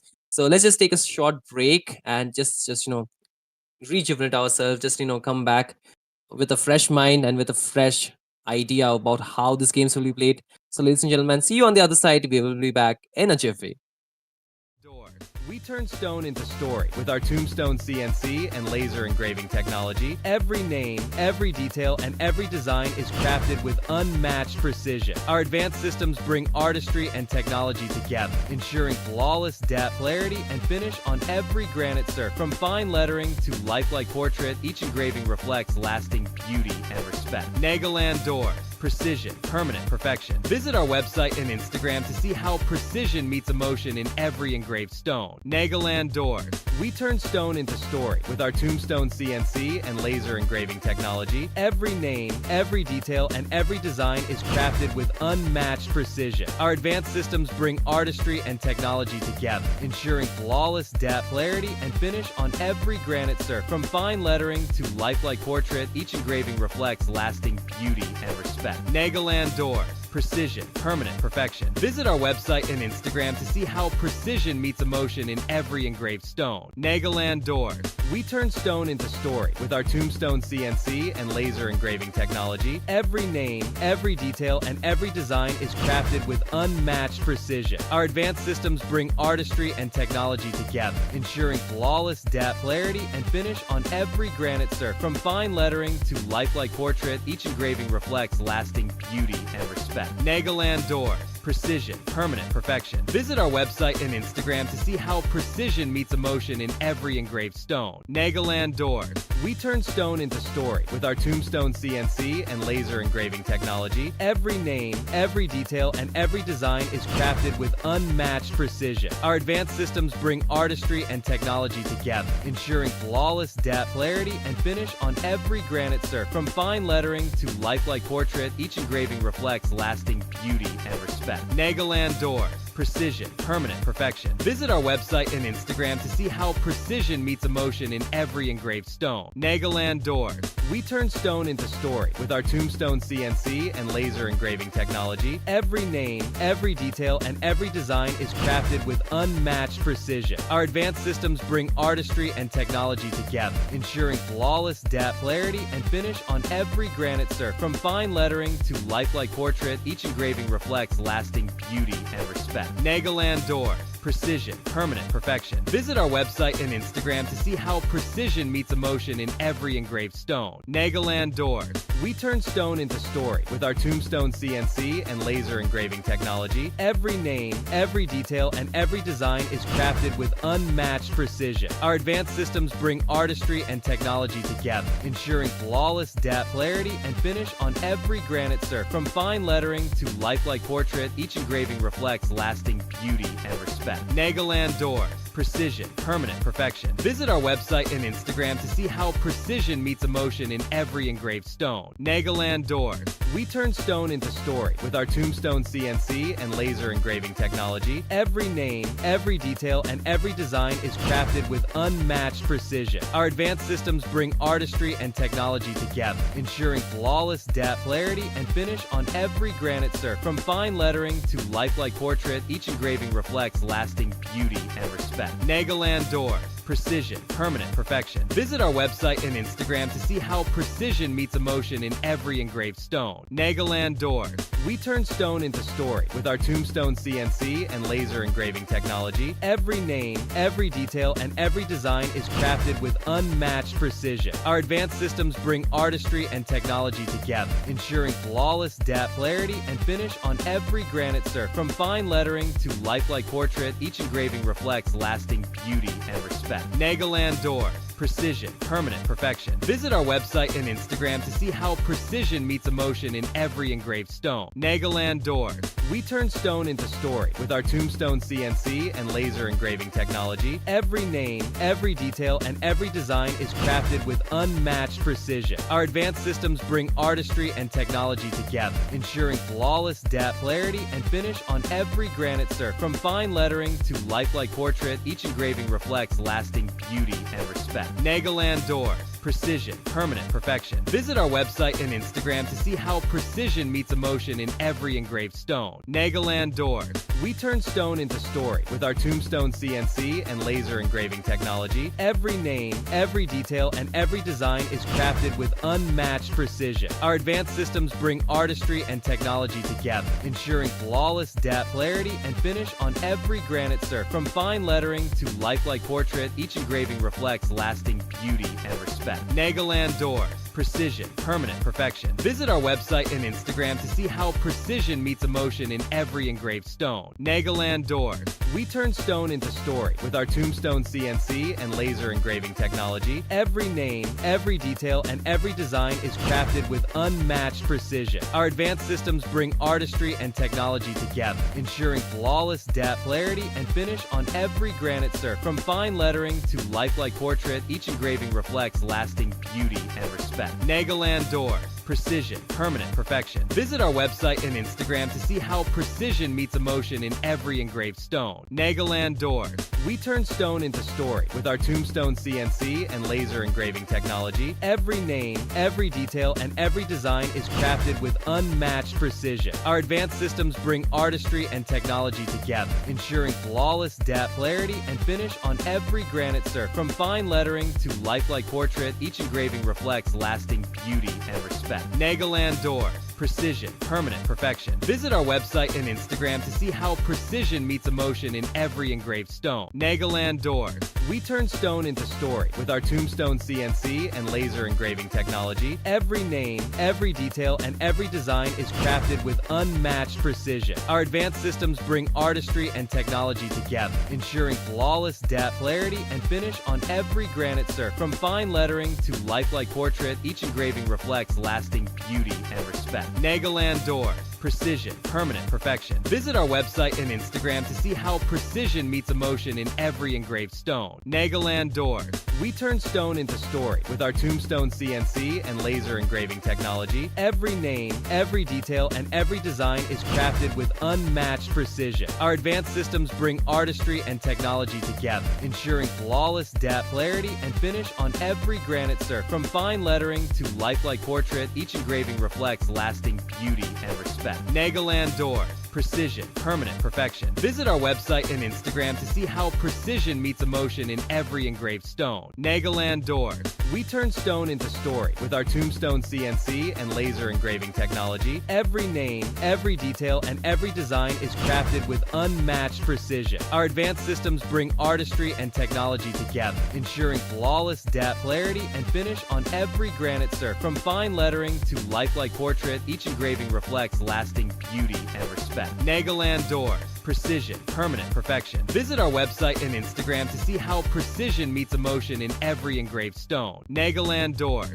We turn stone into story with our Tombstone CNC and laser engraving technology. Every name, every detail, and every design is crafted with unmatched precision. Our advanced systems bring artistry and technology together, ensuring flawless depth, clarity, and finish on every granite surface. From fine lettering to lifelike portrait, each engraving reflects lasting beauty and respect. Nagaland Doors. Precision, permanent perfection. Visit our website and Instagram to see how precision meets emotion in every engraved stone. Nagaland Doors. We turn stone into story with our Tombstone CNC and laser engraving technology. Every name, every detail, and every design is crafted with unmatched precision. Our advanced systems bring artistry and technology together, ensuring flawless depth, clarity, and finish on every granite surface. From fine lettering to lifelike portrait, each engraving reflects lasting beauty and respect. Nagaland Doors. Precision, permanent perfection. Visit our website and Instagram to see how precision meets emotion in every engraved stone. Nagaland Doors.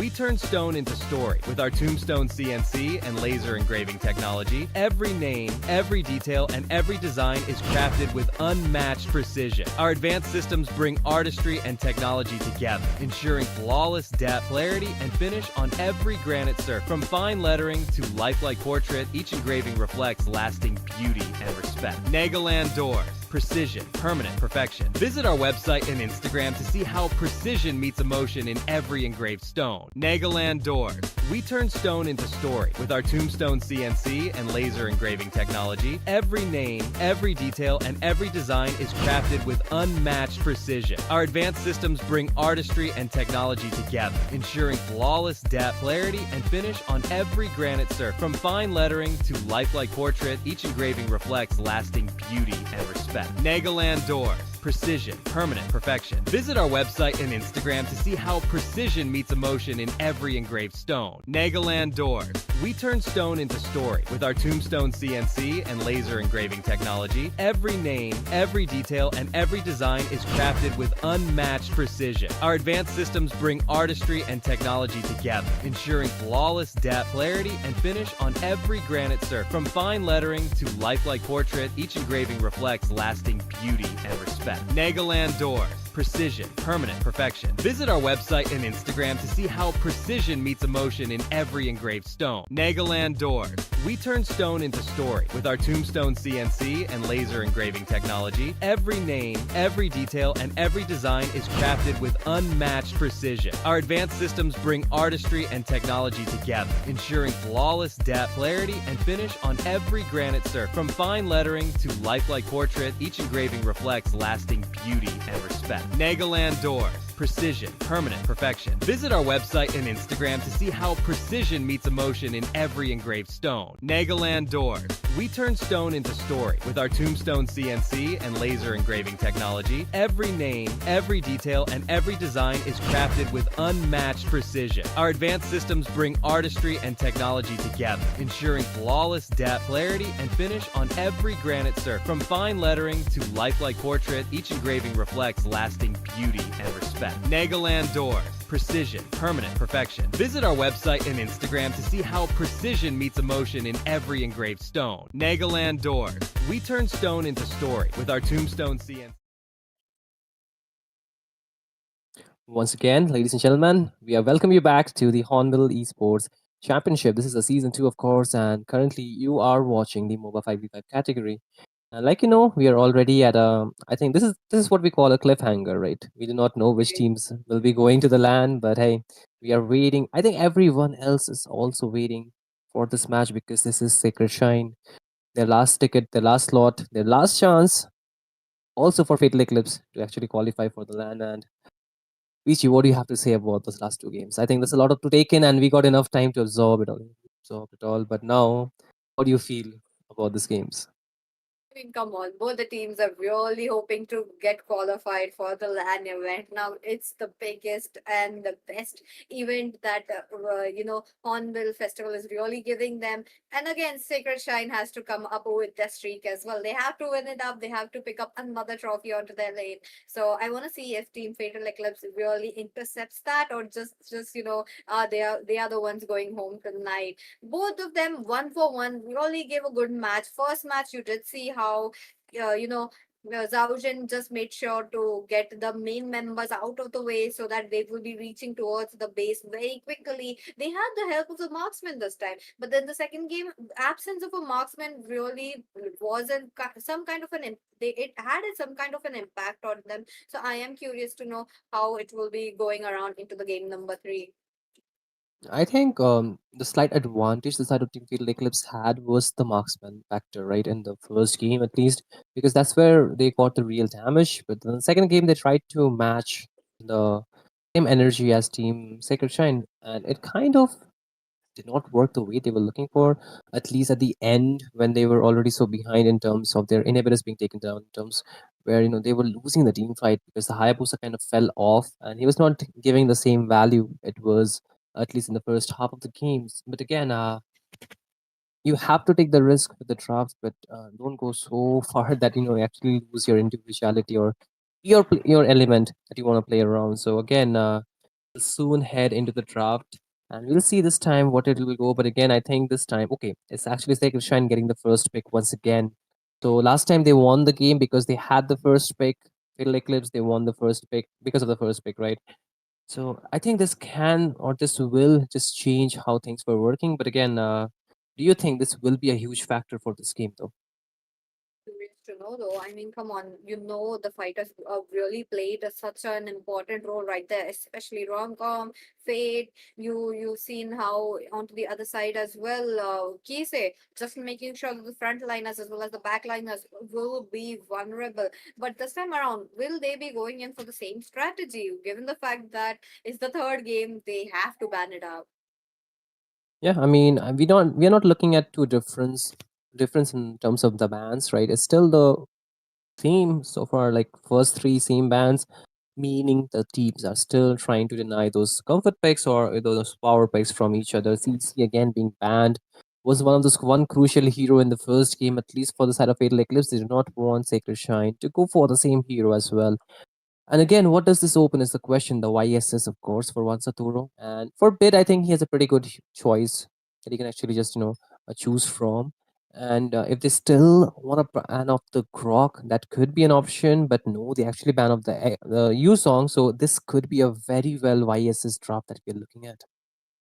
Possible. Come on. Last game, YSS was really, getting chased down by the Yuzhong so much that I think Sacred Shen really went in for the ban for the same.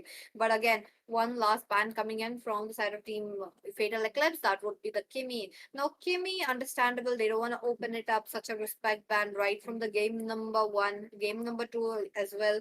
So, I am curious if Team Fatal Eclipse will be going in for the goal laner.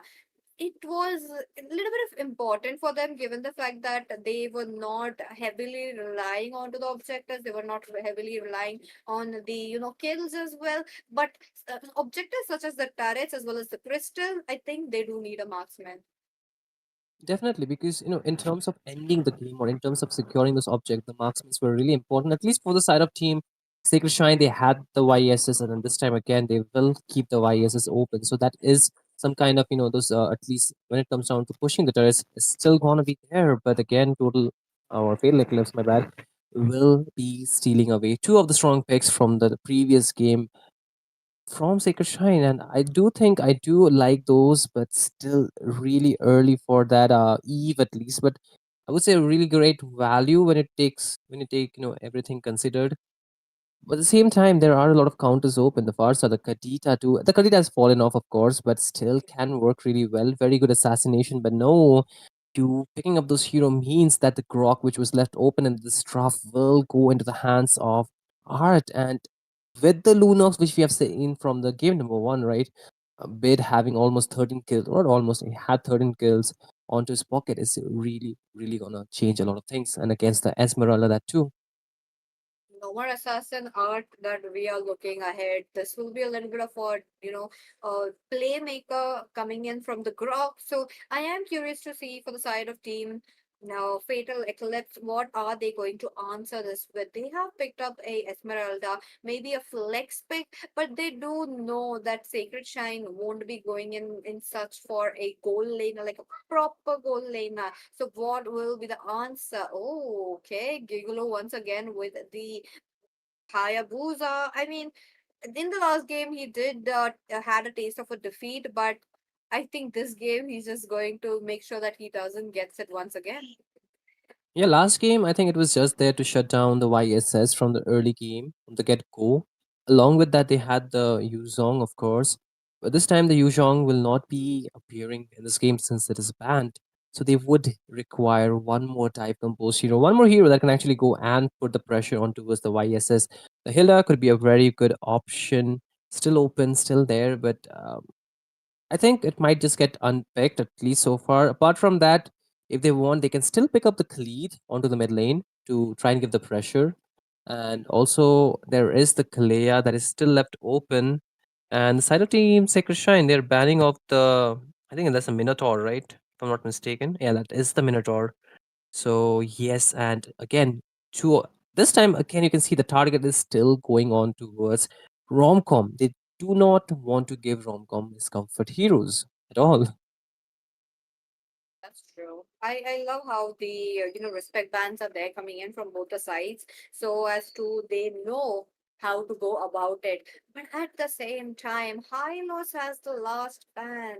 Are Fatal Eclipse wanting that Kalea onto their hands or not? I am curious though, given the fact that they have been showing a little bit, siding as a Esmeralda goal, maybe or maybe not, or as if we are talking about how they just picked the Khalid as well. Khalid, what if this is a Rome Khalid?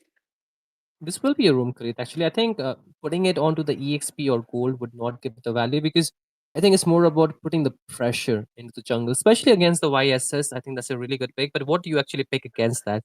If you want to go for something like the, uh, let's just say, if you have an option, you can go for the glue here. It's still a good option, right? But still, I don't think so. I don't recommend that. But the ruby would definitely be an option. We have talked about this in the previous game as well. Was not picked though. The Pakita was the option, but this time they actually go for the ruby and the Terisla. It's a terrific hero, I would say. It's very difficult to get out of the penalty zone without a flicker, without a purify. And if you use them, then there is more control with the ruby and with the grog. But hey, finally we have a marksman, and I like the fact the side of Team Fatal Eclipse they're sticking to their elements for this one. I mean, they want that marksman onto their hands. And ladies and gentlemen, this is the draft in front of you. Which side of the draft are you guys looking forward to, given the fact that Sacred Shine are really going all in with such tanky fighters as well as damage onto their hands? Absolutely. And one final look, right? Before we head into the game. This is gonna be the drop for both these teams. It's gonna be 4 flickers from the side of Team Sacred Shine and 3 flickers, 1 sprint from Fatal Eclipse. Everything depends on this game. Let's just say, even though Fate is in the lineup team, Sacred Shine, the Fate is still undecided, is still uncalled for, and the team that will be playing the better game, the better one for this match will be acquiring that slot for this autumn. Not autumn, actually, my bad. This is the Hornbill Esports Championship. Hey, I'm been a bit in the autumn festival or the autumn season, right? It's time for me to come out and actually be part of the Hornbill in the December, right? Around the winter. If you guys have not really booked up the ticket, it's your time to get it done, and the tickets will be out soon. You will have a great opportunity for that. But again, we will be heading into the game. This is the third game of the night in the second match between Team Fatal Eclipse onto the red side and Team Sacred Shine onto the blue side. This is going to be a very interesting game. Onto the caster deck is going to be me, Shinri, and I'm joined by Peachy for this one. So let's see, Peachy, how this one goes. But again, really quick rotation. The side of Team Fatal Eclipse, they're just trying to play for the farm, and you can see Esmeralda already making way to the mid lane. Something we do not really see in the early game so much often, right? Agreed. They just wanted a little bit of a brawly moment right there, right from the minute one. But I think they're just going in for just to protect Van Sathro. He needs the farm. In the last game, he did lose quite a lot of life right from the early game. But Hayabusa, what is happening with Igloo as well as Ruby? Now again, into the mid lane, Igloo looking quite low, Wait. and that's the first blood bid with his attacks. He does gets it on. A bit too aggressive and definitely punish. You cannot underestimate the damage of the Luna Sword. Was really low though, but still not enough to take him down. The Mount Shocker up top. Kisa is really low. and will not be able to get out. Zausen is definitely out there, but it's just no more damage control. The damage has been done, and Sacred Shine will get 2 kills off that aggressive start. The turtle has spawned, and Sacred Shine should be having a better time taking it down, unless Fatal Eclipse have an answer for this one.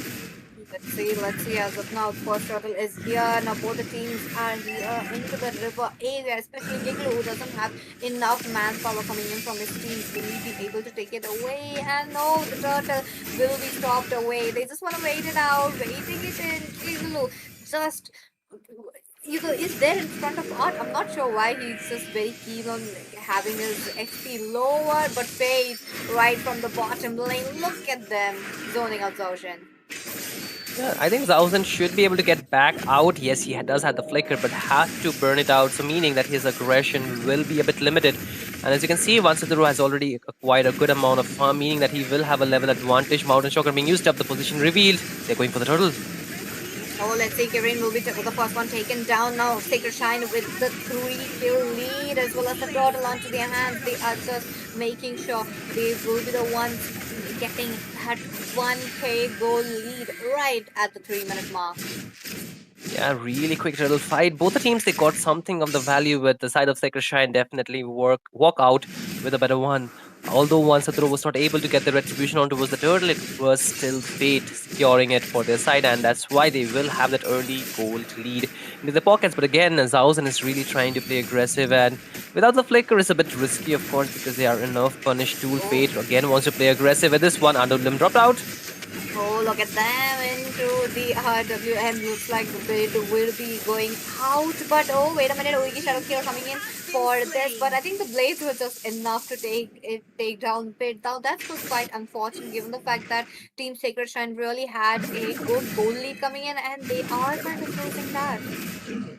Yeah, I mean, if you just overextend, because that was a team fight instigated by the side of Team Sacred Shine, that's how Fatal Eclipse were able to punish them down. So in a way, that's still a win for them, and they're trying to get some gold back as well. So if you overextend, there will be punishment available for you, but at the same time, it's not too much of a value lost, because you can see once they're just farming freely in this game, and that's what the side of Team Sacred Shine needs to secure. Even though the Lunos is getting taken down, even though Romcom is getting taken down, is still not that much of a huge setback the side of Team Sacred Shine will be suffering from. It's more like, how much time or space they can actually bring for Fatal, for, the jungler of Sacred Shine, of course, so he can actually get online pretty quickly. However, for Gigolo, he got 2 important kills, and this is a higher booster that we are talking about. He can really scale up good if he gets the snowball done easily, and so far, the 2 kills on the board is completely in the hands of Gigolo, meaning that he can actually deal the damage that is required. But again, the turtle will be spawning the second turtle of the game. The first one was really chaotic. Let's see how the second one will be going. Again, bot lane though, fight. Oh, Fade, the Zawa will be the first one to take him down. Art being the assassinator. Look at that. Zaujin will be the second one. Now this means the turtle is wide open for the side of Team Sacred Shine. I mean, it was a bit off-cam though in the beginning, but still the tech charge from Art was definitely the set maker once again though, as Mr. They will be trapped right there onto the Grog's wall, but this just leaves open bottom lane for Fate to just take it enough, so it will be there at the next lane. I believe he will be able to get it, but at the same time Gigolo is around, so he needs to be aware. Yeah, again up top though. This is the thing, right? If you are not really onto the winning side, the Khalid does not really walk too well, but Fate seems to be in trouble. Does he get the final hit though? Sado? He's actually survived. I mean, Fate actually survives. It's a really, really close call, but still, as long as they survive, it's still good. But the mid lane is completely open with Zauzin being taken down, and there's nothing they can do though. Nice setup coming in from Grog. They did get Kise right there, as Kirin will be falling down as well. Now Gigolo tries to come in as a little bit of a revenge maker, but Vansatro being such sneaky person right there will be able to get Gigolo, but no, Vansatro does pop. The Gigolo pops up the ultimate right there, but Van will be the one winning that team fight. But wait a minute, they just want to go in left and right, just making sure the members of Fatal Eclipse will be falling down.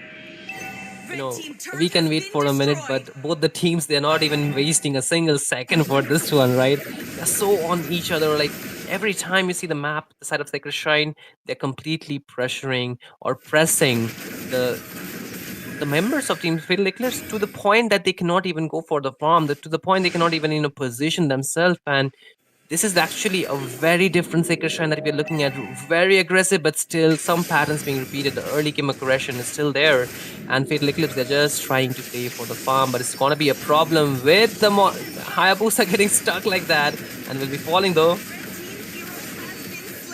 Let's say Kirin unfortunately will be losing so much right tagged. Like in this game, I kind of again I wanted to see Kirin shine, but he's unable to do so. He's unable to position himself in a way that he will be saved up. Like even Zaujin cannot do much, but they're losing Barrett, which is a bad sign. Fatal Eclipse, will they be able to recover the goal that they're losing at the same time? Wait a minute, that's it. Looking quite low. Pops of the light ultimate, but Gigolo, you know it. Urigi Shadow Kill will be coming in. That's a good shutdown, but Vansatoro looking quite low. One hit away. Kise would be the first one to take him down. Rom-com on with the other hand, unable to wait it up. Now there's a chase. That's a chase for Art.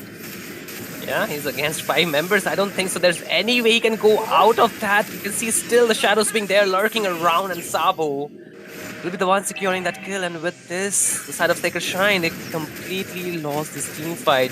There was no Fate joining that one, and even without him, it was not really enough. Zausen, though, has to flicker out. It is finally up, but the mid lane, tier 1 will or should be falling. Yes, it does. And with this, it's pretty much equal on towards the turret for at least the mid lane is concerned. However, the lead, the economy is still into the hands of Sacred Shrine. They have lost the team fight, of course, but the lead they are still holding on towards it. We are looking at a 9 minutes game. The score is 13-6, and both the teams, they are not really are getting the best of each other. Sometimes, Fatal Eclipse, they're getting completely dominated by the side of Sacred Shrine, but it's still short lived. As you can see right now, they're trying to fight back. They're trying to just find some farm and items so they can actually come back into this game. The Lord is still a few or 30 seconds away, meaning this game has to go for a bit longer. But any pick off from this point onwards is gonna just give the tempo to the other team. It's gonna put the ball into their team. And as you can see, the flickers, most of them will be available from the side of both these teams, so meaning that they can make a play again. Zausen being chased down,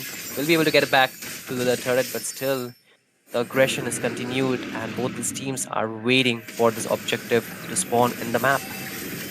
Look at that. Zaujin is such a self-baiter. Look at Ruby as well. They're trying to go in. RWM just making sure Kise won't be getting out. He's the first one to fall down along with Art. Onto the other hand, Zaujin. He's trying to save it up, but backlines Giglu with the Uigi Shadow Kill. So much happening. Well, Bid picks up a double kill. Now that... Oh, they just made the 3 kills to 4, while Sacred Shrine are still riding up onto that high. They know that they got it. They know losing Fate and Art doesn't mean anything if they take down Sabo, Kirin, or even Kise. Yeah, despite getting that amazing set from Zausen, it was not really enough. The damage was not really enough for them to take down anyone except for Art. Except for, I think it was Art, yes. And with this, Team Sacred Shrine will be getting this Lord once again into their pockets, and this will open a lot of opportunities for them. As for Team Fatal Eclipse, they are still needing those items. You can see they're nowhere near to their power spike because they lack the items, and Gigolo will just pick up the see Halberd, meaning that he can actually reduce the heal quite a bit, but I feel the more items are required onto Wasabo because he's going to be the main damage dealer, and it's just level 11. Should not be having enough stack, should not be having enough, items into his arsenal so he can deal the game-changing damage. But the Lord is not going to wait. He's marching from the mid lane, and top lane though, there's a fight already started. Okay, but moves away with his light form, just making sure that he won't be there. But there to pick up the crumbs. But Gigolo, though, he's not stopping. Goes in for Vansather as well as Bid gets Bid. And there we go. That is such a bad moment for Bid though. I mean, he was trying to survive. He was positioning him so well, but now Gigolo comes in. Now at the same time, Kese is there with his shields, with his skills, just making sure to get them away from the river area. Sacred Shrine, they want that river area control. Fatal Eclipse, they want to make sure that Team Sacred Shrine won't be the ones taking away this as well. But at this moment, it's just a dispersion. Yeah, I think they need to rethink how they want to engage. But Zhaozen is engaged on. Looking quite low though. He is just trying to make sure he gets his HP back. Raging Sandstorm at the back lines. He is away, but Van Satharo, he does get Van Satharo. What a moment, a tank taking down the assassin. Such quite unfortunate, but okay. Bid though, double kill right there. Light bomb right on point. Will he be able to survive though? No way. Oh no. Oh. That really came These to two. soul. But no way, Fate once again. We're going in for no. that crystal. No shadow kill. Oh, And that means, oh no, this will be the end. And Sacred Shine, they will be having the last laugh. This was even fun, but I would say not as good as the first or second game. This was like, a bit more dominant from Sacred Shine, of course. But hey, congratulations to them. Congratulations to each and everyone. And I think, if Art was next to me, he would have just told me something in Bengali. I'll just translate it, of course. আমরা যাচ্ছি means like we are going now.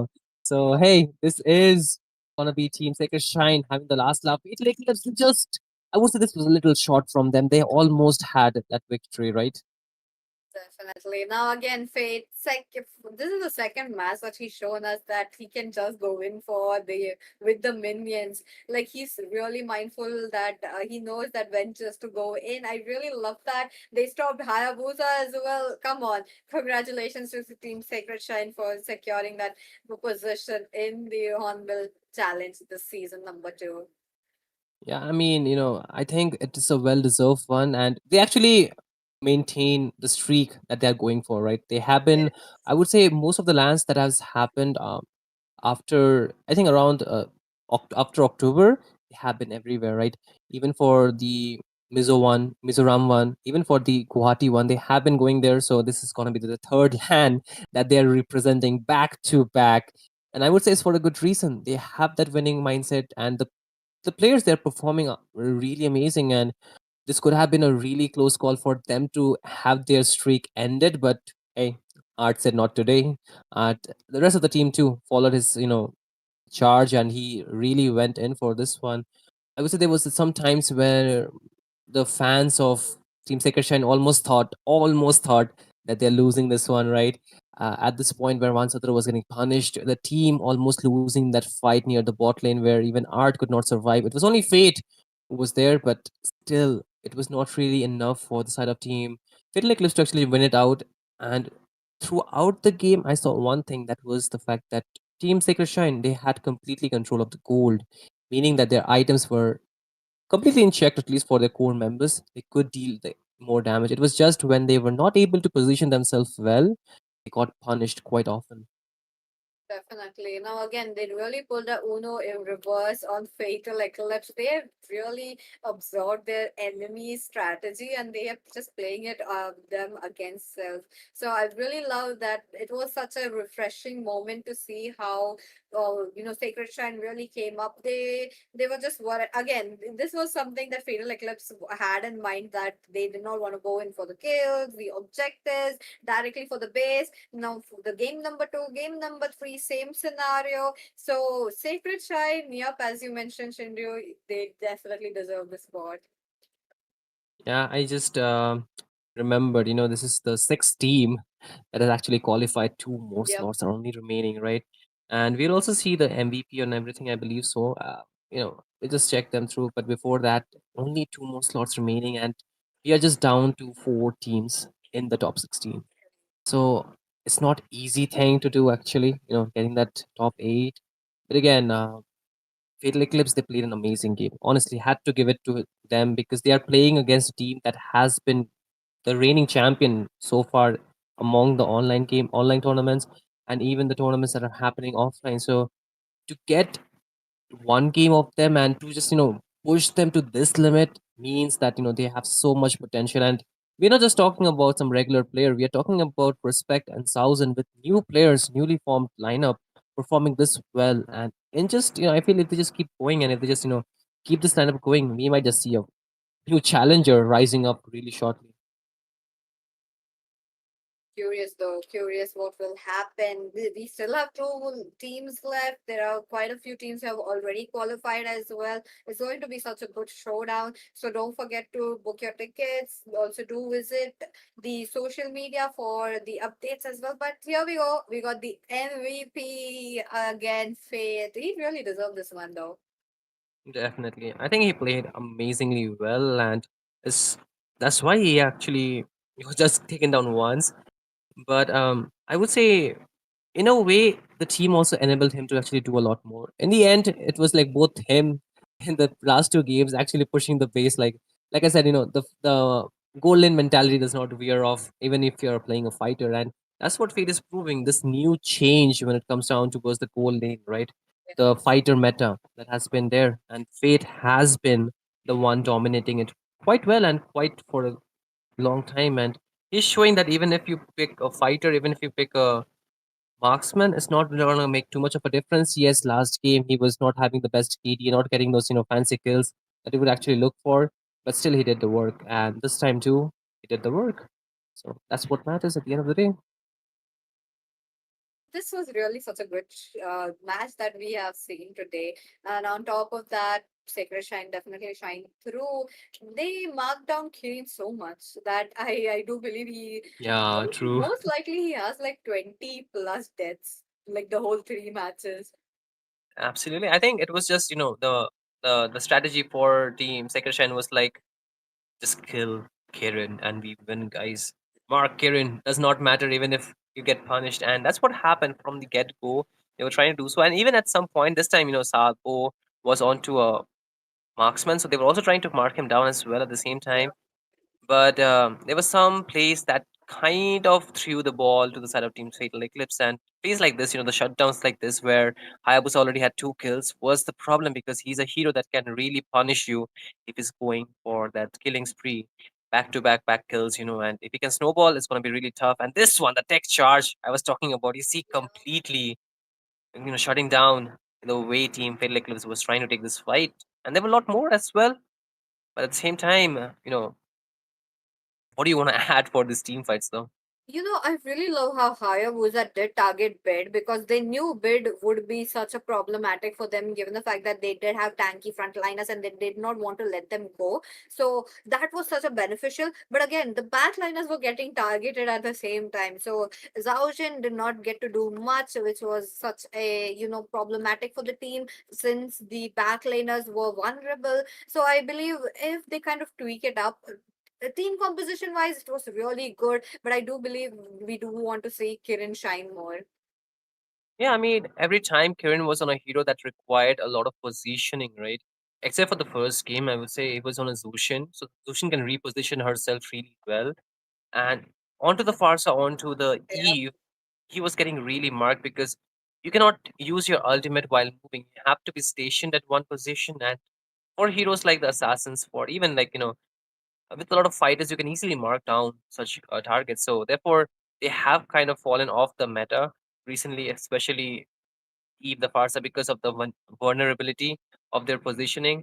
But at the same time, I think the range is really something that you would like to go for, right? It kind of gives you so much advantage when it comes down to this neutral objective fights. That's why it was there.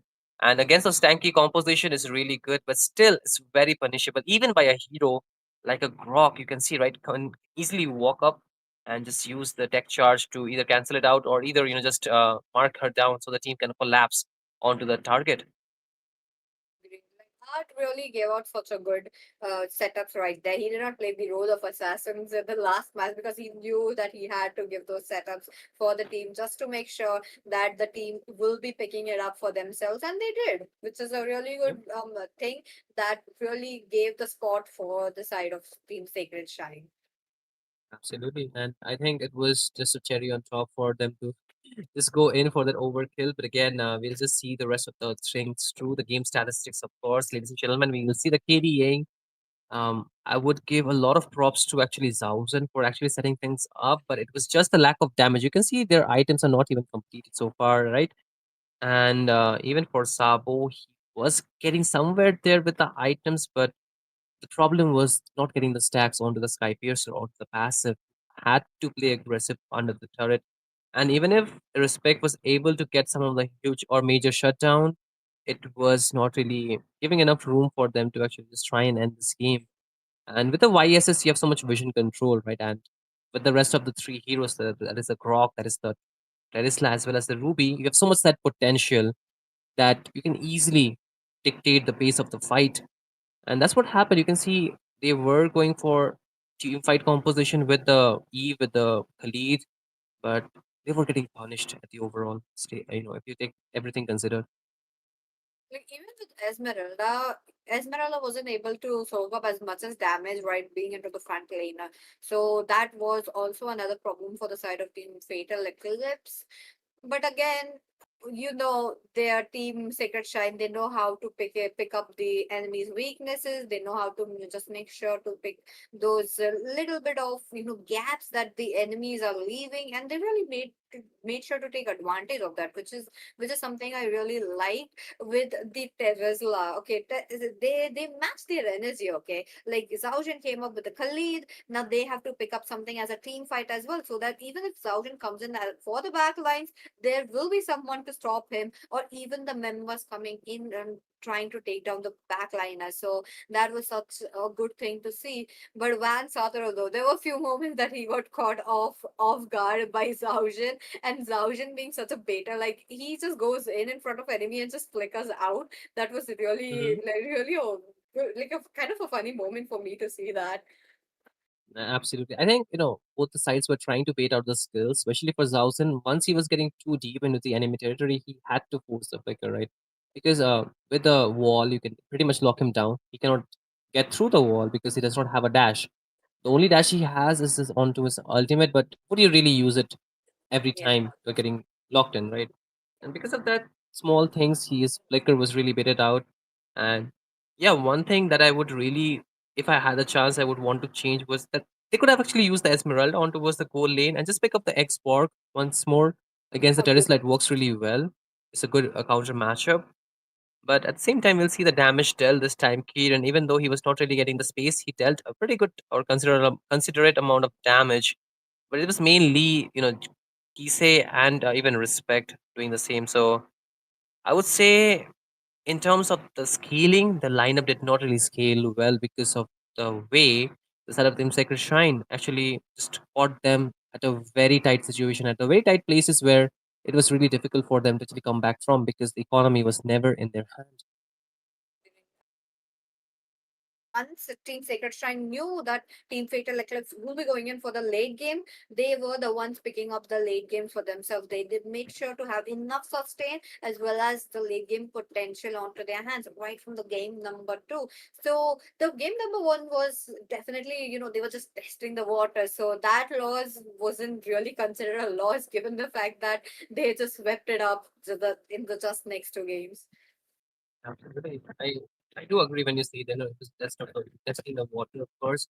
And this time, in the last game, they knew enough. They had enough understanding of their opponents that they just played their A game. They didn't do anything extraordinary. It's just very normal draft that you look for when you want to go for the YSS hyper carry, right, or the YSS hyper, and they just executed it in a very normal way. It was just the difference is that, Sino Team Fatal Eclipse, they were not really able to scale the game. So, in a short way, I think it was a very well played game and a very well executed draft coming into the Sector Shine. So, hey, we have the winner. And time for us to wrap it up. So, before we wrap up, anything quickly you want to add?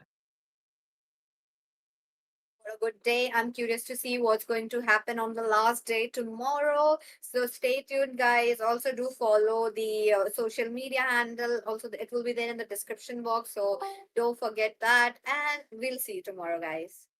Yes, thank you and good night. See you tomorrow, ladies and gentlemen.